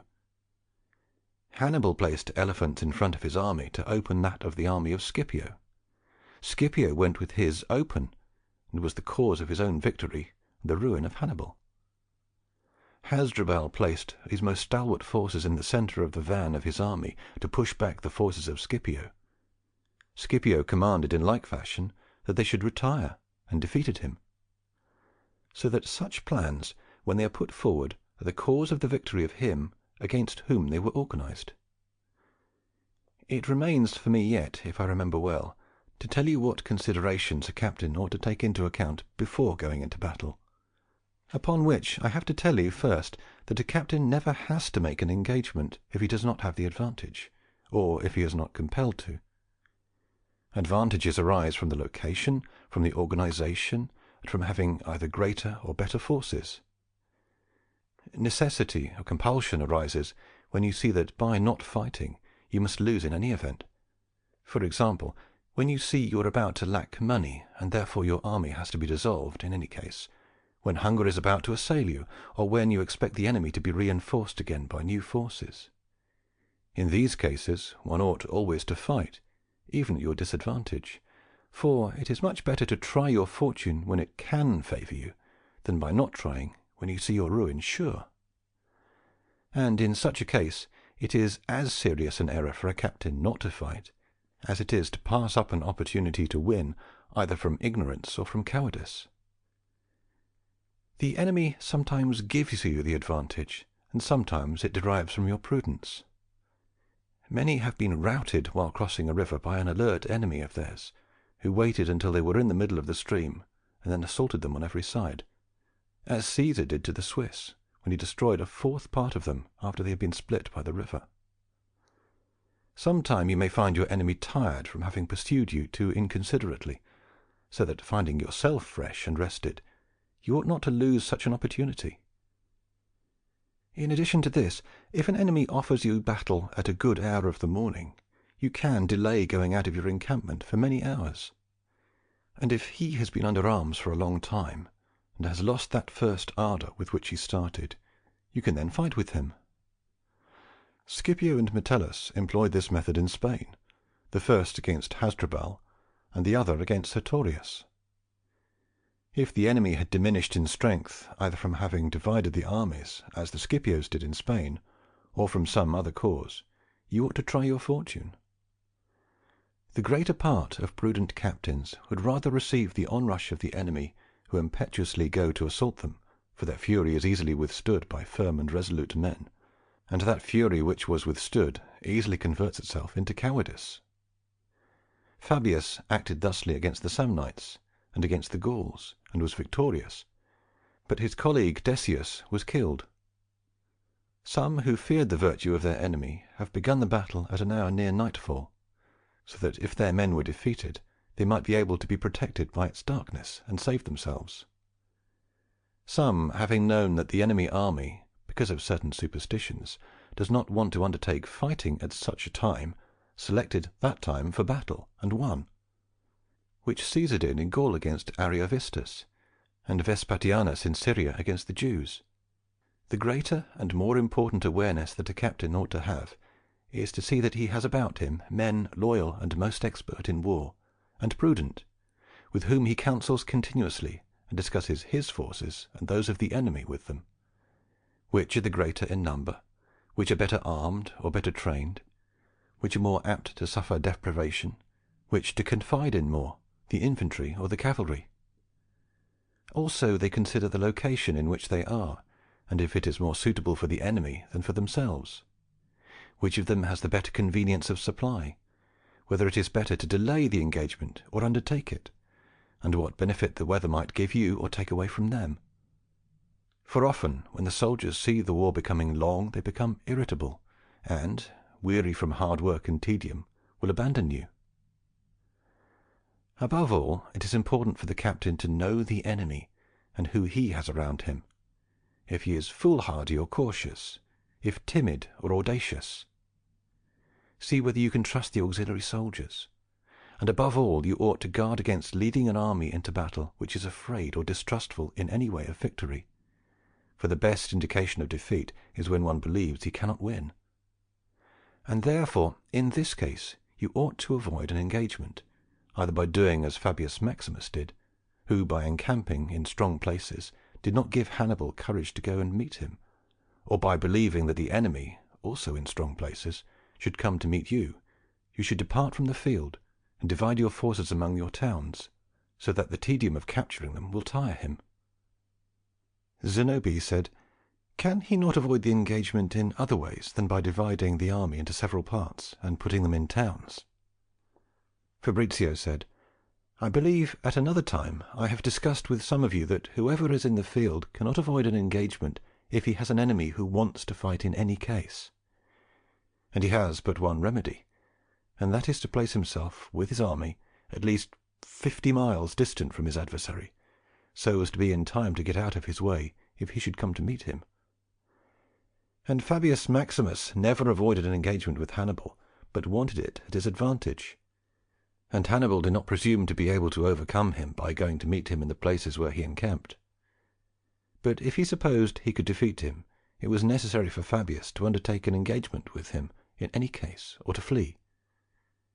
Philip, king of Macedonia, he who was the father of Perseus, coming to war with the Romans, placed his encampment on a very high mountain, so as not to have an engagement with them. But the Romans went to meet him on that mountain and routed him. Vercingetorix, a captain of the Gauls, in order to avoid an engagement with Caesar, who unexpectedly had crossed the river, placed himself miles distant with his forces. The Venetians in our times, if they did not want to come to an engagement with the King of France, ought not to have waited until the French army had crossed the Adda, but should have placed themselves distant from him, as did Vercingetorix. Whence, having waited for him, they did not know how to take the opportunity of undertaking an engagement during the crossing, nor how to avoid it. For the French being near to them, as the Venetians decamped, assaulted and routed them. And so it is that an engagement cannot be avoided if the enemy at all events wants to undertake it. Nor does anyone cite Fabius, for he avoided an engagement in cases like that just as much as did Hannibal. It often happens that your soldiers are not willing to fight, and you know that because of their number or the location, or from some other cause, you have a disadvantage, and would like them to change their minds. It also happens that necessity or opportunity constrains you to come to an engagement, and that your soldiers are discontent and little disposed to fight, whence it is necessary for you in one case to frighten them, and in the other to excite them. In the first instance, if persuasion is not enough, there is no better way to have both those who fight and those who would not believe you than to give some of them over to the enemy as plunder. It may also be well to do with cunning that which happened to Fabius Maximus at home. The army of Fabius desired, as you know, to fight with the army of Hannibal. His master of cavalry had the same desire. It did not seem proper to Fabius to attempt the battle, so that, in order to dispel such desires, he had to divide the army. Fabius kept his men in the encampments, and the other, the master of cavalry, going forth and coming into great danger, would have been routed if Fabius had not succoured him. By this example, the master of the cavalry, together with the entire army, realized it was a wise course to obey Fabius. As to exciting them to fight, it is well to make them angry at the enemy, by pointing out that the enemy say slanderous things of them, and showing them to have with their intelligence in the enemy camp, and having corrupted some part, to encamp on the side where they see the enemy, and undertake some light skirmishes with them, because things that are seen daily are more easily disparaged. By showing yourself indignant, and by making an oration in which you reproach them for their laziness, you make them so ashamed by saying you want to fight only if they do not accompany you. And above everything, to have this awareness, if you want to make the soldiers obstinate in battle, not to permit them to send home any of their possessions, or settle in any place, until the war ends, so that they understand that if flight saves them their lives, it will not save them their possessions. The love of the latter, not less than the former, renders men obstinate in defence. Zenobia said, "You have told how soldiers can be made to turn and fight, by talking to them. Do you mean by this that he has to talk to the entire army, or to its heads?" Fabrizio said, "To persuade or dissuade a few from something is very easy, for if words are not enough, you can use authority and force. But the difficulty is to take away a sinister idea from a multitude, whether it may be in agreement or contrary to your own opinion, where only words can be used, which, if you want to persuade everyone, must be heard by everyone.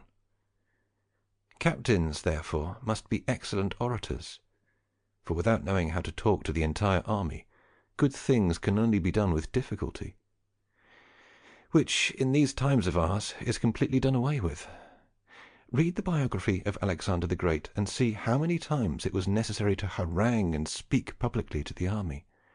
Otherwise he could never have led them, having become rich and full of plunder, through the deserts of Arabia and into India, with so much hardship and trouble. For infinite numbers of things arose by which an army is ruined if a captain does not know how, or is not accustomed to talking to it.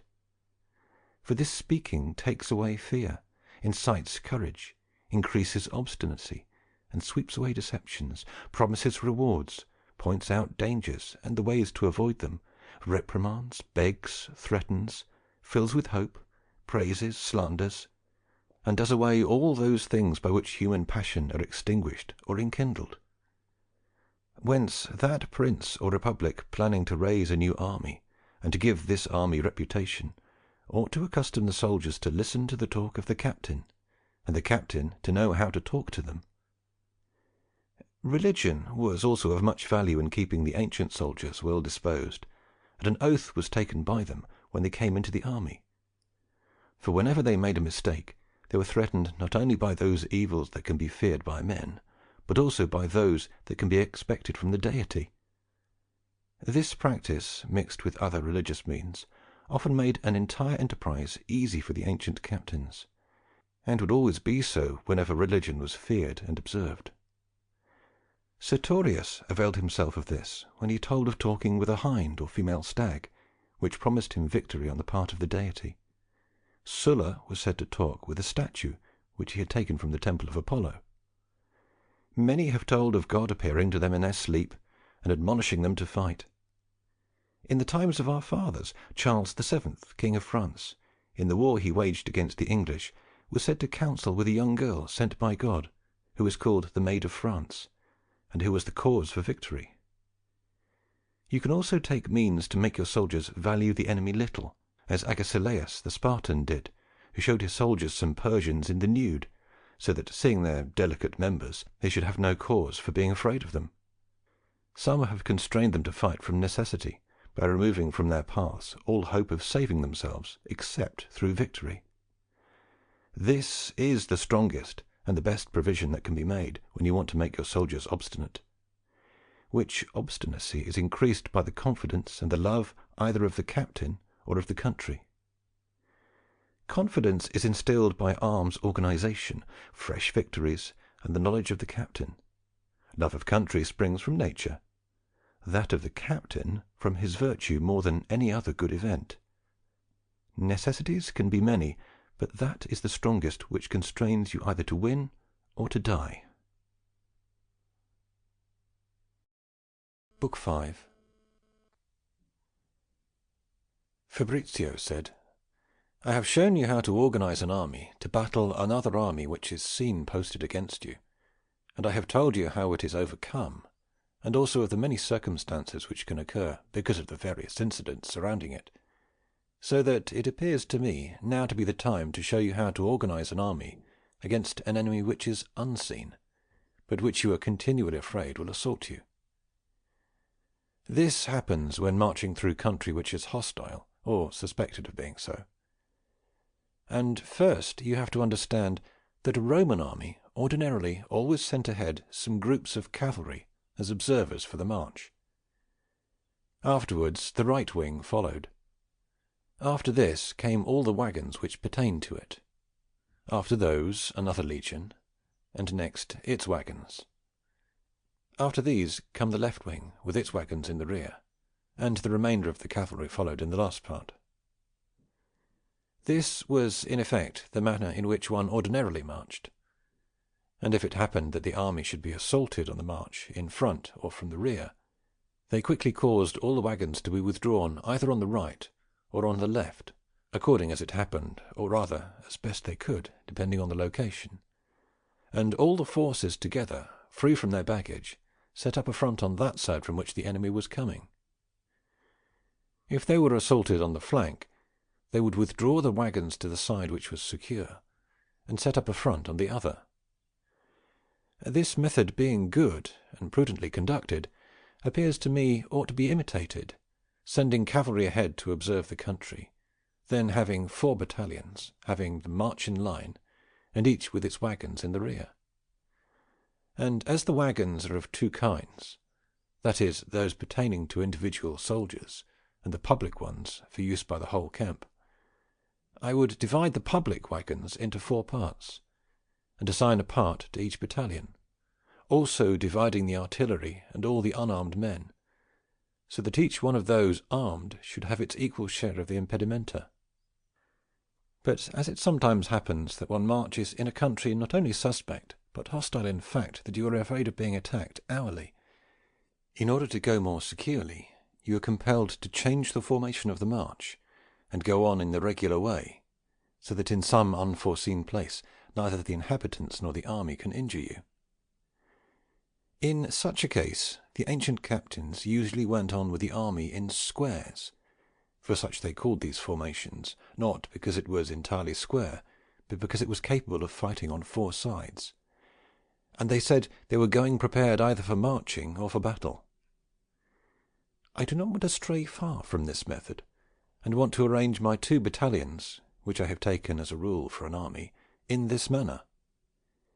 If you want, therefore, to walk securely through the enemy country, and be able to respond from every side, if you had been assaulted by surprise and wanting in accordance with the ancients to bring it into a square, I would plan to make a square whose hollow was 200 arm lengths on every side, in this manner. I would first place the flanks, each distant from the other by 212 arm lengths, and would place 5 companies in each flank, in a file along its length, and distant from each other 3 arm lengths. These would occupy their own space, each company occupying a space 40 arm lengths by 212 arm lengths.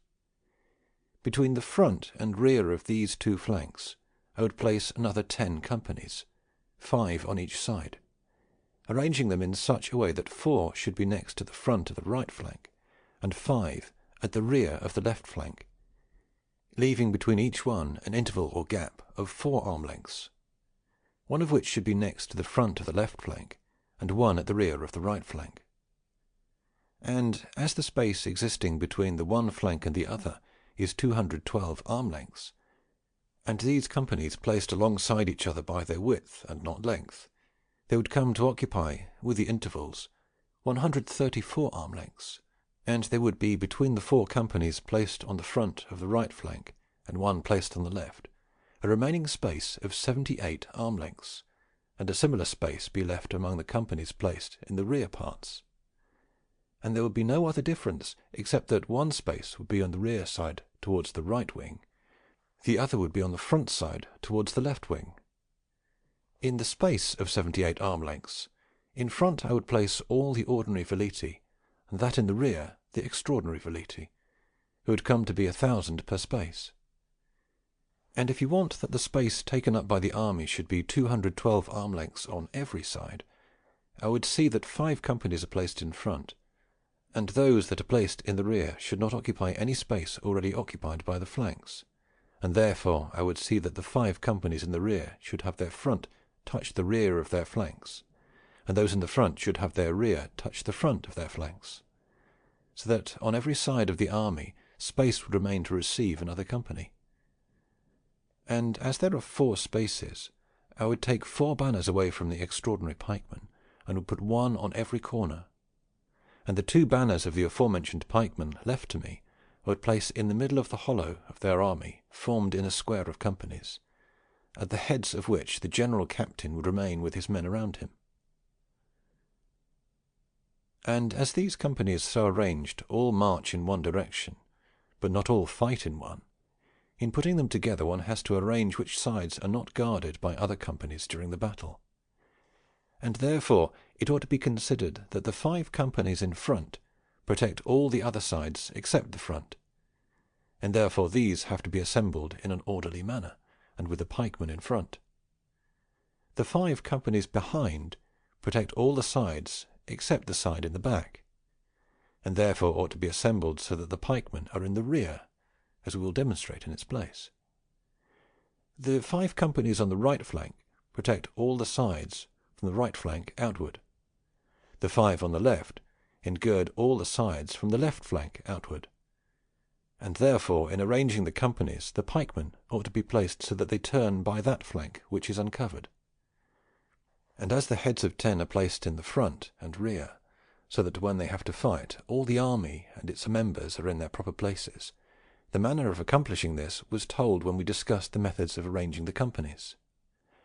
I would divide the artillery, and one part I would place outside the right flank, and the other at the left.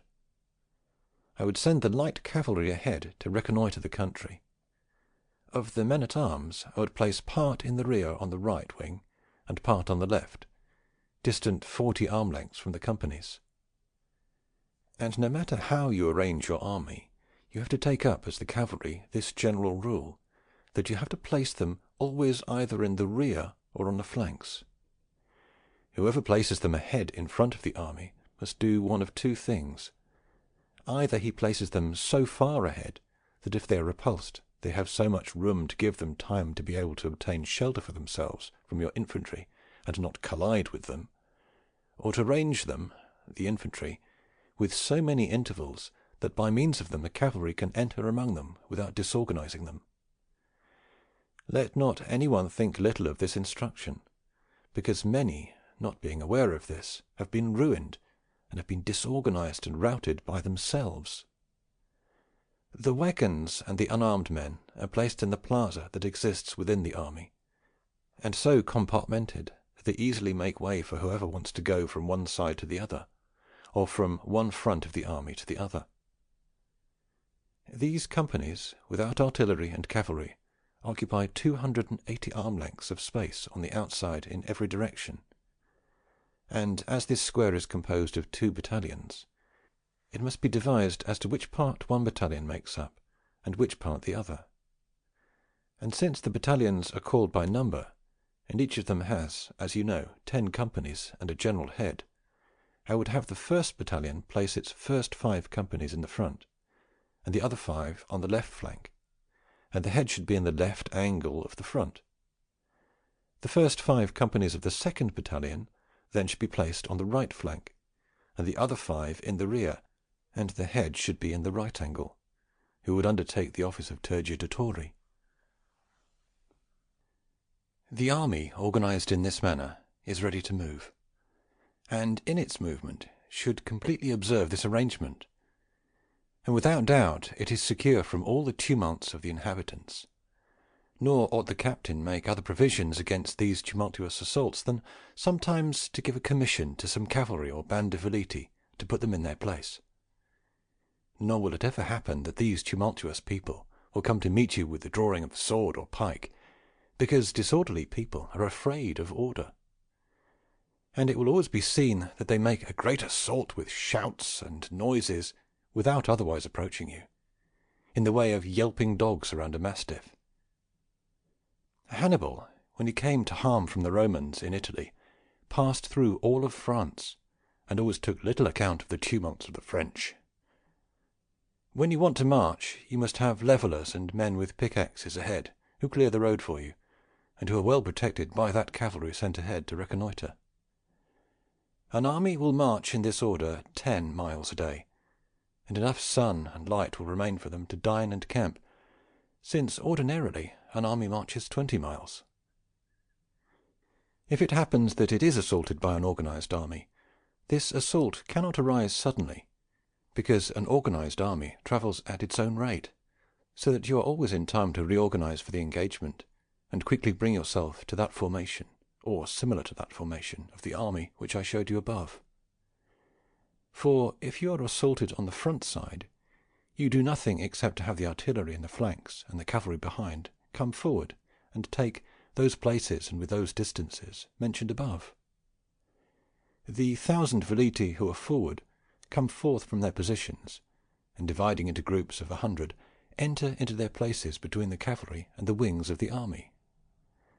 Then into the voids left by them enter the 2 bands of extraordinary pikemen, which I had placed in the plaza of the army.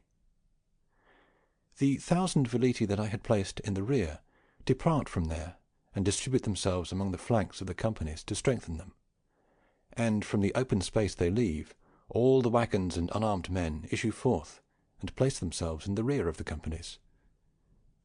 The plaza, therefore, remains vacant, as everyone has gone to their places, and the 5 companies that I placed in the rear of the army come forward through the open void that exists between the one and the other flank, and march toward the company in the front, and the 3 approach them at 40 arm lengths, with equal intervals between one another, and 2 remain behind, distant another 40 arm lengths.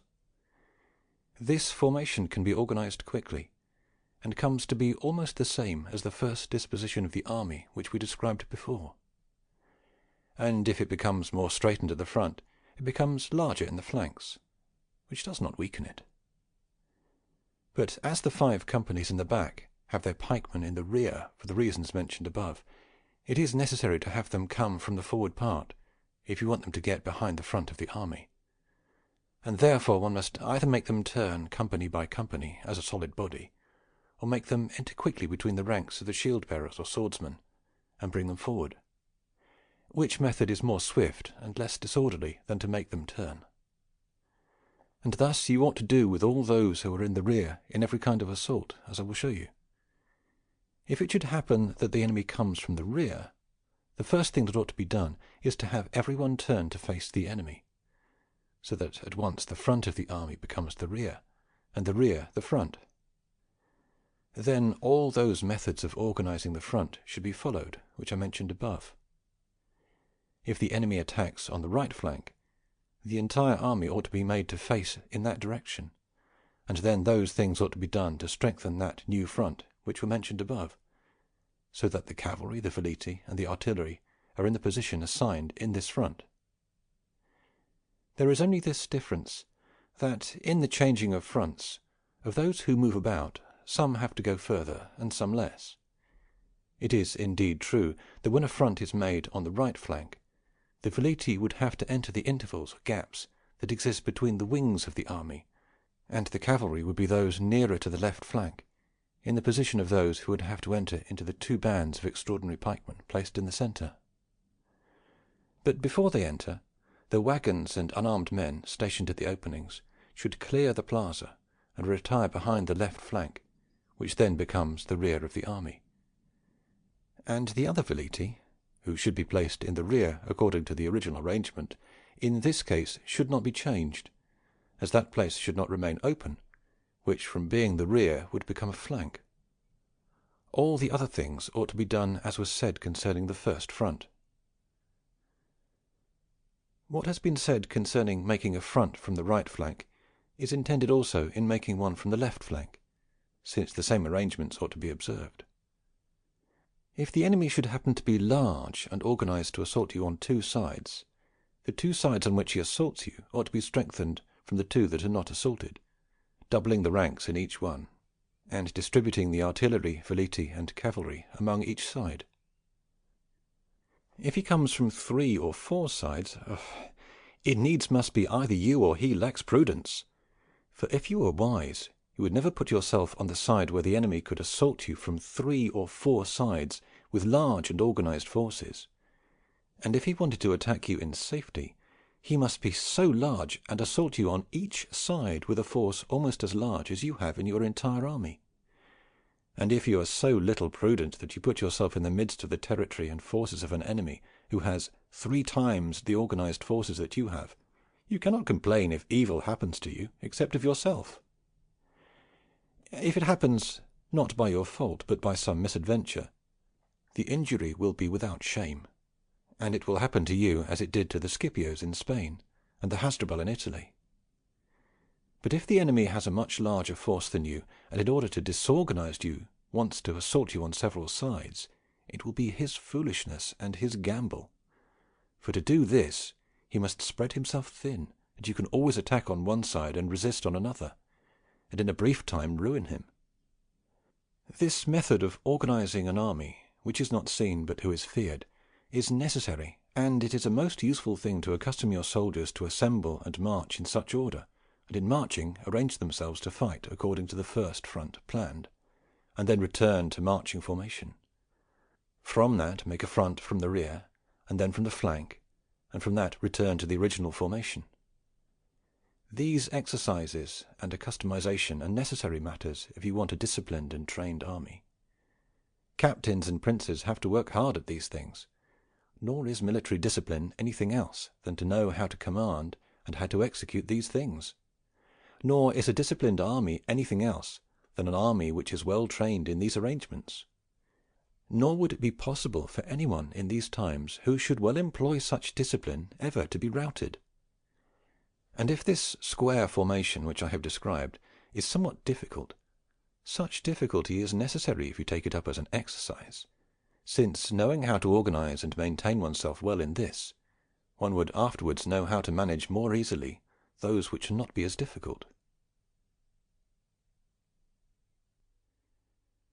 Zenobia said, "I believe, as you say, that these arrangements are very necessary, and by myself I would not know what to add or leave out. It is true that I desire to know two things from you. The one, when you want to make a front from the rear or from a flank, and you want them to turn, whether the command is given by voice or by sound or bugle call. The other, whether those you sent ahead to clear the roads in order to make a path for the army ought to be soldiers of your companies, or other lowly people assigned to such practices." Fabrizio said, "Your first question is very important, for often the commands of the captain, not very well understood or poorly interpreted, have disorganized their army. Hence the voices with which they command in times of danger ought to be loud and clear. And if you command with sounds or bugle calls, it ought to be done so that they are so different from each other that one cannot be mistaken for another. And if you command by voice, you ought to be alert to avoid general words, and use particular ones. And of the particular ones, avoid those which might be able to be interpreted in an incorrect manner. Many times, saying, 'Go back, go back,' has caused an army to be ruined. Therefore, this expression ought to be avoided, and in its place use 'retreat.'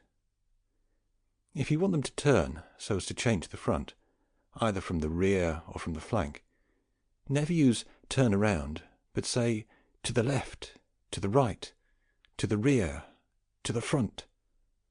So, too, all the other words have to be simple and clear, as 'hurry,' 'hold still,' 'forward,' 'return.'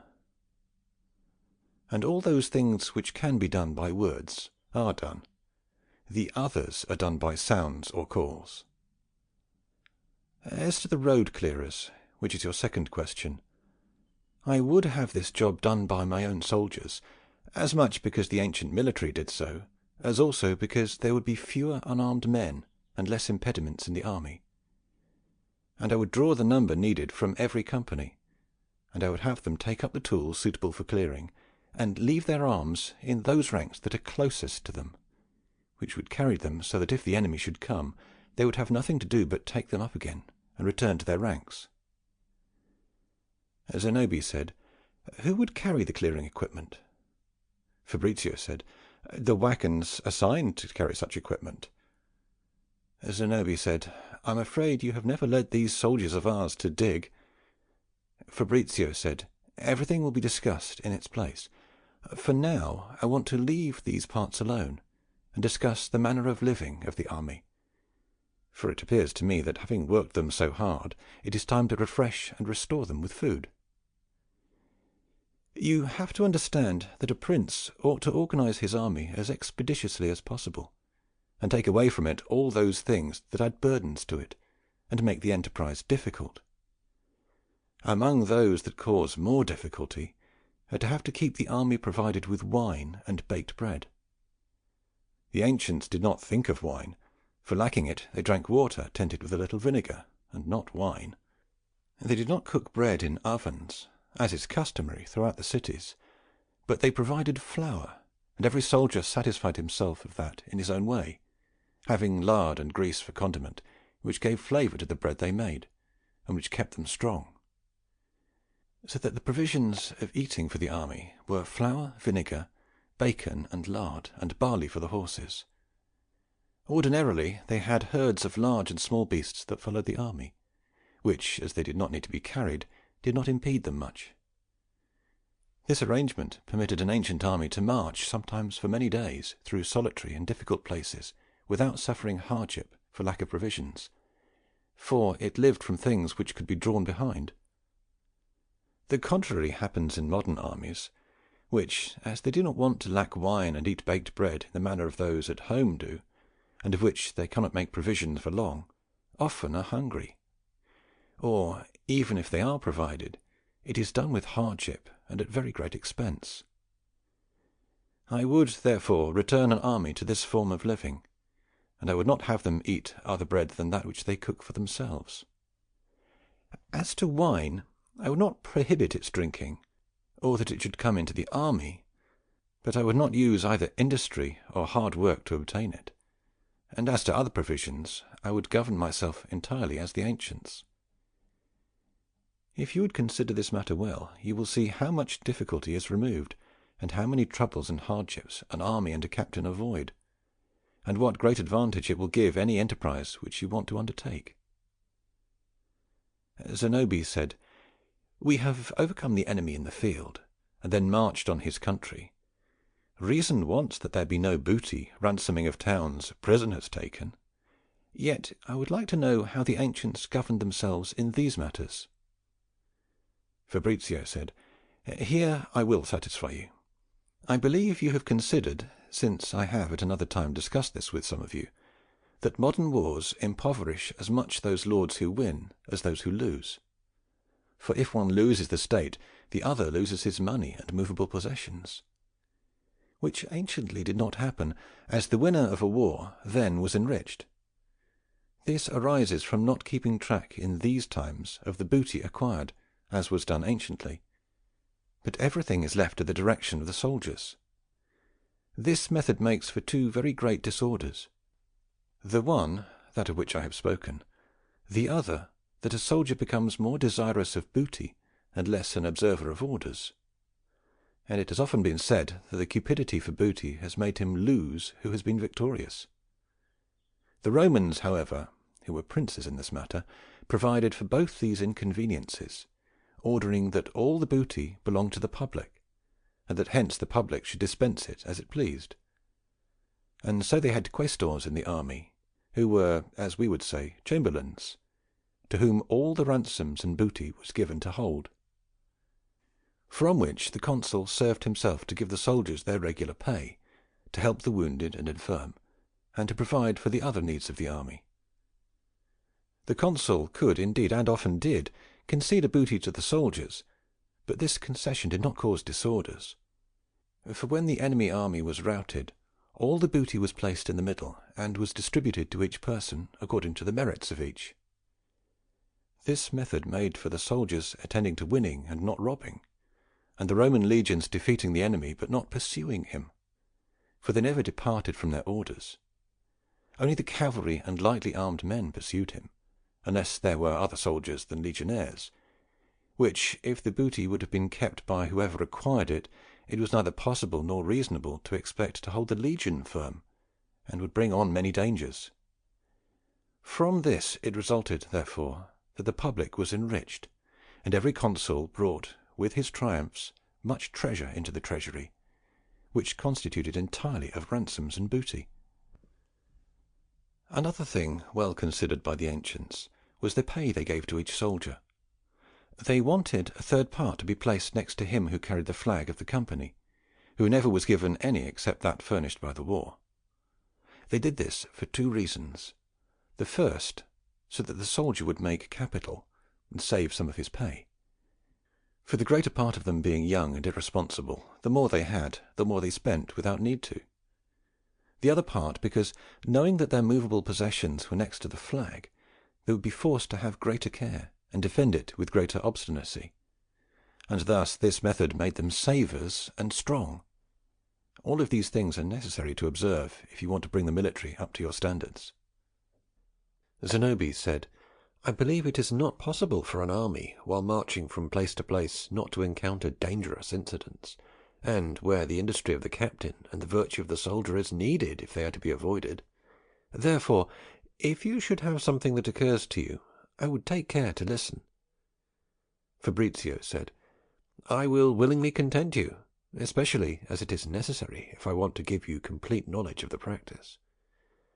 The captains, while they march with the army, ought above everything else to guard against ambushes, which may happen in two ways. Either you enter into them while marching, or the enemy cunningly draws you into them without your being aware of it. In the first case, if you want to avoid them, it is necessary to send ahead double the guard, who reconnoitre the country. and the more the country is suitable for ambush, as are wooded and mountainous countries, the more diligence ought to be used, for the enemy always place themselves either in woods or behind a hill. And just as by not foreseeing an ambush you will be ruined, so by foreseeing it you will not be harmed. Birds or dust have often discovered the enemy, for where the enemy comes to meet you he will always raise a great dust, which will point out his coming to you. Thus often a captain, when he sees in a place whence he ought to pass pigeons taking off, and other birds flying about freely, circling and not settling, has recognized this to be the place of an enemy ambush, and knowing this, has sent his forces forward, saving himself and injuring the enemy. As to the second case, being drawn into it, which our men call being drawn into a trap, you ought to look out not to believe readily those things that appear to be less reasonable than they should be, as would be the case if an enemy places some booty before you. You would believe it to be an act of love, but would conceal deceit inside it. If many enemies are driven out by few of your men, if only a few of the enemy assault you, if the enemy takes to sudden and unreasonable flight, in such cases you ought always to be afraid of deceit. And you should never believe that the enemy does not know his business. Rather, if you want to deceive yourself less, and bring on less danger, the more he appears weak, the more the enemy appears more cautious, so much the more ought you to be wary of him. And in this you have to use two different means, since you have to fear him with your thoughts and arrangements, but by words and other external demonstrations show him how much you disparage him. For this latter method causes your soldiers to have more hope in obtaining the victory. The former makes you more cautious and less apt to be deceived. And you have to understand that when you march through enemy country, you face more and greater dangers than in undertaking an engagement. And therefore, when marching, a captain ought to double his diligence, and the first thing he ought to do is to have all the country through which he marches described and depicted, so that he will know the places, the numbers, the distances, the roads, the mountains, the rivers, the marshes, and all their characteristics. And in getting to know this, in divers ways, one must have around him different people who know the places, and question them with diligence, and contrast their information, and make notes according as it checks out. He ought to send cavalry ahead, and with them prudent heads, not so much to discover the enemy as to reconnoitre the country, to see whether it checks with the places, and with the information received from them. He ought also to send out guides, guarded and kept loyal by hopes of reward and fear of punishment.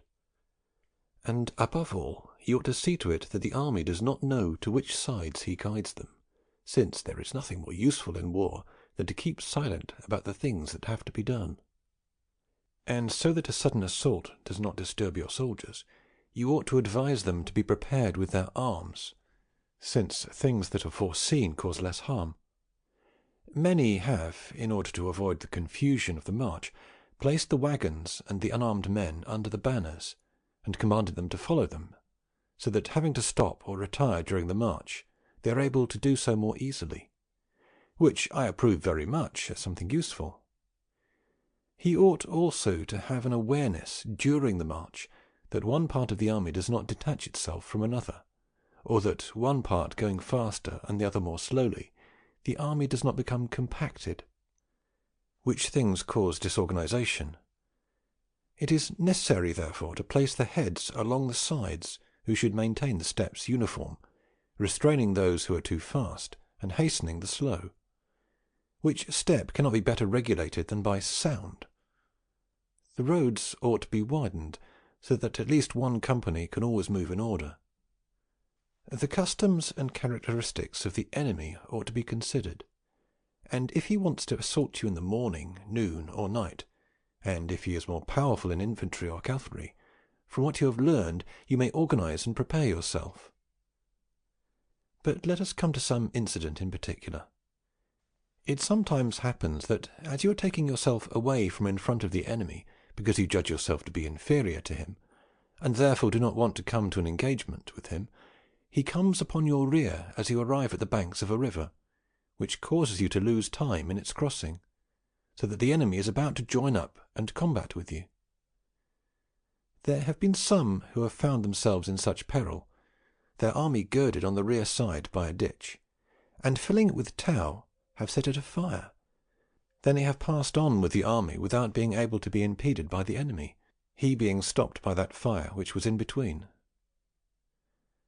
Zenobia said, "And it is hard for me to believe that this fire can check him, especially as I remember to have heard that Hanno the Carthaginian, when he was besieged by the enemy, girded himself on that side from which he wanted to make an eruption with wood and set fire to it, whence the enemy, not being intent to guard that side, had his army pass over the flames, having each soldier protect his face from the fire and smoke with his shield."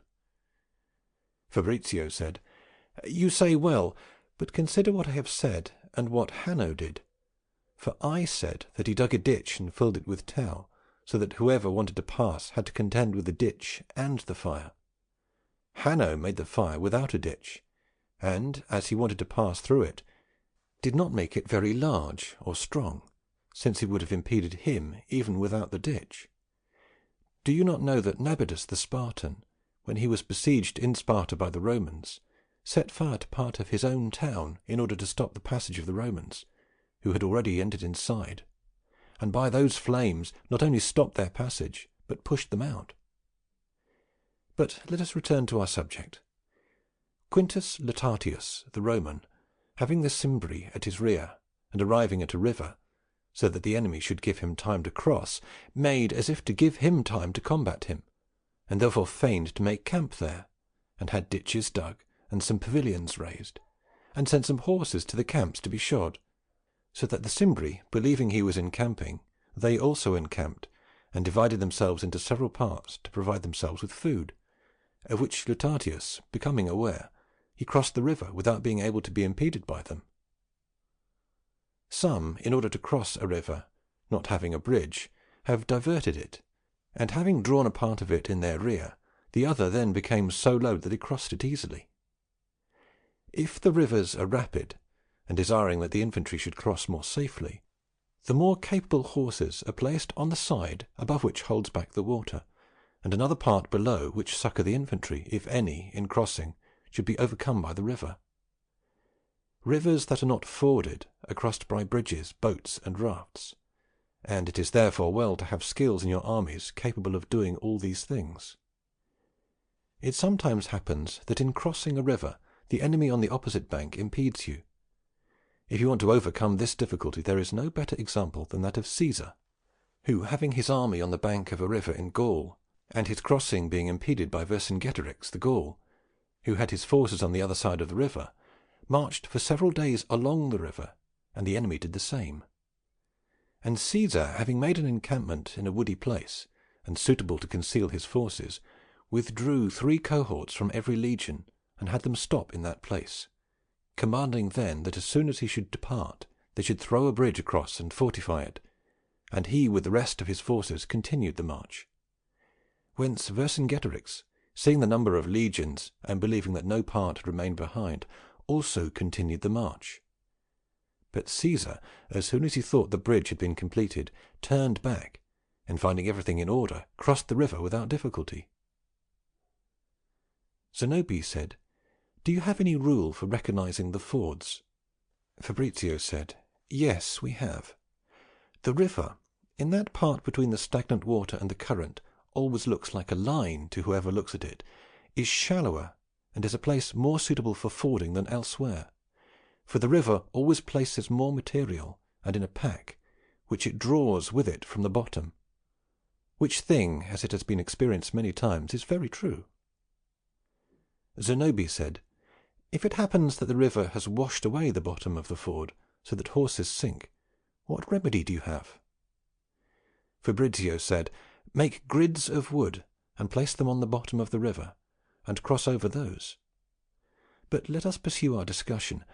If it happens that a captain with his army is caught between 2 mountains, and has but 2 ways of saving himself, either that in front or the one in the rear, and both being occupied by the enemy, has as a remedy to do what some have done in the past, which is to dig a large ditch difficult to cross, and show the enemy that by it you want to be able to hold him with all his forces, without having to fear those forces in the rear, for which the road in front remains open. The enemy, believing this, fortifies himself on the side open, and abandons the side closed, which he then throws a wooden bridge, planned for such a result, over the ditch, and without any impediment passes on that side, and freed himself from the hands of the enemy. Lucius Minutius, the Roman consul, was in Liguria with the armies, and had been enclosed between certain mountains by the enemy, from which he could not go out.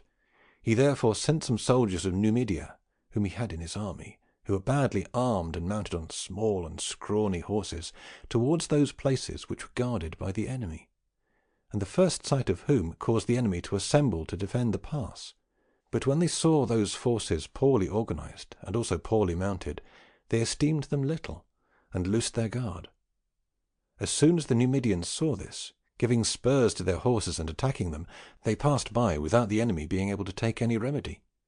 And having passed, they wasted and plundered the country, constraining the enemy to leave the pass free to the army of Lucius. Some captain who has found himself assaulted by a great multitude of the enemy has tightened his ranks and given the enemy the faculty of completely surrounding him, and then has applied force to that part which he has recognized as being weaker, and has made a path in that way, and saved himself. Mercantonio, while retiring before the army of the Parthians, became aware that every day at daybreak, as he moved, the enemy assaulted him, and infested him throughout the march, so that he took the course of not departing before midday, so that the Parthians, believing he should not want to decamp that day, returned to their quarters, and Marcantonio was able then for the remainder of the day to march without being molested. This same man, to escape the darts of the Parthians, commanded that when the Parthians came towards them they should kneel, and the second rank of the company should place their shields on the heads of those in the first, the third on those of the second, the fourth on the third, and so on successively, so that the entire army came to be as under a roof, and protected from the darts of the enemy. This is as much as occurs to me to tell of what can happen to an army when marching. Therefore, if nothing else occurs to you, we'll pass on to another part. Book 6. Zenobi said, "I believe it is well, since the discussion ought to be changed, that Batista take up his office, and I resign mine. And in this case we would come to imitate the good captains, according as I have already learned here from the Lord, who place the best soldiers in the front and in the rear of the army, as it appears necessary to them to have those who bravely enkindle the battle, and those in the rear who bravely sustain it. Cosimo, therefore, begun this discussion prudently, and Batista will prudently finish it. Luigi and I have come in between these, and as each of one of us has taken up his part willingly, so too I believe Batista is about to close it." Batista said, "I have allowed myself to be governed up to now. So too I will allow myself to be governed in the future. Be content, therefore, my lords, to continue your discussions, and if we interrupt you with these questions, you have to excuse us." Fabrizio said, "You do me, as I have already told you, a very great favour, since these interruptions of yours do not take away my imagination, rather they refresh it. But if we want to pursue our subject, I say that it is now time that we quarter this army of ours, since you know that everything desires repose and safety, since to repose oneself and not to repose safely is not complete repose. I am afraid, indeed, that you should not desire that I first quarter them, then had them march, and lastly to fight. And we have done the contrary. Necessity has led us to this.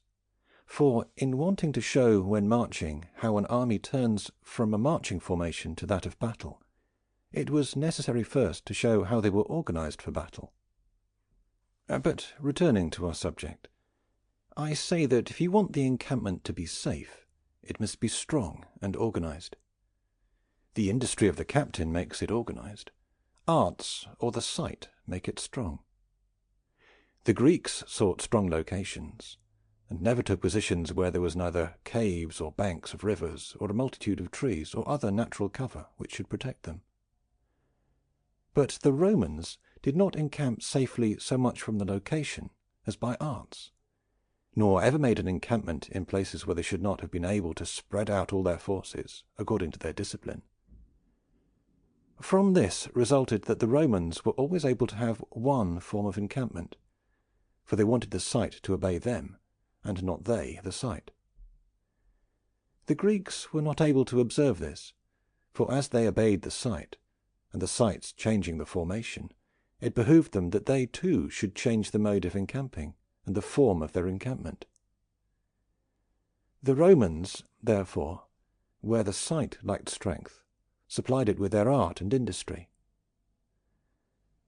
And since in this narration of mine I have wanted that the Romans be imitated, I will not depart from their mode of encamping, not, however, observing all their arrangements, but taking only that part which at the present time seems appropriate to me.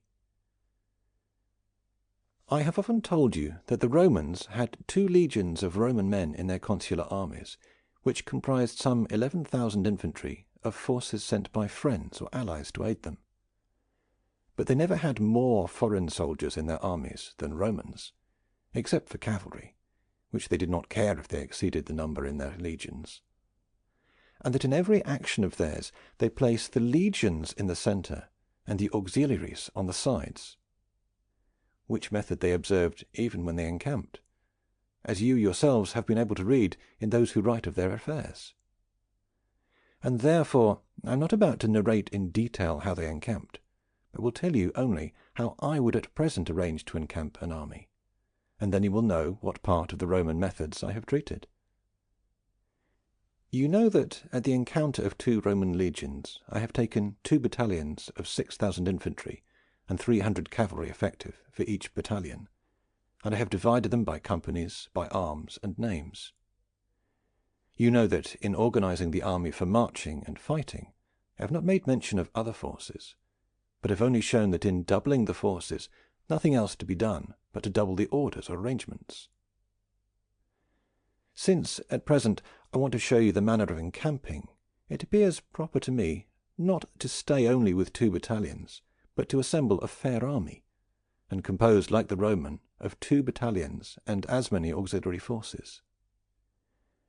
I know that the form of an encampment is more perfect when a complete army is quartered, which matter did not appear necessary to me in the previous demonstration. If I want, therefore, to quarter a fair-sized army of 24,000 infantry and 2,000 cavalry effectives, being divided into 4 companies, 2 of your own forces and 2 of foreigners, I would employ this method.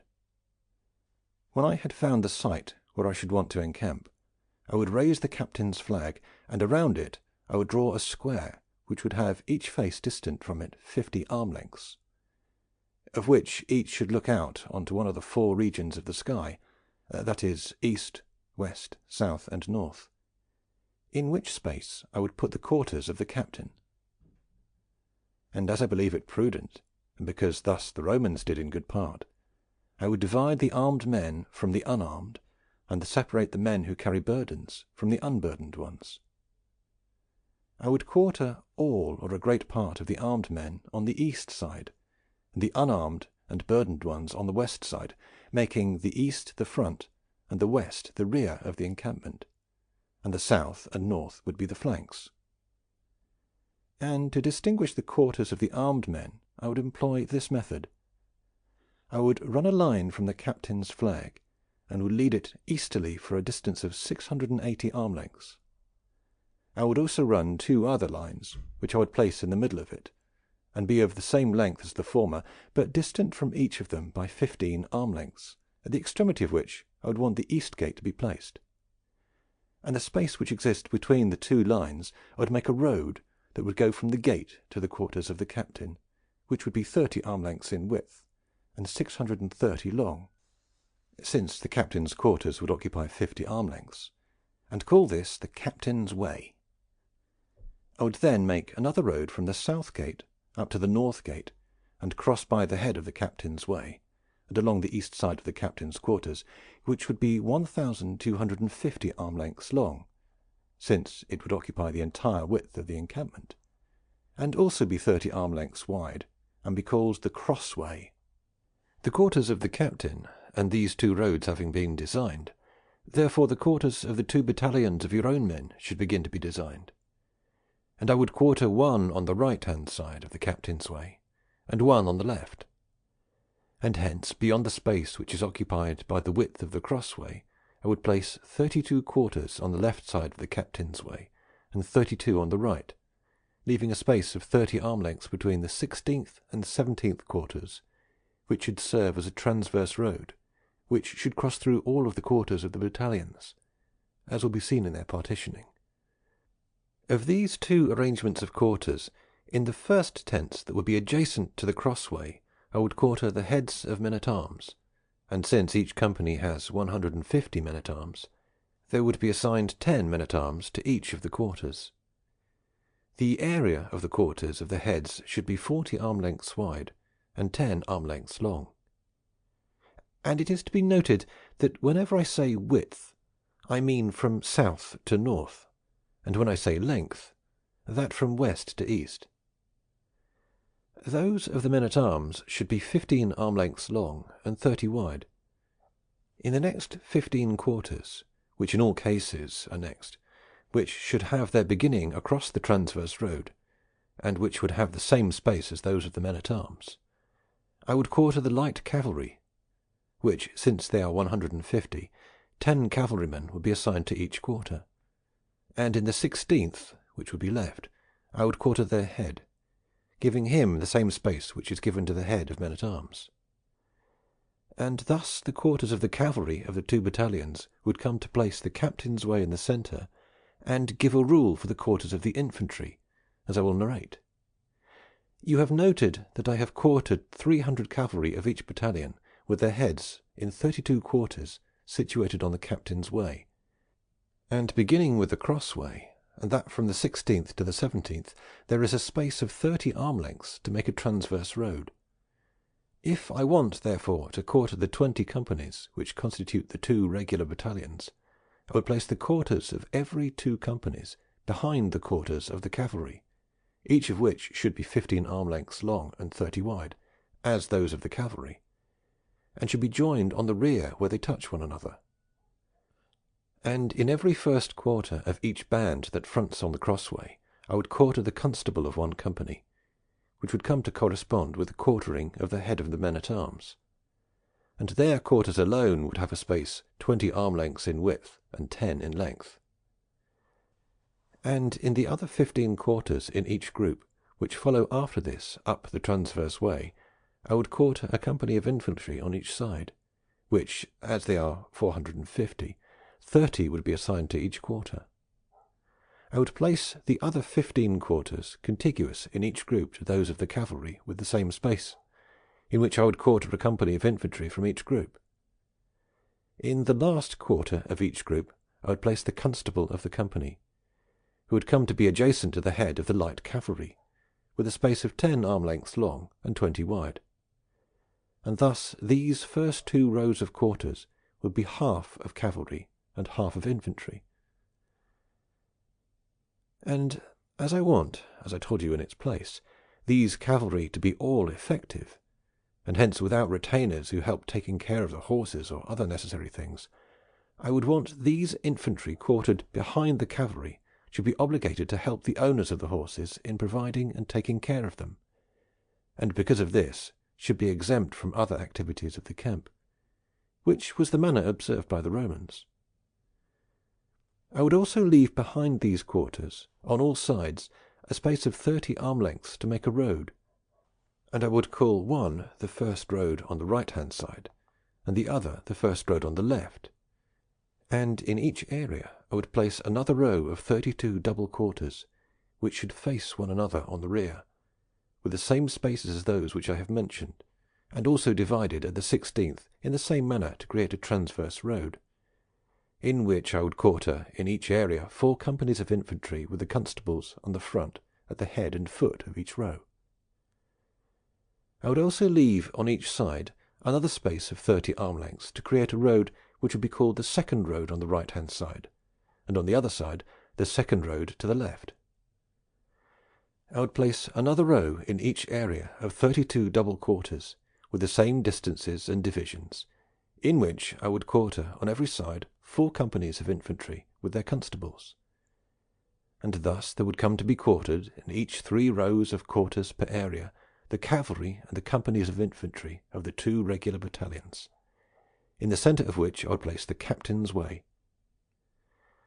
The 2 battalions of auxiliaries, since I had them composed of the same men, I would quarter on each side of these 2 regular battalions with the same arrangement of double quarters, placing first a row of quarters in which I would quarter half the cavalry and half infantry, distant 30 arm lengths from each other, to create 2 roads which I should call one the third road on the right-hand side, the other the third road on the left-hand. And then I would place on each side 2 other rows of quarters, separate but arranged in the same way as those of the regular battalions, which would create 2 other roads, and all of these would be called by the number and the band where they should be situated, so that all this part of the army would come to be quartered in 12 rows of double quarters, and on 13 roads, counting the captain's way and the crossway. I would want a space of 100 arm lengths all around left between the quarters and the ditch or moat. And if you count all those spaces, you will see that from the middle of the quarters of the captain to the east gate there are 700 arm lengths. There remains to us now 2 spaces, of which one is from the quarters of the captain to the south gate, the other from there to the north gate, each of which comes to be, measuring from the centre point, 635 arm lengths. I then subtract from each of these spaces 50 arm lengths, which the quarters of the captain occupies, and 45 arm lengths of plaza, which I want to give to each side, and 30 arm lengths of road, which divides each of the mentioned spaces in the middle, and 100 arm lengths which are left on each side between the quarters and the ditch, and there remains in each area a space left for quarters 400 arm lengths wide and 100 long, measuring the length to include the space occupied by the captain's quarters. Dividing the said length in the middle, therefore, there would be on each side of the captain 40 quarters, 50 arm lengths long and 20 wide, which would total 80 quarters, in which would be quartered the general heads of the battalions, the chamberlains, the masters of the camps, and all those who should have an office in the army, leaving some vacant for some foreigners who might arrive, and for those who should fight through the courtesy of the captain. On the rear side of the captain's quarters I would create a road 30 arm lengths wide from north to south, and call it the front road, which would come to be located along the 80 quarters mentioned, since this road and the crossway would have between them the captain's quarters and the 80 quarters on their flanks. From this front road, and opposite to the captain's quarters, I would create another road which would go from there to the west gate, also 30 arm lengths wide, and corresponding in location and length to the captain's way, and I would call it the way of the plaza. These 2 roads being located, I would arrange the plaza where the market should be made, which I would place at the head of the way of the plaza, opposite to the captain's quarters, and next to the front road, and would want it to be square, and would allow it 121 arm lengths per side. And from the right hand and left hand side of the said plaza I would make 2 rows of quarters, and each row have 8 double quarters, which would take up 12 arm lengths in length and 30 in width, so that they should be on each side of the plaza, in which there would be 16 quarters, and total 32 altogether, in which I would quarter that cavalry left over from the auxiliary battalions, and if this should not be enough, I would assign them some of the quarters about the captain, and especially those which face the ditch. It remains for us now to quarter the extraordinary pikemen and veleti, which every battalion has, according to our arrangement, in addition to the 10 companies of infantry, 1,000 extraordinary pikemen and 500 veleti, so that the 2 regular battalions have 2,000 extraordinary pikemen and 1,000 extraordinary veleti, and the auxiliaries as many as they. so that one also comes to have to quarter 6,000 infantry, all of whom I would quarter on the west side along the ditches. From the point, therefore, of the front road and northward, leaving the space of 100 arm lengths from those quarters to the ditch, I would place a row of 5 double quarters, which would be 75 arm lengths long and 60 in width, so that with the width divided, each quarters would be allowed 15 arm lengths for length and 30 for width. And as there would be 10 quarters, I would quarter 300 infantry, assigning 30 infantry to each quarters.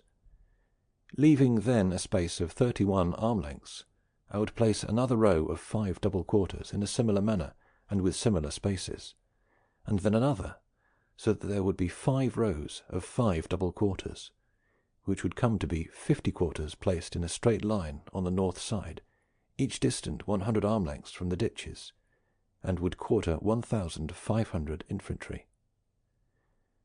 Turning then on the left-hand side towards the west gate, I would want in all that tract between them and the said gate 5 other rows of double quarters, in a similar manner and with the same spaces.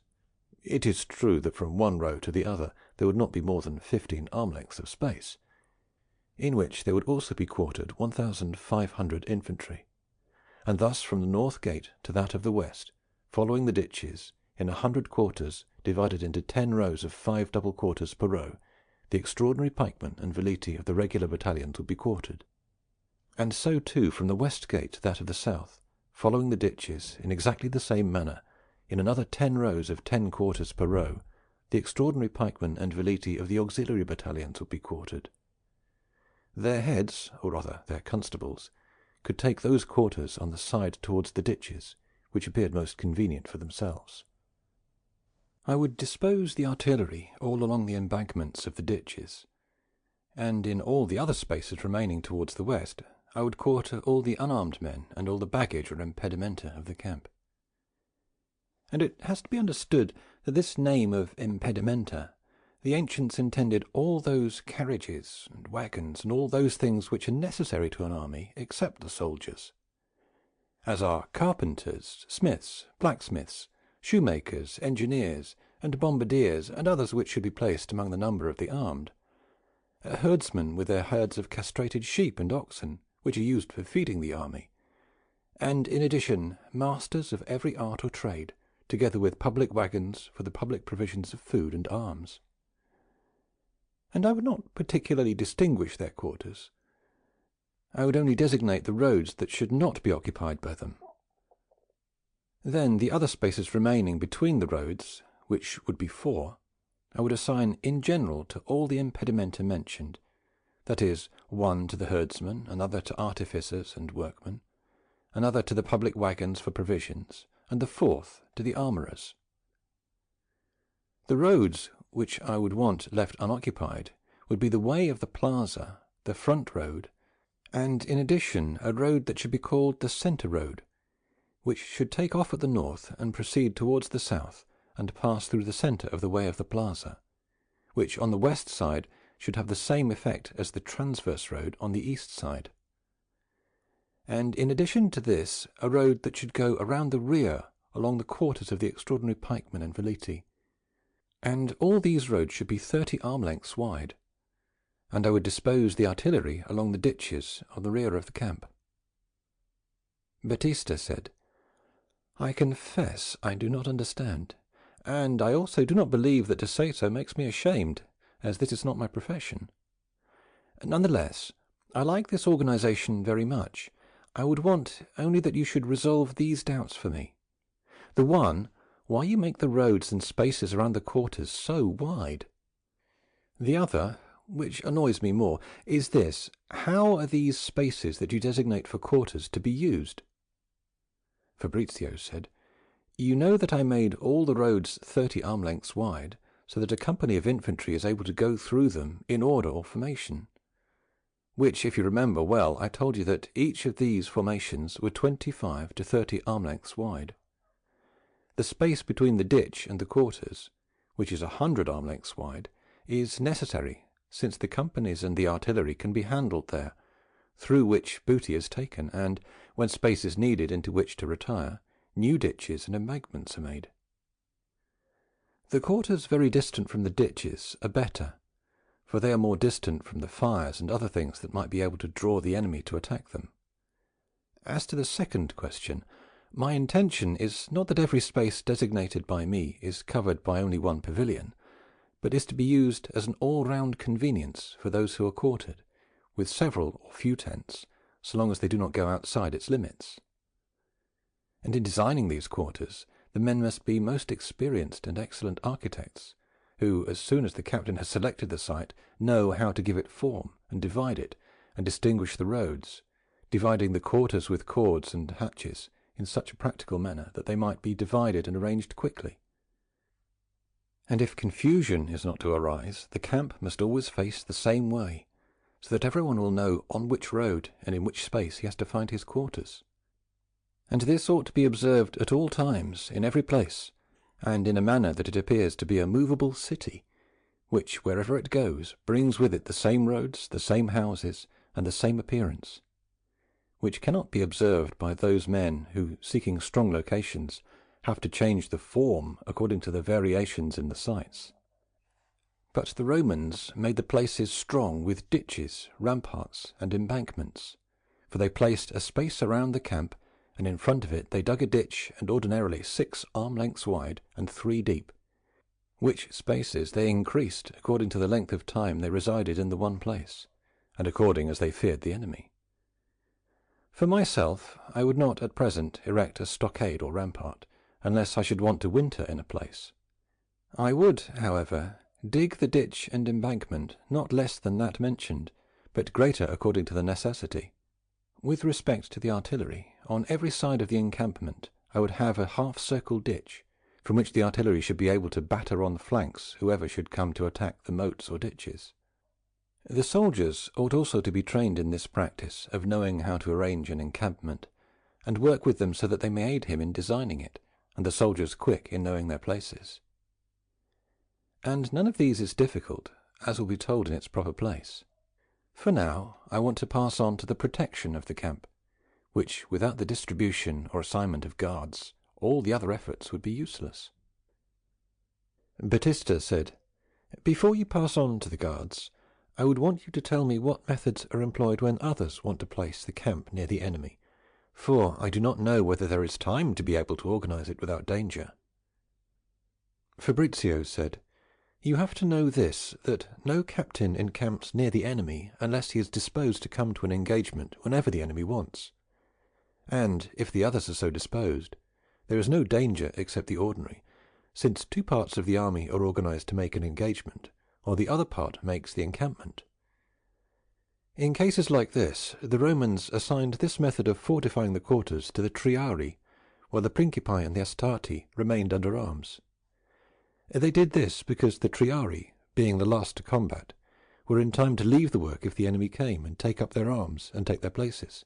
If you want to imitate the Romans, you have to assign the making of the encampment to that company which you would want to put in the place of the triarii in the last part of the army. But let us return to the discussion of the guards. I do not seem to find, in connection with the ancients guarding the camp at night, that they had guards outside, distant from the ditches, as is the custom today, which they called the watch.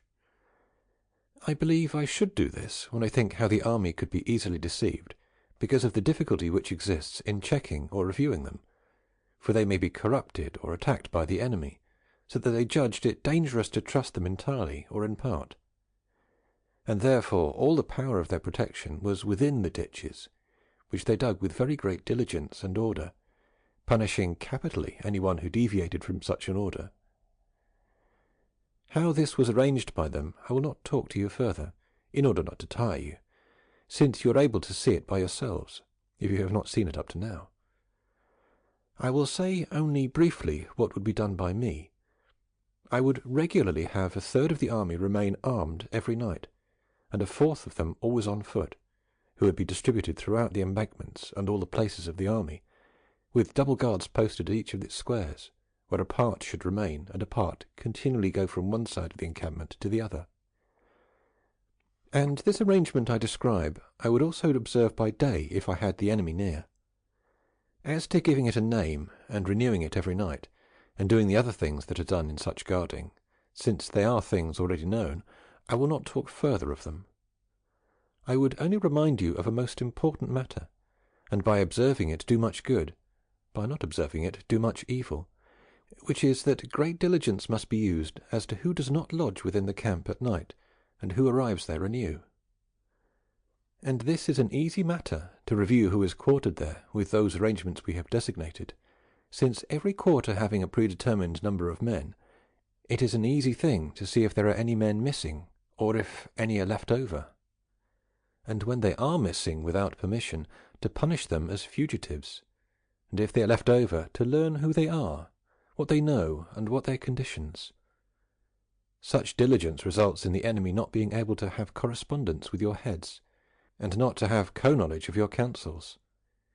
If this had not been observed with diligence by the Romans, Claudius Nero could not, when he had Hannibal near to him, have departed from the encampment he had in Lucania, and go and return from the marches, without Hannibal being aware of it. But it is not enough to make these good arrangements, unless they are made to be observed by great security, for there is nothing that wants so much observance as any required in the army. Therefore the laws for their enforcement should be harsh and hard, and the executor very hard.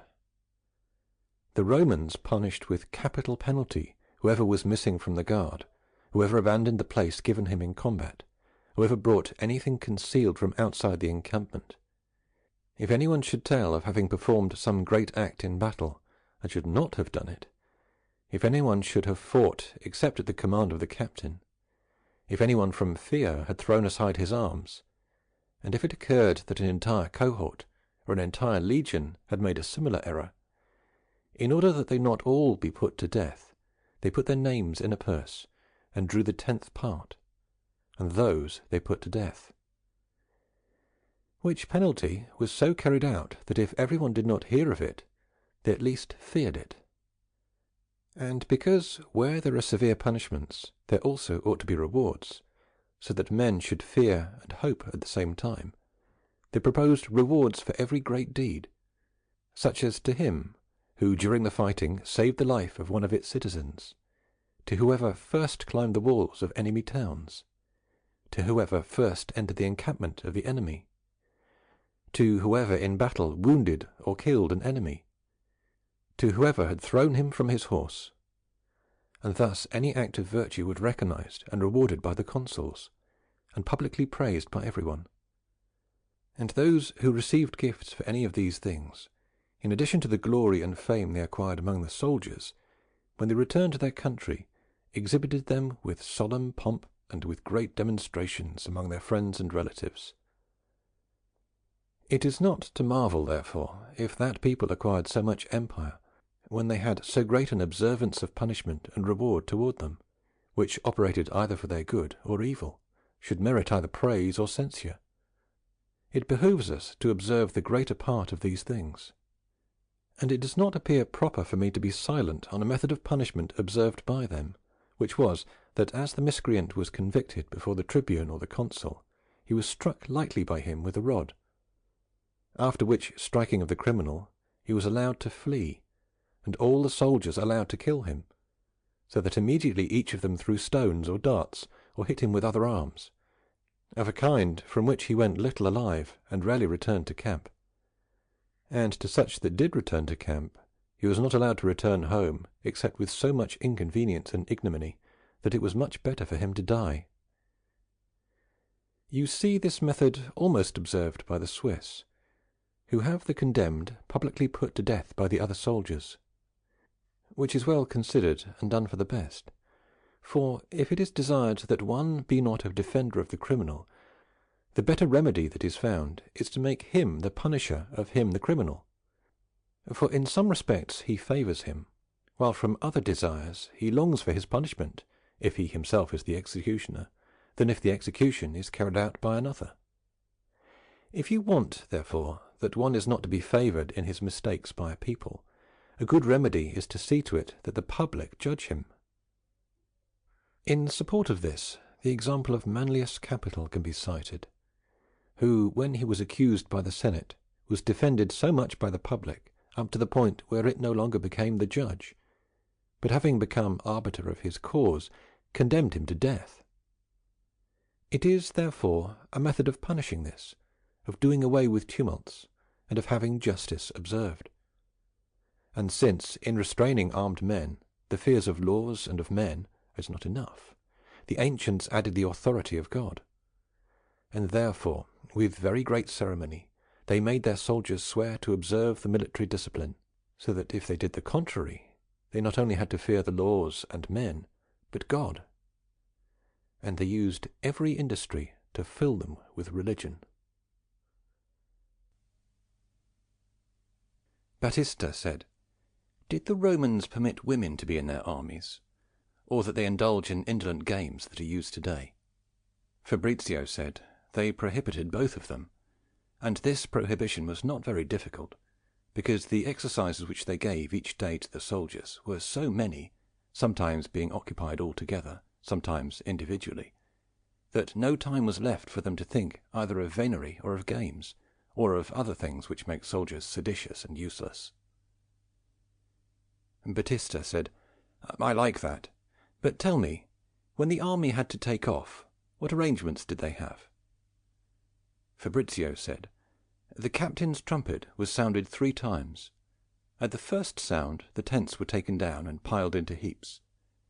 At the second they loaded the burdens, and at the third they moved in the manner mentioned above, with the impedimenta behind, the armed men on every side, placing the legions in the centre. And therefore you would have to have a battalion of auxiliaries move, and behind it its particular impedimenta, and with those the 4th part of the public impedimenta, which would be all those who should be quartered in one of those sections of the camp which we showed a short while back. And therefore it would be well to have each one of them assigned to a battalion, so that when the army moved everyone should know where his place was in marching. And every battalion ought to proceed on its way in this fashion, with its own impedimenta, and with a quarter of the public impedimenta at its rear, as we showed the Roman army marched." Battista said, "In placing the encampment, did they have any other considerations than those you mentioned?"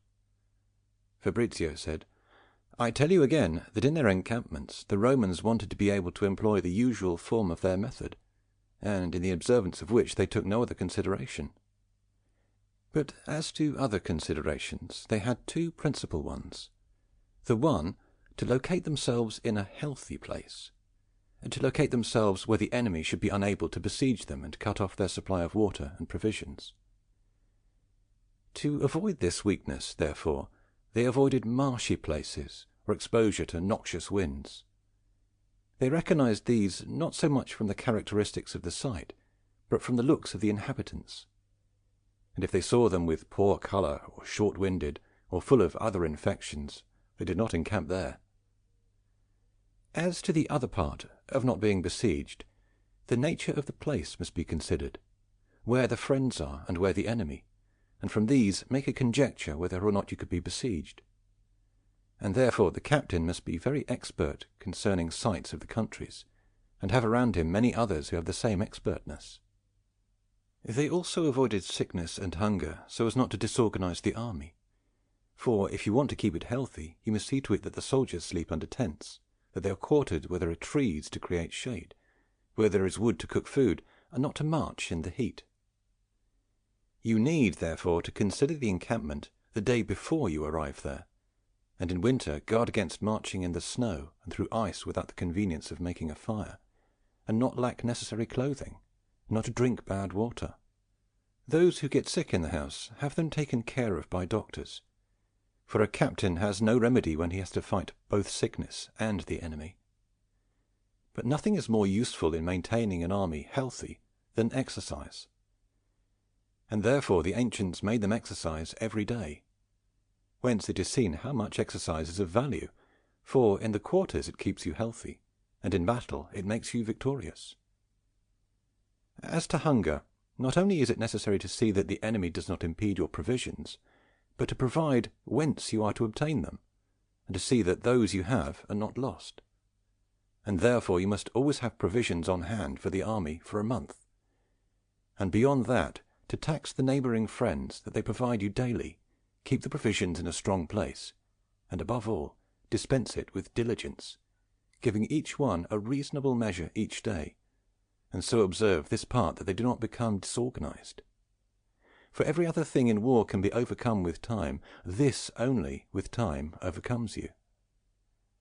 Never make anyone your enemy who, while seeking to overcome you with the sword, can overcome you by hunger, because if such a victory is not honourable, it is more secure and more certain. That army, therefore, cannot escape hunger which does not observe justice, and licentiously consume whatever it please. For one evil causes the provisions not to arrive, and the other that when they arrive they are uselessly consumed. Therefore the ancients arranged that what was given was eaten, and in a time they assigned so that no soldier ate except when the captain did. Which, as to being observed by the modern armies, every one does the contrary, and deservedly they cannot be called orderly and sober as the ancients, but licentious and drunkards. Batista said, "You have said in the beginning of arranging the encampment that you did not want to stay only with 2 battalions, but took up 4, to show how a fair-sized army was quartered. Therefore I would want you to tell me 2 things. The one, if I have more or less men, how should I quarter them? The other, what number of soldiers would be enough to fight against any enemy?" Fabrizio said, "To the first question I reply that if the army has 4,000 or 6,000 soldiers, more or less, rows of quarters are taken away or added as are needed, and in this way it is possible to accommodate more or fewer infinitely. None the less, when the Romans joined together 2 consular armies, they made 2 encampments, and had the parts of the disarmed men face each other. As to the second question, I reply that the regular Roman army had about 24,000 soldiers, but when a great force pressed them, the most they assembled were 50,000. With this number they opposed 200,000 Gauls, whom they assaulted after the first war which they had with the Carthaginians. With the same number they opposed Hannibal. And you have to note that the Romans and Greeks had made war with few soldiers, strengthened by order and by art. The Westerners and Easterners have made it with a multitude. But one of these nations serves itself of natural fury, as are the Westerners, the other of the great obedience which its men show to their king. But in Greece and Italy, as there is not this natural fury, nor the natural reverence towards the king, it has been necessary to turn to discipline, which is so powerful that it made the few able to overcome the fury and natural obstinacy of the many. I tell you, therefore, if you want to imitate the Romans and Greeks, the number of 50,000 soldiers ought not to be exceeded. Rather, they should actually be less, for the many cause confusion, and do not allow discipline to be observed, nor the orders learned. And Pyrrhus used to say that with 15,000 men he would assail the world. But let us pass on to another part. We have made our army win an engagement, and I showed the troubles that can occur in battle. We have made it march, and I have narrated with what impedimenta it can be surrounded while marching. And lastly, we have quartered it, where not only a little repose from past hardship ought to be taken, but also to think about how the war ought to be concluded. For in the quarters many things are discussed, especially if there remain enemies in the field, towns under suspicion, of which it is well to reassure oneself and to capture those which are hostile. It is necessary, therefore, to come to these demonstrations and to pass over this difficulty with that same glory with which we have fought up to the present. Coming down to particulars, therefore, that if it should happen to you that many men or many peoples should do something which might be useful to you and very harmful to them, as would be the destruction of the walls of their city, or the sending of many of themselves into exile, it is necessary that you either deceive them in a way that every one should believe he is affected, so that one not helping the other, all find themselves oppressed without a remedy, or rather to command every one what they ought to do on the same day, so that each one believing himself to be alone to whom the command is given, thinks of obeying it, and not of remedy, and thus without tumult your command is executed by every one, If you should have suspicion of the loyalty of any people, and should want to assure yourself and occupy them without notice, in order to disguise your design more easily, you cannot do better than to communicate to him some of your design, requesting his aid, and indicate to him that you want to undertake another enterprise, and to have a mind alien to every thought of his, which will cause him not to think of his defence, as he does not believe you are thinking of attacking him, and he will give you the opportunity which will enable you to satisfy your desire easily. If you should have present in your army someone who keeps the enemy advised of your designs, you cannot do better, if you want to avail yourself of his evil intentions, than to communicate to him those things you do not want to do, and to keep silent those things you want to do, and tell him you are apprehensive of the things of which you are not apprehensive, and conceal those things of which you are apprehensive, which will cause the enemy to undertake some enterprise in the belief he knows your designs, in which you can deceive him and defeat him. If you should design, as did Claudius Nero, to decrease your army, sending aid to some friend, and they should not be aware of it, it is necessary that the encampment be not decreased, but to maintain entire all the signs and arrangements, making the same fires and posting the same guards as for the entire army. Likewise, if you should attach a new force to your army, and do not want the enemy to know you have enlarged it, it is necessary that the encampment be not increased, for it is always most useful to keep your designs secret. When Metellus, when he was with the armies in Spain, to one who asked him what he was going to do the next day, answered that if his shirt knew it, he would burn it. Marcus Crassus, to one who asked him when he was going to move his army, said, "Do you believe you are alone in not hearing the trumpets?" If you should desire to learn the secrets of your enemy and know his arrangements, some used to send ambassadors, and with them men expert in war disguised in the clothing of the family, who, taking the opportunity to observe the enemy army, and consideration of his strengths and weaknesses, have given them the occasion to defeat him.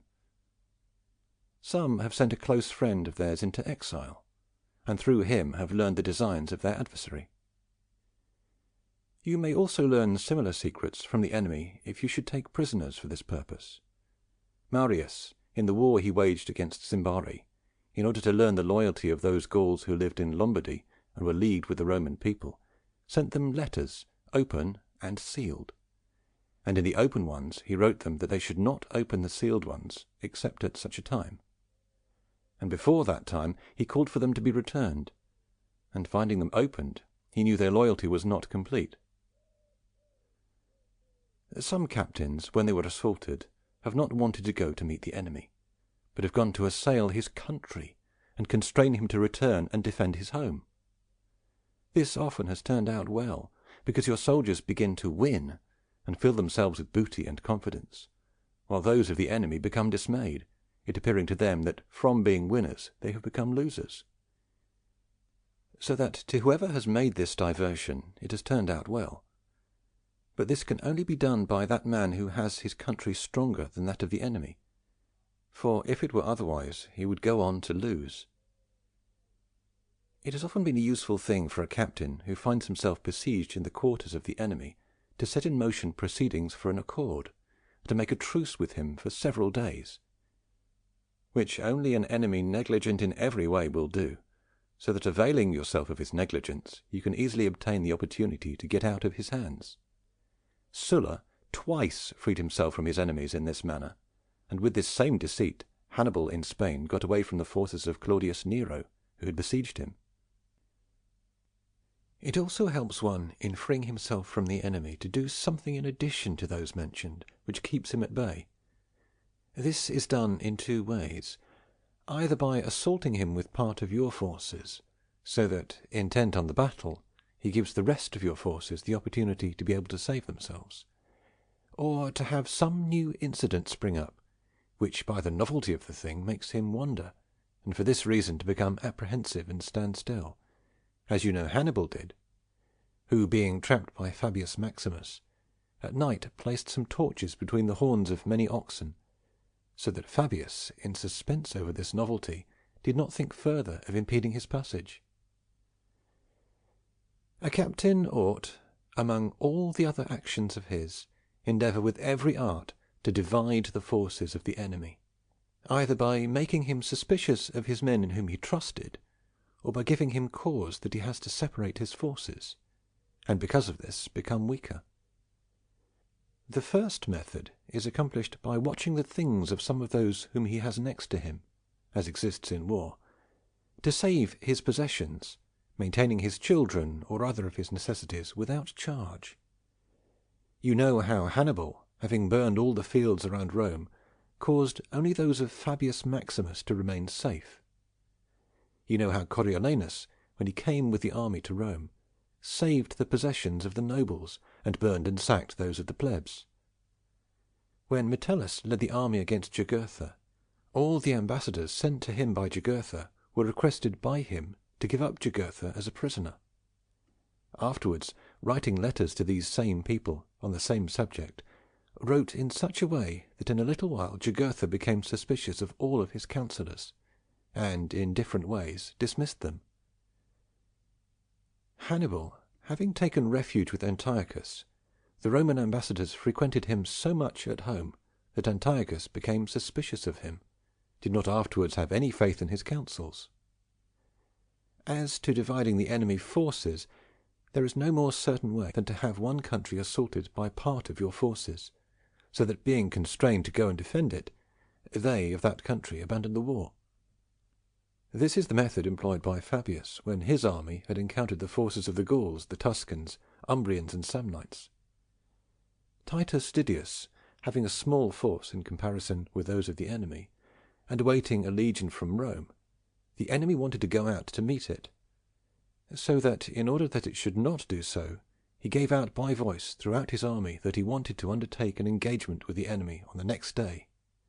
Then he took steps that some of the prisoners he had were given the opportunity to escape, who carried back the order of the consul to fight on the next day, and caused the enemy, in order not to diminish his forces, not to go out to meet the legion, and in this way he kept himself safe.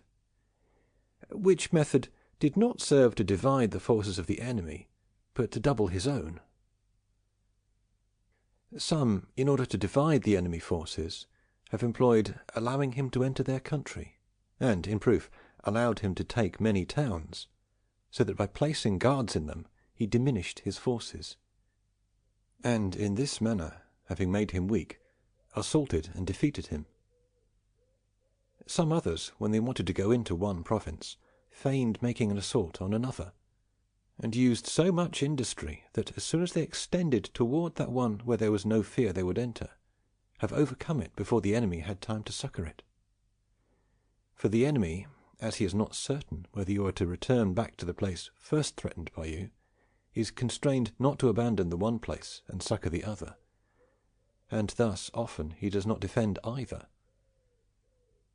In addition to the matters mentioned, it is important to a captain, when sedition or discord arises among the soldiers, to know how to extinguish it with art. The better way is to castigate the heads of this folly, but to do it in a way that you are able to punish them before they are able to become aware of it. The method is, if they are far from you, not to call only the guilty ones, but all the others together with them, so that as they do not believe there is any cause to punish them, they are not disobedient, but provide the opportunity for punishment. When they are present, one ought to strengthen himself with the guiltless, and by their aid punish them. If there should be discord among them, the best way is to expose them to danger, which fear will always make them united. But above all, what keeps the army united is the reputation of its captain, which only results from his virtue. For neither blood or birth or authority attain it without virtue. And the first thing a captain is expected to do is to see to it that the soldiers are paid and punished. For any time payment is missed, punishment must also be dispensed with, because you cannot castigate a soldier you rob unless you pay him. And as he wants to live, he can abstain from being robbed. But if you pay him but do not punish him, he becomes insolent in every way, because you become of little esteem, and to whomever it happens, he cannot maintain the dignity of his position. And if he does not maintain it, of necessity tumults and discords follow, which are the ruin of an army. The ancient captains had a molestation from which the present ones are almost free, which was the interpretation of sinister omens to their undertakings. For if an arrow fell in the army, if the sun or the moon was obscured, if an earthquake occurred, if the captain fell while either mounting or dismounting from his horse, it was interpreted in a sinister fashion by the soldiers, and instilled so much fear in them that when they came to an engagement they were easily defeated.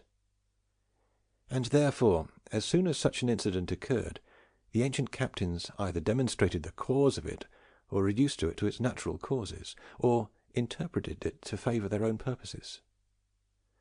When Caesar went to Africa, and having fallen while he was putting out to sea, said, "Africa, I have taken you."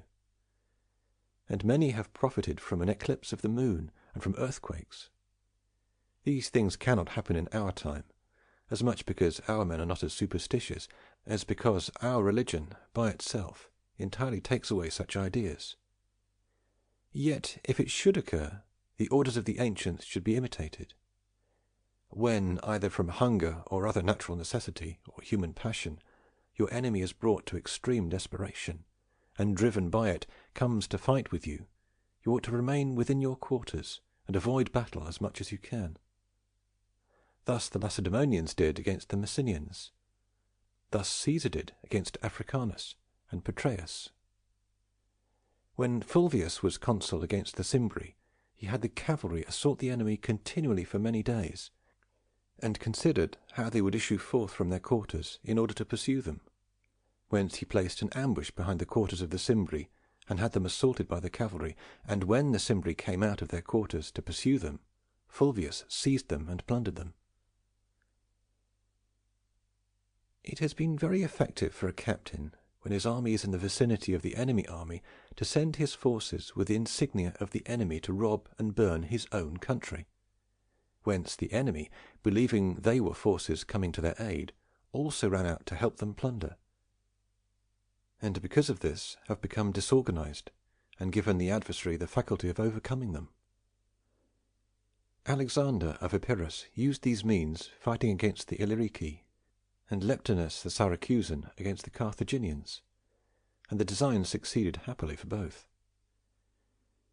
Many have overcome the enemy by giving him the faculty of eating and drinking beyond his means, feigning being afraid, and leaving his quarters full of wine and herds, and when the enemy had filled himself beyond every natural limit, they assaulted him and overcame him with injury to him. Thus Tamirus did against Cyrus, and Tiberius Gracchus against the Spaniards.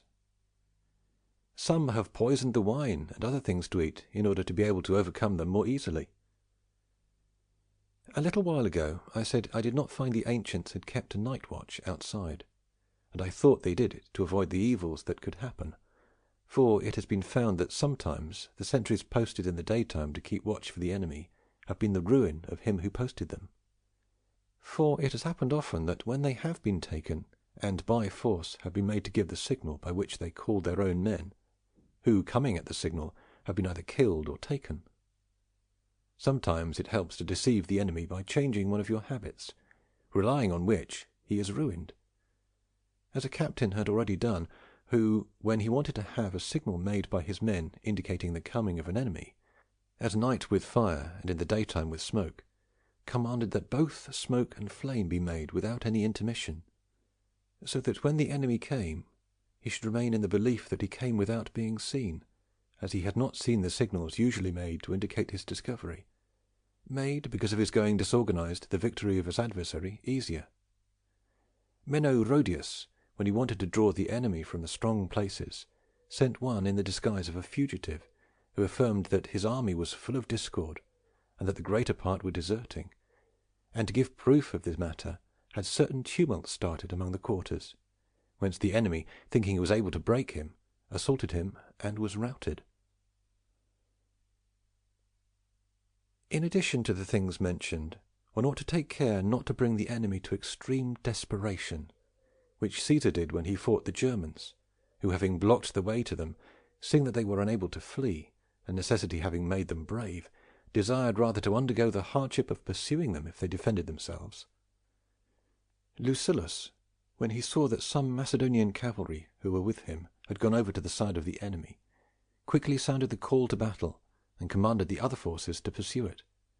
Whence the enemy, believing that Lucullus did not want to start the battle, went to attack the Macedonians with such fury that they were constrained to defend themselves, and thus, against their will, they became fighters of the fugitives. Knowing how to make yourself secure of a town when you have doubts of its loyalty once you have conquered it, or before, is also important, which some examples of the ancients teach you. Pompey, when he had doubts of the Catanians, begged them to accept some infirm people he had in his army, and, having sent some very robust men in the disguise of infirm ones, occupied the town. Publius Valerius, fearful of the loyalty of the Epidaurians, announced an amnesty to be held, as we will tell you, at a church outside the town, and when all the public had gone there for the amnesty, he locked the doors, and then let no one out from inside except those whom he trusted.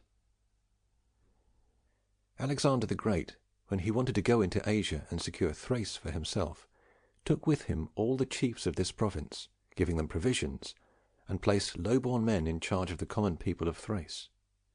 And thus he kept the chiefs content by paying them, and the common people quiet by not having heads who should disquiet them.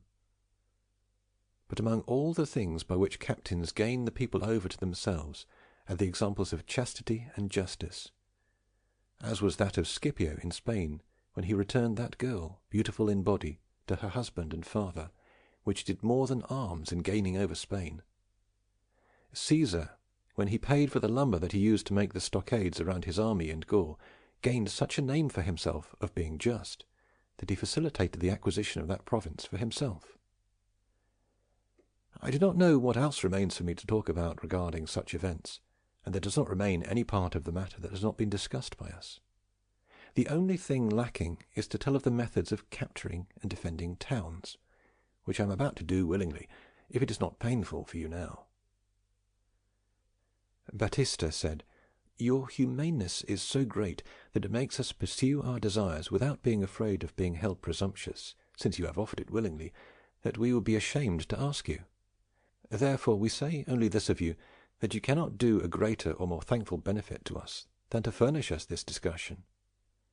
But before you pass on to that other matter, resolve a doubt for us, whether it is better to continue the war even in winter, as is done today, or wage it only in summer, and go into quarters in the winter, as the ancients did."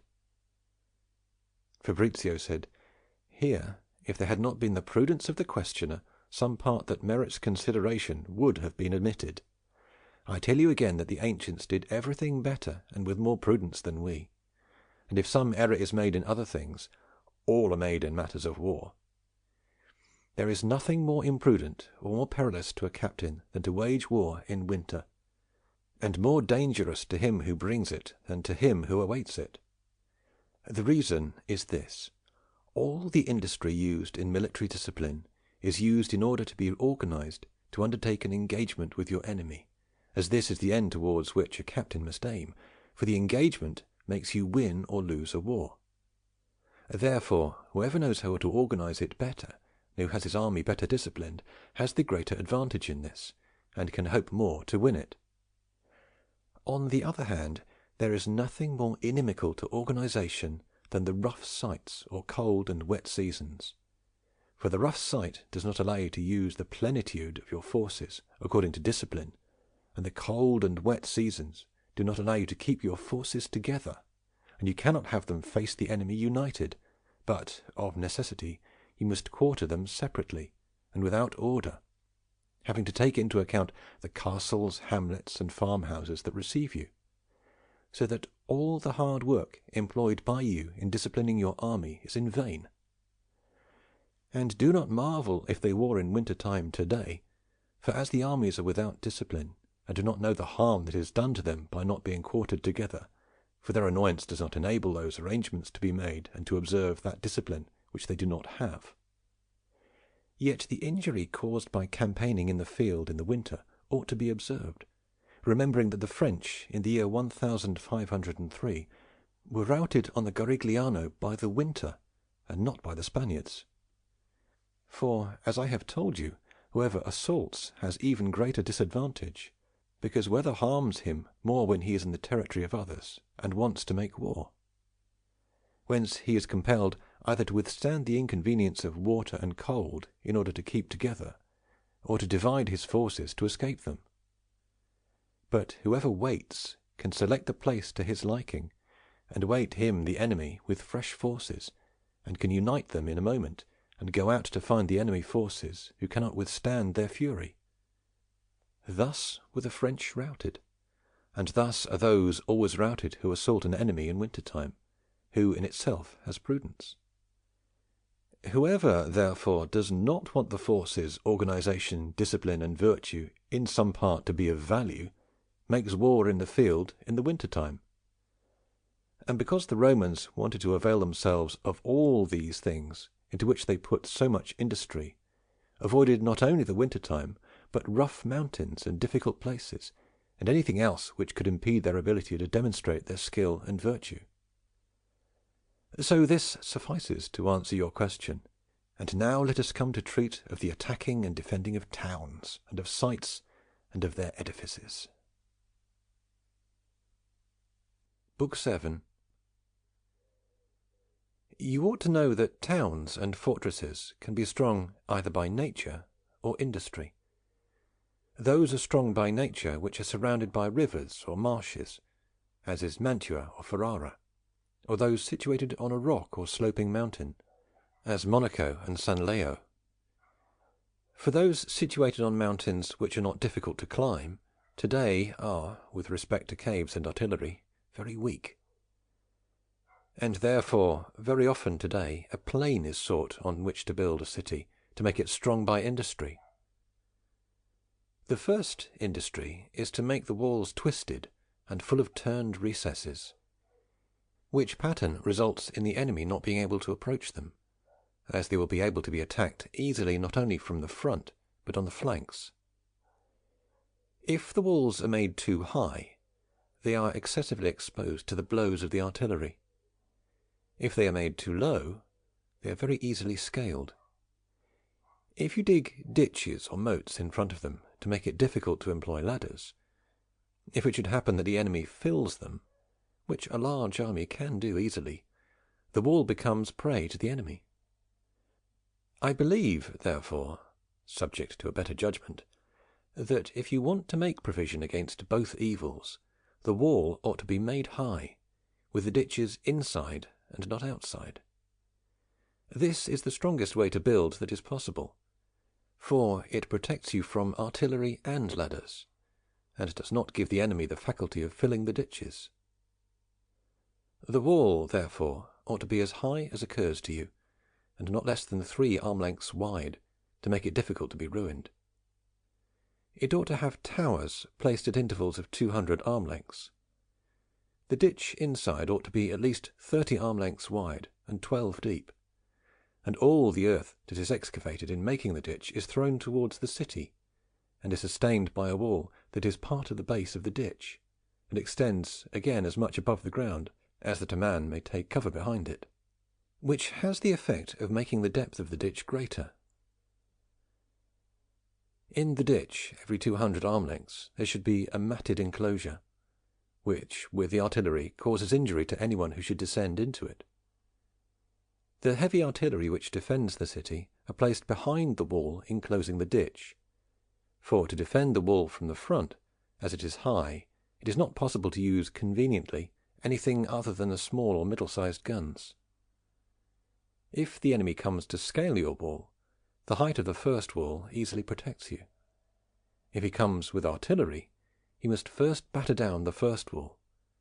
But once it is battered down, because the nature of all batterings is to cause the wall to fall towards the battered side, the ruin of the wall will result, since it does not find a ditch which to receive and hide it, in doubling the depth of the ditch, so that it is not possible for you to pass on further, as you will find a ruin that holds you back and a ditch which will impede you, and from the wall of the ditch, in safety, the enemy artillery kills you. The only remedy there exists for you is to fill up the ditch, which is very difficult, as much because its capacity is large, as from the difficulty you have in approaching it, since the walls, being winding and recessed, you can enter among them only with difficulty, for the reasons previously mentioned. And then having to climb over the ruin with the material in hand causes you very great difficulty, so that I know a city so organized is completely indestructible." Batista said, "If, in addition to the ditch inside, there should also be one on the outside, wouldn't the encampment be stronger?" Fabrizio said, "It would be without doubt, but my reasoning is that if you want to dig one ditch only, it is better inside than outside." Batista said, "Would you have water in the ditch, or would you leave them dry?" Fabrizio said, "Opinions are different, for ditches full of water protect you from subterranean tunnels. The ditches without water make it more difficult for you to fill them in again.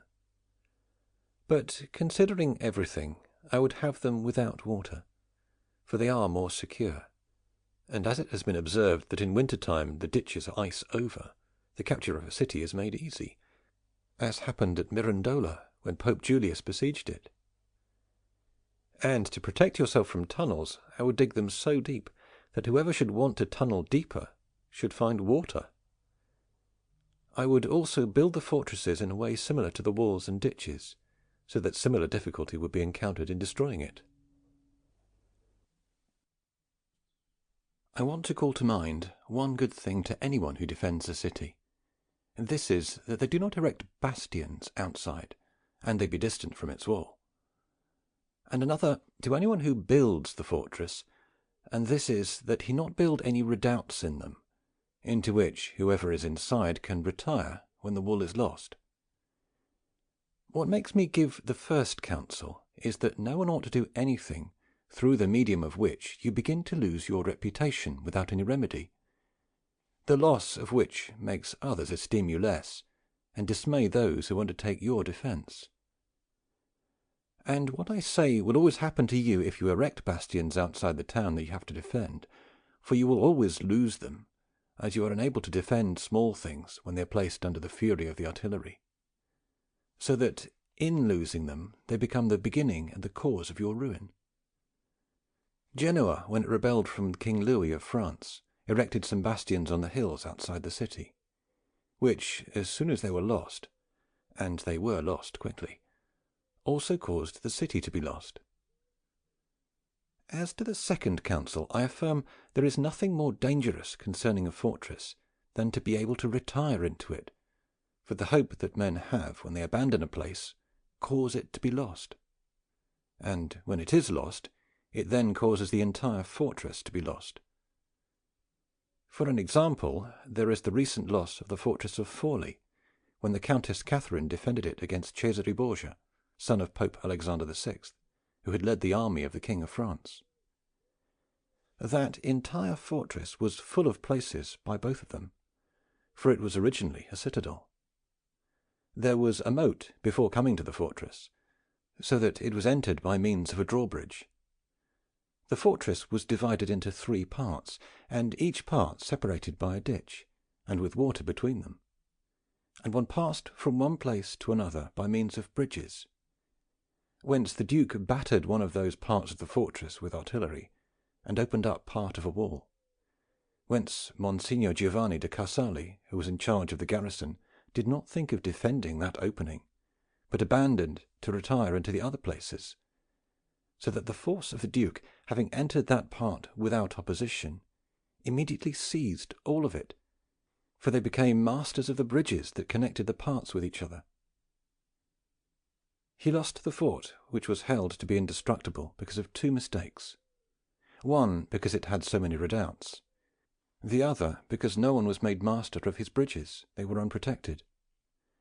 The poorly built fortress and the little prudence of the defender, therefore, brought disgrace to the magnanimous enterprise of the Countess, who had the courage to face an army which neither the King of Naples nor the Duke of Milan had faced. And although the Duke's efforts did not have a good ending, none the less he became noted for those honours which his virtue merited, which was testified to by the many epigrams made in those times praising him. If I should therefore have to build a fortress, I would make its walls strong, and ditches in the manner we have discussed, nor would I build anything else to live in but houses, and they be weak and low, so that they would not impede the sight of the walls to anyone who might be in the plaza, so that the captain should be able to see with his own eyes where he could be of help, and that everyone should understand that if the walls and the ditch were lost, the entire fortress would be lost. And even if I should build some redoubts, I would have the bridges so separated that each part should protect the bridge in its own area, arranging that it be buttressed on its pilasters in the middle of the ditch. Battista said, "You have said that today the little things cannot be defended, and it seems to me I have understood the opposite, that the smaller the thing was, the better it was defended." Fabrizio said, "You have not understood well, for today that place cannot be called strong where he who defends it does not have room to retire among new ditches and ramparts. For such is the fury of the artillery, that he who relies on protection of only one wall or rampart deceives himself. And as the bastions, if you want them not to exceed their regular measurements, for then they would be terraces and castles, are not made so that others can retire into them, they are lost quickly. And therefore it is wise practice to leave these bastions outside, and fortify the entrances of the terraces, and cover the gates with revettes, so that one does not go in or out of the gate in a straight line, and there is a ditch with a bridge over it from the revette to the gate. The gates also are fortified with shutters, so as to allow your men to re-enter when, after going out to fight, it happens that the enemy drives them back, and in the ensuing mixing of men the enemy does not enter with them. And therefore these things have also been found which the ancients called cataracts, which being let down keep out the enemy, but save one's friends. For in such cases one cannot avail himself of anything else, neither bridges or the gate, since both are occupied by the crowd." Battista said, "I have seen these shutters that you mention, made of small beams, in Germany in the form of iron grids, while those of ours are made entirely of massive planks. I would want to know whence this difference arises, and which is stronger." Fabrizio said, "I will tell you again that the methods and organizations of war in all the world, with respect to those of the ancients, are extinct. But in Italy they are entirely lost, and if there is something more powerful, it results from the examples of the Ultramontane. You may have heard, and these others can remember, how weakly things were built before King Charles of France crossed into Italy in the year 1494. The battlements were made a half arm length wide, the places for the crossbowmen and bombardiers were made with a small aperture outside and a large one inside, and with many other defects, which I will omit not to be tedious, for the defences are easily taken away from slender battlements. The places for bombardiers built that way are easily opened and demolished. Now from the French we have learned to make the battlements wide and large, and also to make the places of bombardiers wide on the inside, and narrow at the centre of the wall, and then again widen it up on the outside edge. And this results in the artillery being able to demolish its defences only with difficulty. The French, moreover, have many other arrangements such as these, which, because they have not been seen thus, have not been given consideration. Among which is the method of the shutters made in the form of a grid, which is by far a better method than yours. For if you have to prepare the shutters of agates such as yours, lowering it if you are locked inside, and hence unable to injure the enemy, so that they can attack it safely either in the dark or with a fire. But if it is made in the shape of a grid, you can, once it is lowered, by those weaves and intervals to be able to defend it with lances, crossbows, and every other kind of arms."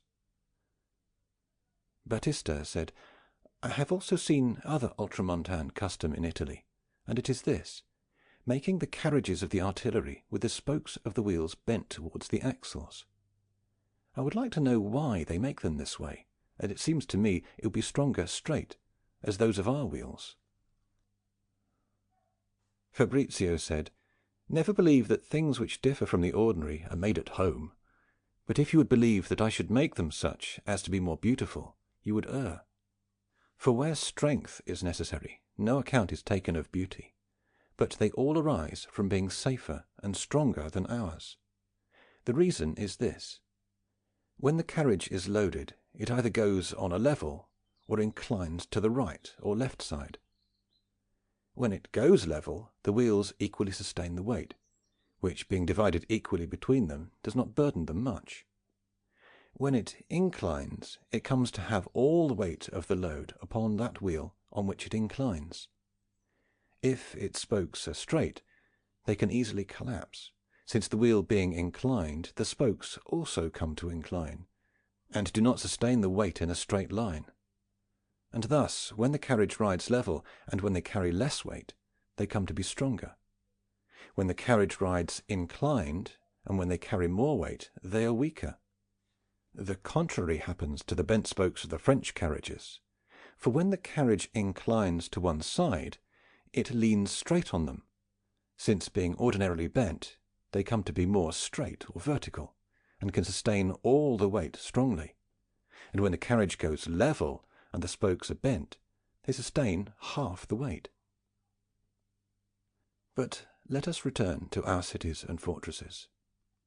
The French, for the greater security of their towns, and to enable them during sieges to put into and withdraw forces from them more easily, also employ, in addition to the things mentioned, another arrangement, of which I have not yet seen any example in Italy. And it is this, that they erect 2 pilasters at the outside point of a drawbridge, and upon each of them they balance a beam, so that half of it comes over the bridge, and the other half outside. And they join small beams to the part outside, which are woven together to form one beam to another in the shape of a grid. And on the inside they attach a chain to the end of each beam.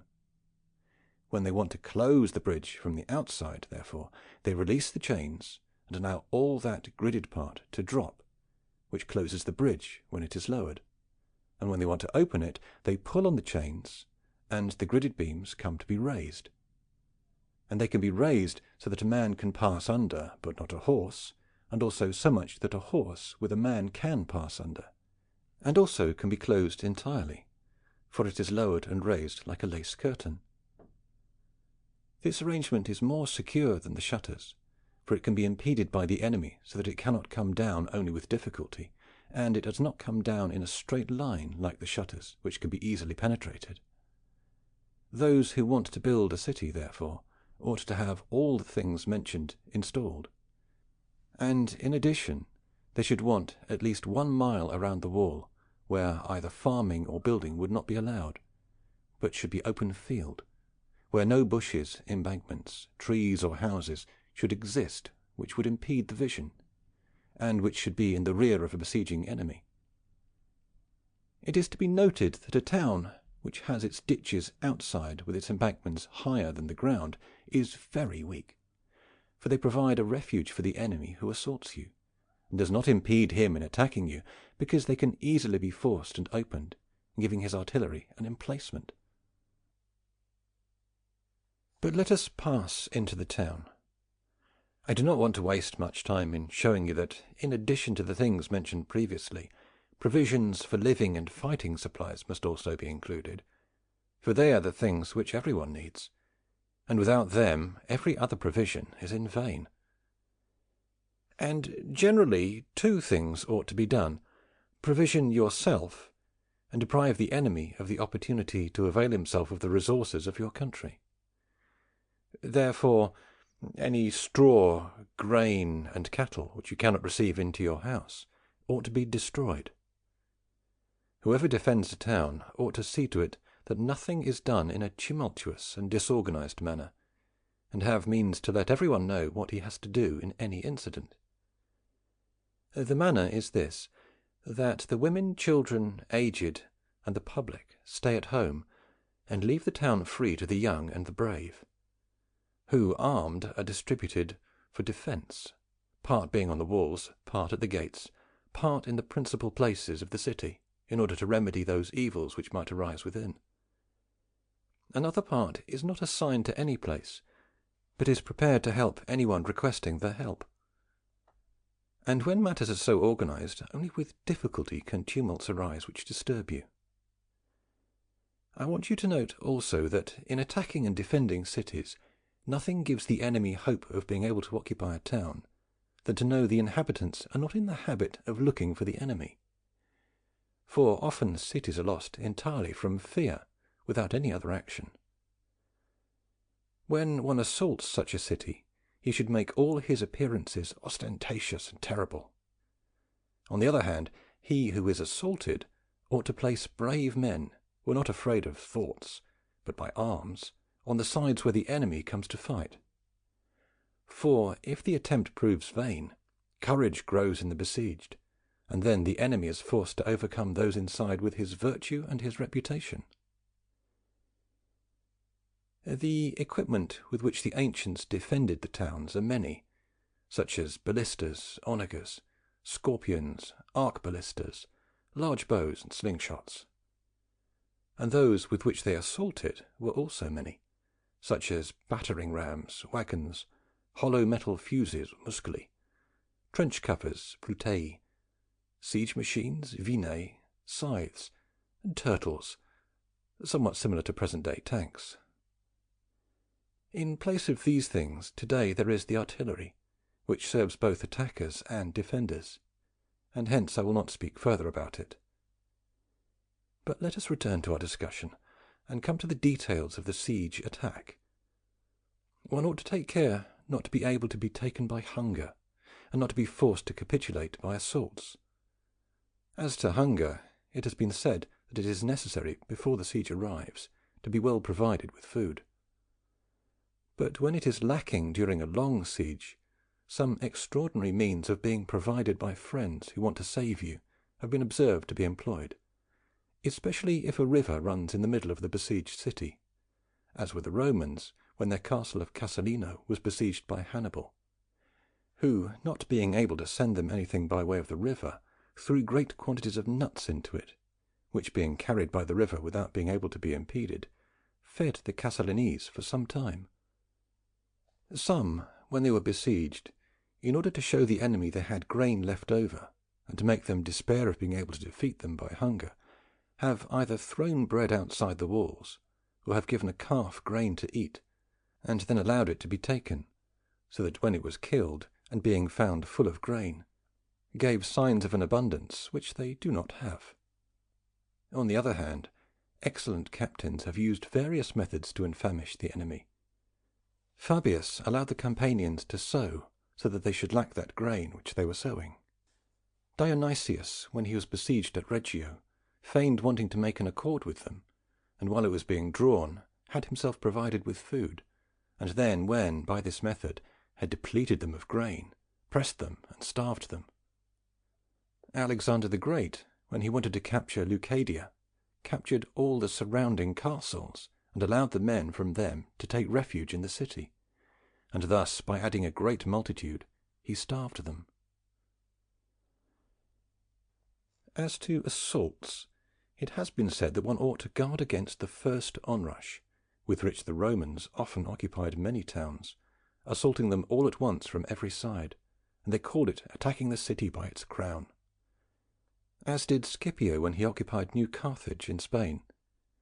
If this onrush is withstood, then only with difficulty will you be overcome. And even if it should occur that the enemy has entered inside the city by having forced the walls, even the small terraces give you some remedy if they are not abandoned. For many armies have, once they have entered into a town, been repulsed or slain. The remedy is that the townspeople keep themselves in high places, and fight them from their houses and towers. Which thing those who have entered in the city have endeavoured to win in two ways. The one, to open the gates of the city, and make a way for the townspeople by which they can escape in safety. The other, to send out a message by voice, signifying that no one would be harmed unless armed, and whoever would throw his arms on the ground they would pardon. Which thing has made the winning of many cities easy. In addition to this, cities are easy to capture if you fall on them unexpectedly, which you can do when you find yourself with your army far away, so that they do not believe that you either want to assault them, or that you can do it without your presenting yourself because of the distance from the place. Whence, if you assault them secretly and quickly, it will almost always happen that you will succeed in reporting the victory. I unwillingly discuss those things which have happened in our times, as I would burden you with myself and my ideas, and I would not know what to say in discussing other things. None the less, concerning this matter, I cannot but cite the example of Cesare Borgia, called Duke Valentine, who, when he was at Nocera with his forces, under the pretext of going to harm Camerino, turned towards the state of Urbino, and occupied a state in one day, and without effort, which some other, with great time and expense, would barely have occupied. Those who are besieged must also guard themselves from the deceit and cunning of the enemy, and therefore the besieged should not trust anything which they see the enemy doing continuously, but always believe they are being done by deceit, and can change to injure them. When Domitus Calvinus was besieging a town, he undertook habitually to circle the walls of the city every day with a good part of his forces, whence the townspeople, believing he was doing this for exercise, lightened the guard.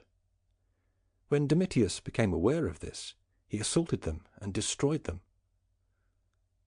Some captains, when they heard beforehand that aid was coming to the besieged, have clothed their soldiers with the insignia of those who were to come, and having introduced them inside, have occupied the town. Cimon the Athenian one night set fire to a temple that was outside the town, whence, when the townspeople arrived to succour it, they left the town to the enemy to plunder. Some have put to death those who left the besieged castle to blacksmith or shoe horses, and redressing their soldiers with the clothes of the blacksmiths, who then surrendered the town to him. The ancient captains also employed various methods to despoil the garrisons of the towns they wanted to take. Scipio, when he was in Africa, and desiring to occupy several castles in which garrisons had been placed by Carthaginians, feigned several times wanting to assault them, but then from fear not only abstained, but drew away from them, which Hannibal, believing to be true, in order to pursue him with a larger force and be able to attack him more easily, withdrew all the garrisons from them, and Scipio, becoming aware of this, sent Maximus, his captain, to capture them. Pyrrhus, when he was waging war in Sclavonia, in one of the chief cities of that country, where a large force had been brought in to garrison it, feigned to be desperate of being able to capture it, and turning to other places, caused her, in order to succour them, to empty herself of the garrison, so that it became easy to be captured. Many have polluted the water and diverted rivers to take a town, even though they did not then succeed. Sieges and surrenders are also easily accomplished by dismaying them, by pointing out an accomplished victory or new help which has come to their disfavour. The ancient captains sought to occupy towns by treachery, corrupting some inside, but have used different methods. Some have sent one of their men under the disguise of a fugitive, who gained authority and confidence with the enemy, which he afterwards used for his own benefit. Many by this means have learned the procedures of the guards, and through this knowledge have taken the town. Some have blocked the gate, so that it could not be locked, with a cart or a beam under some pretext, and by this means made the entry easy to the enemy.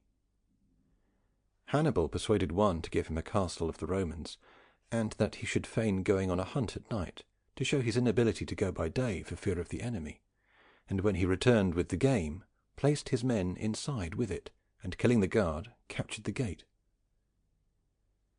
You also deceive the besieged by drawing them outside the town and distant from it, by feigning flight when they assault you.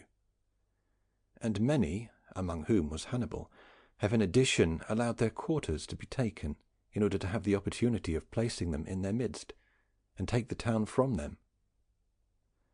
They deceive also by feigning departure, as did Forminus the Athenian, who, having plundered the country of the Chalcidians, afterwards received their ambassadors, and filled their city with promises of safety and goodwill, who, as men of little caution, were shortly after captured by Forminus. The besieged ought to look out for men whom they have among them that are suspect, but sometimes they may want to assure themselves of these by reward as well as by punishment.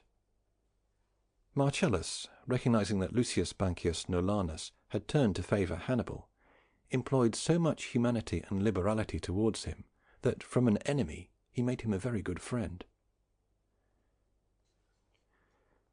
The besieged ought to use more diligence in their guards when the enemy is distant than when he is near, and they ought to guard those places better which they think can be attacked less. For many towns have been lost when the enemy assaulted them on a side from which they did not believe they would be assaulted. And this deception occurs for two reasons: either because the place is strong and they believe it to be inaccessible, or because the enemy cunningly assaults him on one side with feigned uproars, and on the other silently with the real assaults. And therefore the besieged ought to have a great awareness of this, and above all, at all times, but especially at night, have good guards at the walls, and place there not only men but dogs, and keep them ferocious and ready, which by smell detect the presence of the enemy, and with their baying discover him. And in addition to dogs, it has been found that geese have also saved a city, as happened to the Romans when the Gauls besieged the capital. When Athens was besieged by the Spartans, Alcibiades, in order to see if the guards were awake, arranged that when a light was raised at night, all the guards should rise, and inflicted a penalty on those who did not observe it. Hisicratus, the Athenian, slew a guard who was sleeping, saying he was leaving him as he found him. Those who were besieged have had various ways of sending news to their friends, and in order not to send embassies by voice, wrote letters in cipher, and concealed them in various ways. The ciphers are according to the desire of whoever arranges them. The method of concealment is varied. Some have written inside the scabbard of a sword. Others have put these letters inside raw bread, and then baked it, and gave it as food for him who brought it. Others have placed them in the most secret places of the body. Others have put them in the collar of a dog, known to him who brings it. Others have written ordinary things in a letter, and then have written with invisible ink between one line and another, which afterwards, by wetting or scalding, caused the letters to appear. This method has been very astutely observed in our time, where some, wanting to point out a thing which was to be kept secret to their friends who lived inside a town, and not wanting to trust it in person, sent communications written in the customary manner, but interlined, as I mentioned above, and had them hung at the gates of a temple, which were then taken and read by those who recognized them from the countersigns they knew. Which is a very cautious method, because whoever brings it can be deceived by you, and you do not run any danger. There are infinite other ways by which anyone by himself likewise can find and read them. But one writes with more facility to the besieged than the besieged do to friends outside, for the latter cannot send out such letters except by one who leaves the town under the guise of a fugitive, which is a doubtful and dangerous exploit when the enemy is cautious to a point. But as to those that are sent inside, he who is sent can, under many pretexts, go into the camp that is besieged, and from here await a convenient opportunity to jump into the town. But let us come to talk of present captures, and I say that if they occur when you are being fought in your city, which is not arranged with ditches inside, as we pointed out a little while ago, when you do not want the enemy to enter by the breaks in the wall made by artillery, as there is no remedy for the break which it makes, it is necessary for you, while the artillery is battering, to dig a ditch inside the wall that is being hit, at least 30 arm lengths wide, and throw all the earth that is excavated towards the town, which makes embankments, and the ditch deeper. And you must do this quickly, so that if the wall falls, the ditch will be excavated at least 5 or 6 arm lengths deep. While this ditch is being excavated, it is necessary that it be closed on each side by a blockhouse. And if the wall is so strong that it gives you time to dig the ditches and erect the blockhouses, that part which is battered comes to be stronger than the rest of the city, for such a repair comes to have the form that we gave to inside ditches. But if the wall is weak and does not give you time, then there is need to show virtue, and oppose them with armed forces, and with all your strength. This method of repair was observed by the Pisans when you went to besiege them, and they were able to do this because they had strong walls which gave them time, and the ground firm and most suitable for erecting ramparts and making repairs, which, had they not had this benefit, would have been lost. It would always be prudent, therefore, first to prepare yourself, digging the ditches inside your city and throughout all the circuit, as we devised a little while ago, for in this case, as the defences have been made, the enemy is waited with leisure and safety. The ancients often occupied towns with tunnels in two ways. Either they dug a secret tunnel which came out inside the town, and through which they entered it, in the way in which the Romans took the city of Veii, or by tunnelling they undermined a wall and caused it to be ruined. This last method is more effective today, and causes cities located high up to be weaker, for they can be undermined more easily. And then, when the powder which ignites in an instant is placed inside those tunnels, it not only ruins the wall, but the mountains are opened, and the fortresses are entirely disintegrated into several parts. The remedy for this is to build on a plain, and make the ditch which girds your city so deep that the enemy cannot excavate further below it without finding water, which is the only enemy of these excavations. And even if you find a knoll within the town that you defend, you cannot remedy it otherwise than to dig many deep wells within your walls, which are as outlets to those excavations which the enemy might be able to arrange against it. Another remedy is to make an excavation opposite to where you learn he is excavating, which method readily impedes him, but is very difficult to foresee when you are besieged by a cautious enemy. Whoever is besieged, above all, ought to take care not to be attacked in times of repose, as after having engaged in battle, after having stood guard, that is, at dawn, the evening between night and day, and above all at dinner time, in which times many towns have been captured, and many armies ruined by those inside. One ought, therefore, to be always on guard with diligence on every side, and in good part well armed. I do not want to miss telling you that what makes defending a city or an encampment difficult is to have to keep all the forces you have in them disunited. For the enemy, being able altogether to assault you at his discretion, you must keep every place guarded on all sides, and thus he assaults you with his entire force, and you defend it with part of yours. The besieged can also be completely overcome, while those outside cannot unless repulsed. Whence many who have been besieged, either in their encampment or in a town, although inferior in strength, have suddenly issued forth with all their forces, and have overcome the enemy. Marcellus did this at Nola, and Caesar did this in Gaul, when his encampment, being assaulted by the great number of Gauls, and seeing he could not defend it without having to divide these forces into several parts, and unable to stay within the stockade with the driving attack of the enemy, opened the encampment on one side, and turning to that side with all his forces, attacked them with such fury and with such virtue that he overcame and defeated them. The constancy of the besieged has also often displeased and dismayed the besieger. And when Pompey was affronting Caesar, and Caesar's army was suffering greatly from hunger, some of his bread was brought to Pompey, who, seeing it made of grass, commanded it not to be shown to his army, in order not to frighten it, seeing what kind of enemies he had to encounter. Nothing gave the Romans more honour in the war against Hannibal as their constancy, for in whatever more inimical and adverse fortune they never asked for peace, and never gave any sign for fear. Rather, when Hannibal was around Rome, those fields on which he had situated his quarters were sold at a higher price than they would ordinarily have been sold in other times. And they were so obstinate in their enterprise that to defend Rome they did not leave off attacking Capua, which was being besieged by the Romans at the same time Rome was being besieged.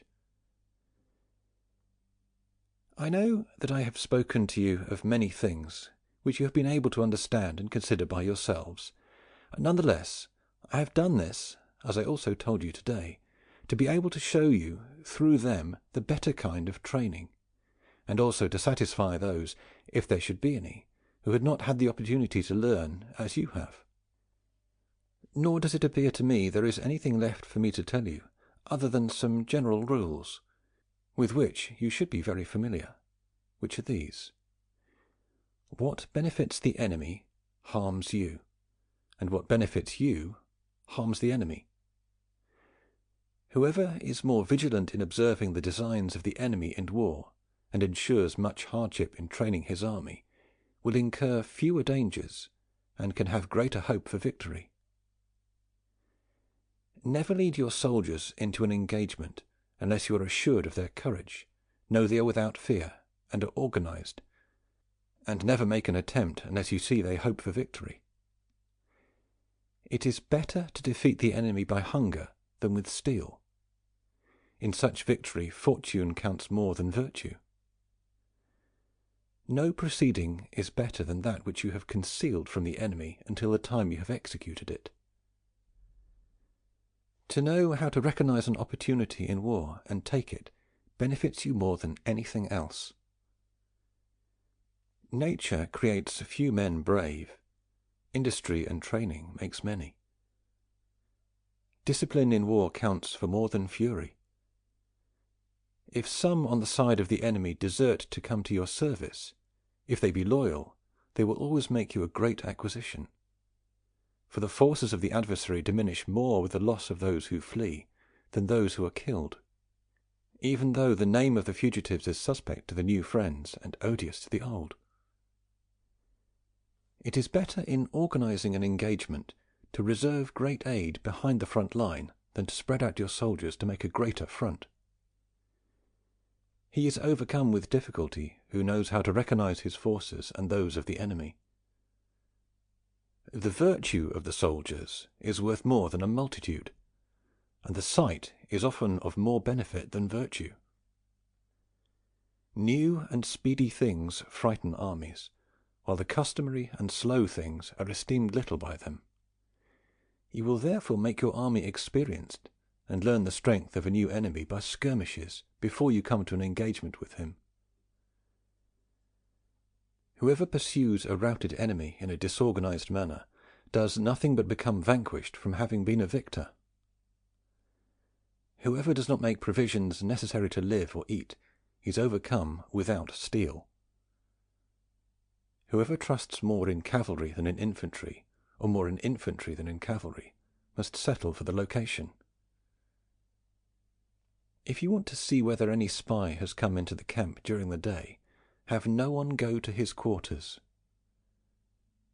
Change your proceeding when you become aware that the enemy has foreseen it. Counsel with many on the things you ought to do, and confer with few on what you do afterwards. When soldiers are confined to their quarters, they are kept there by fear or punishment. Then, when they are led by war, they are led by hope and reward. Good captains never come to an engagement unless necessity compels them or the opportunity calls them. Act so your enemies do not know how you want to organize your army for battle, and in whatever way you organize them, arrange it so that the first line can be received by the second and by the third. In a battle, never use a company for some other purpose than what you have assigned it to, unless you want to cause disorder. Accidents are remedied with difficulty unless you quickly take the facility of thinking. Men, steel, money, and bread are the sinews of war, but of these four the first two are more necessary, for men and steel can find money and bread, but money and bread do not find men and steel.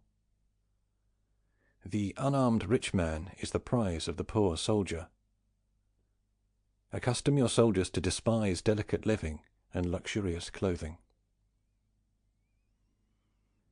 This is as much as occurs to me generally to remind you, and I know I could have told you of many other things in my discussion, for example, how and in how many ways the ancients organized their ranks, how they dressed, and how they trained in many other things, and to give you many other particulars, which I have not judged necessary to narrate, as much because you are able to see them as because my intention has not been to show you in detail how the ancient army was created, but how an army should be organized in these times, which should have more virtue than they now have.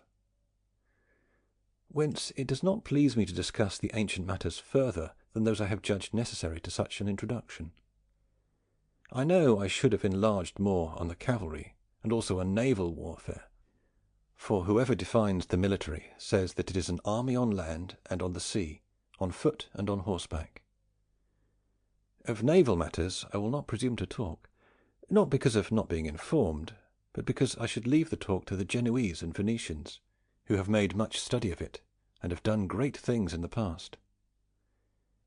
Of the cavalry I also do not want to say anything other than what I have said above, this part being, as I said, less corrupted.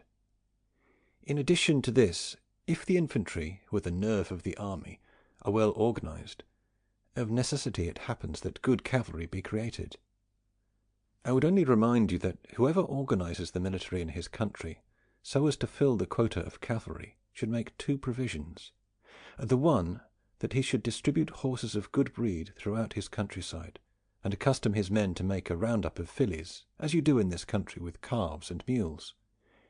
The other, so that the round-up men find a buyer, I would prohibit anyone to keep mules who did not keep a horse, so that whoever wanted to keep a mount only would be constrained to keep a horse.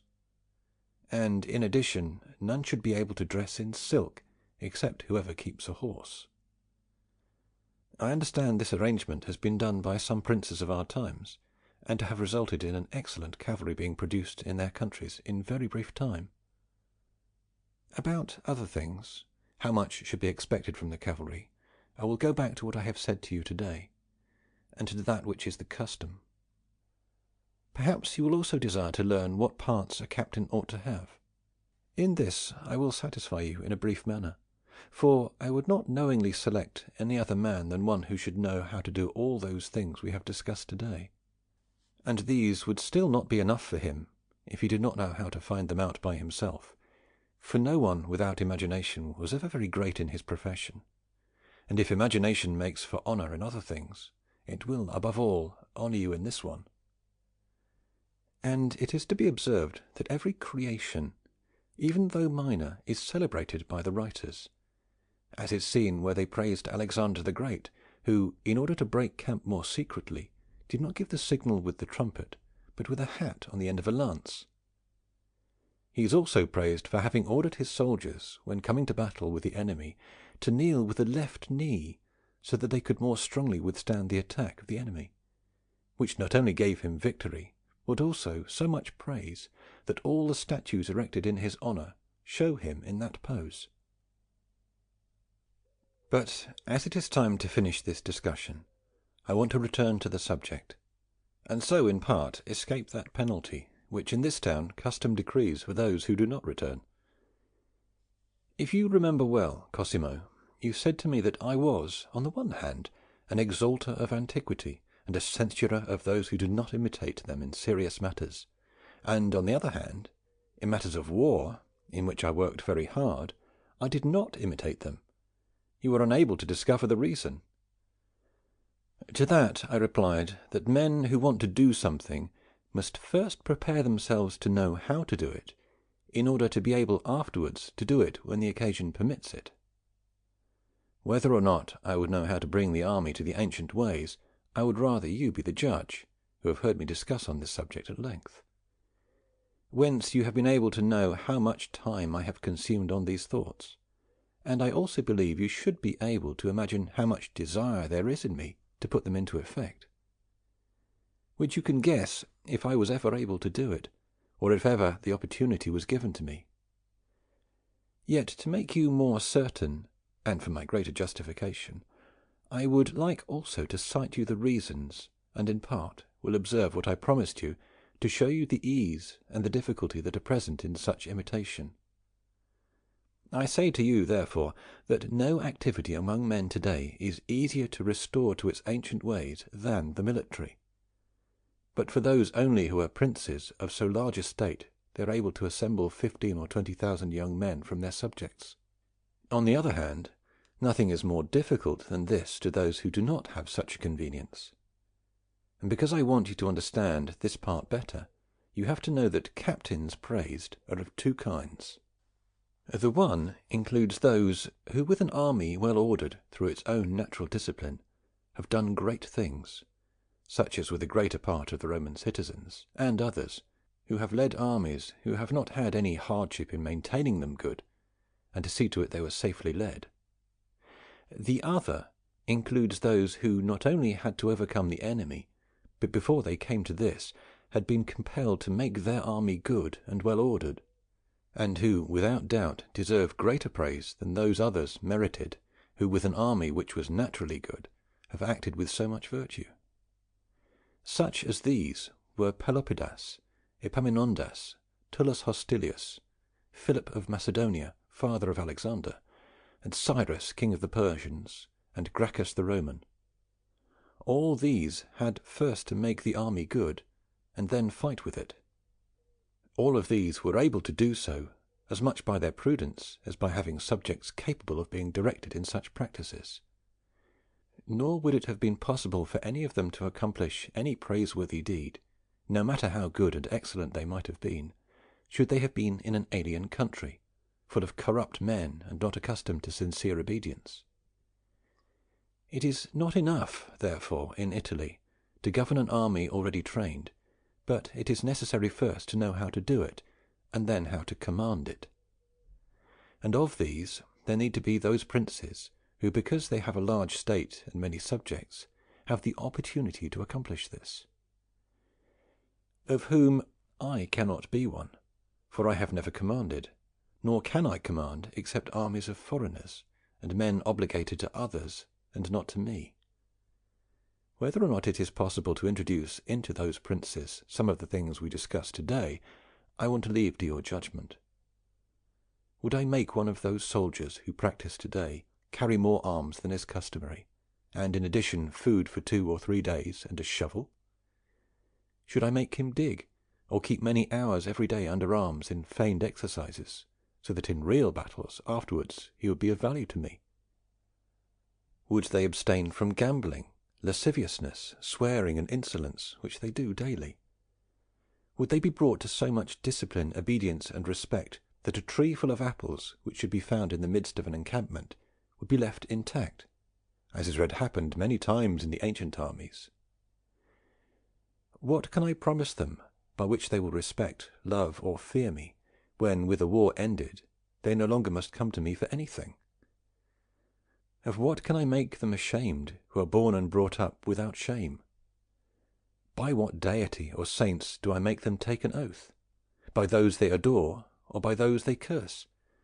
I do not know any whom they adore, but I well know that they curse them all. How can I believe they will observe the promises to those men for whom they show their contempt hourly? How can those who depreciate God have reverence for men? What good customs, therefore, is it possible to instil in such people? And if you should tell me the Swiss and the Spaniards are good, I should confess they are far better than the Italians. But if you will note my discussion, and the ways in which both proceed, you will see that there are still many things among the Swiss and Spaniards to bring them up to the perfection of the ancients. And the Swiss have been good from their natural customs, for the reasons I have told you today, and the Spaniards from necessity. For when they fight in a foreign country, it seems to them they are constrained to win or die, and as no place appeared to them where they might flee, they became good. But it is a goodness defective in many parts, for there is nothing good in them except that they are accustomed to wait the enemy up to the point of the pike and of the sword. Nor would there be anyone suitable to teach them what they lack, and much less anyone who does not speak their language. But let us turn to the Italians, who, because they have not wise princes, have not produced any good army, and because they did not have the necessity that the Spaniards had, have not undertaken it by themselves, so that they remain the shame of the world. And the people are not to blame, but their princes are, who have been castigated, and by their ignorance have received a just punishment, ignominiously losing the state, and without any show of virtue. Do you want to see if what I tell you is true? Consider how many wars have been waged in Italy from the passage of King Charles of France until today. And wars usually make men warlike and acquire reputations. These, as much as they have been great and cruel, so much more have caused its members and its leaders to lose reputation. This necessarily points out that the customary orders were not and are not good, and there is no one who knows how to take up the new orders. Nor do you ever believe that reputation will be acquired by Italian arms except in the manner I have shown, and by those who have large states in Italy, for this custom can be instilled in men who are simple, rough, and your own, but not to men who are malignant, have bad habits, and are foreigners. And a good sculptor will never be found who believes he can make a beautiful statue from a piece of poorly shaped marble, even though it may be a rough one. Our Italian princes, before they tasted the blows of the Ultramontane wars, believed it was enough for them to know what was written, think of a cautious reply, or write a beautiful letter, show wit and promptness in his sayings and in his words, know how to weave a deception, ornament himself with gems and gold, sleep and eat with greater splendour than others, keep many lascivious persons around, conduct himself avariciously and haughtily towards his subjects, become rotten with idleness, hand out military ranks at his will, express contempt for anyone who may have demonstrated any praiseworthy manner, want their words should be the responses of oracles. Nor were these little men aware that they were preparing themselves to be the prey of anyone who assaulted them. From this, then, in the year 1494, there arose the great frights, the sudden flights, and the miraculous losses, and those most powerful states of Italy were several times sacked and despoiled in this manner.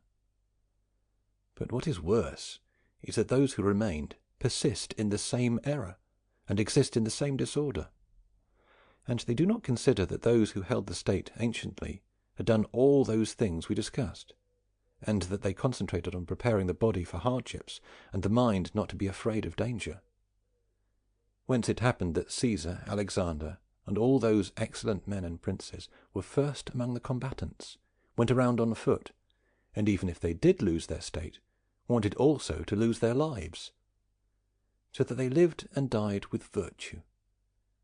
And if they, or part of them, could be accused of having too much ambition to rule, there never could be found in them any softness or anything to condemn which makes men delicate and cowardly. If these things were to be read and believed by these princes, it would be impossible that they would not change their way of living, and their countries not change in fortune. And as in the beginning of our discussion you complained of your organization, I tell you, if you had organized it as we discussed above, and it did not give a good account for itself, then you would have reason to complain. But if it is not organized and trained as I have said, the army can have reason to complain of you, who have made an abortion and not a perfect organization. The Venetians also and the Duke of Ferrara began it, but did not pursue it, which was due to their fault and not of their men. And I affirm to now that any of them who have states in Italy today will begin in this way, he will be the lord higher than any other in this province, and it will happen to his state as happened to the kingdom of the Macedonians, which, coming under Philip, who had learned the manner of organizing the armies from Epaminondas the Theban, became, with these arrangements and practices, while the rest of Greece was in idleness and attending to reciting comedies, so powerful that in a few years he was able to occupy it completely, and leave such a foundation to his son that he was able to make himself prince of the entire world. Whoever disparages these thoughts, therefore, if he be a prince, disparages his principality, and if he be a citizen, his city. And I complain of nature, which either ought to make me a recognizer of this, or ought to have given me the faculty of being able to pursue it. Nor, even today, when I am old, do I think I have the opportunity. And because of this, I have been liberal with you, who, being young and qualified, when the things I have said please you, could, at the proper time, in favour of your princes, aid and counsel them, I do not want you to be afraid or mistrustful of this, because this country appears to be destined to resuscitate the things that are dead, as has been observed with poetry, painting, and sculpture. But as for waiting for me, because of my years, do not rely on it. And truly, if in the past fortune had conceded to me what would have sufficed for such an enterprise, I believe I would, in a very brief time, have shown the world how much the ancient institutions were of value, and without doubt I would have enlarged it with glory, or would have lost it without shame. End of The Art of War by Niccolo Machiavelli. Read by Clive Catterall.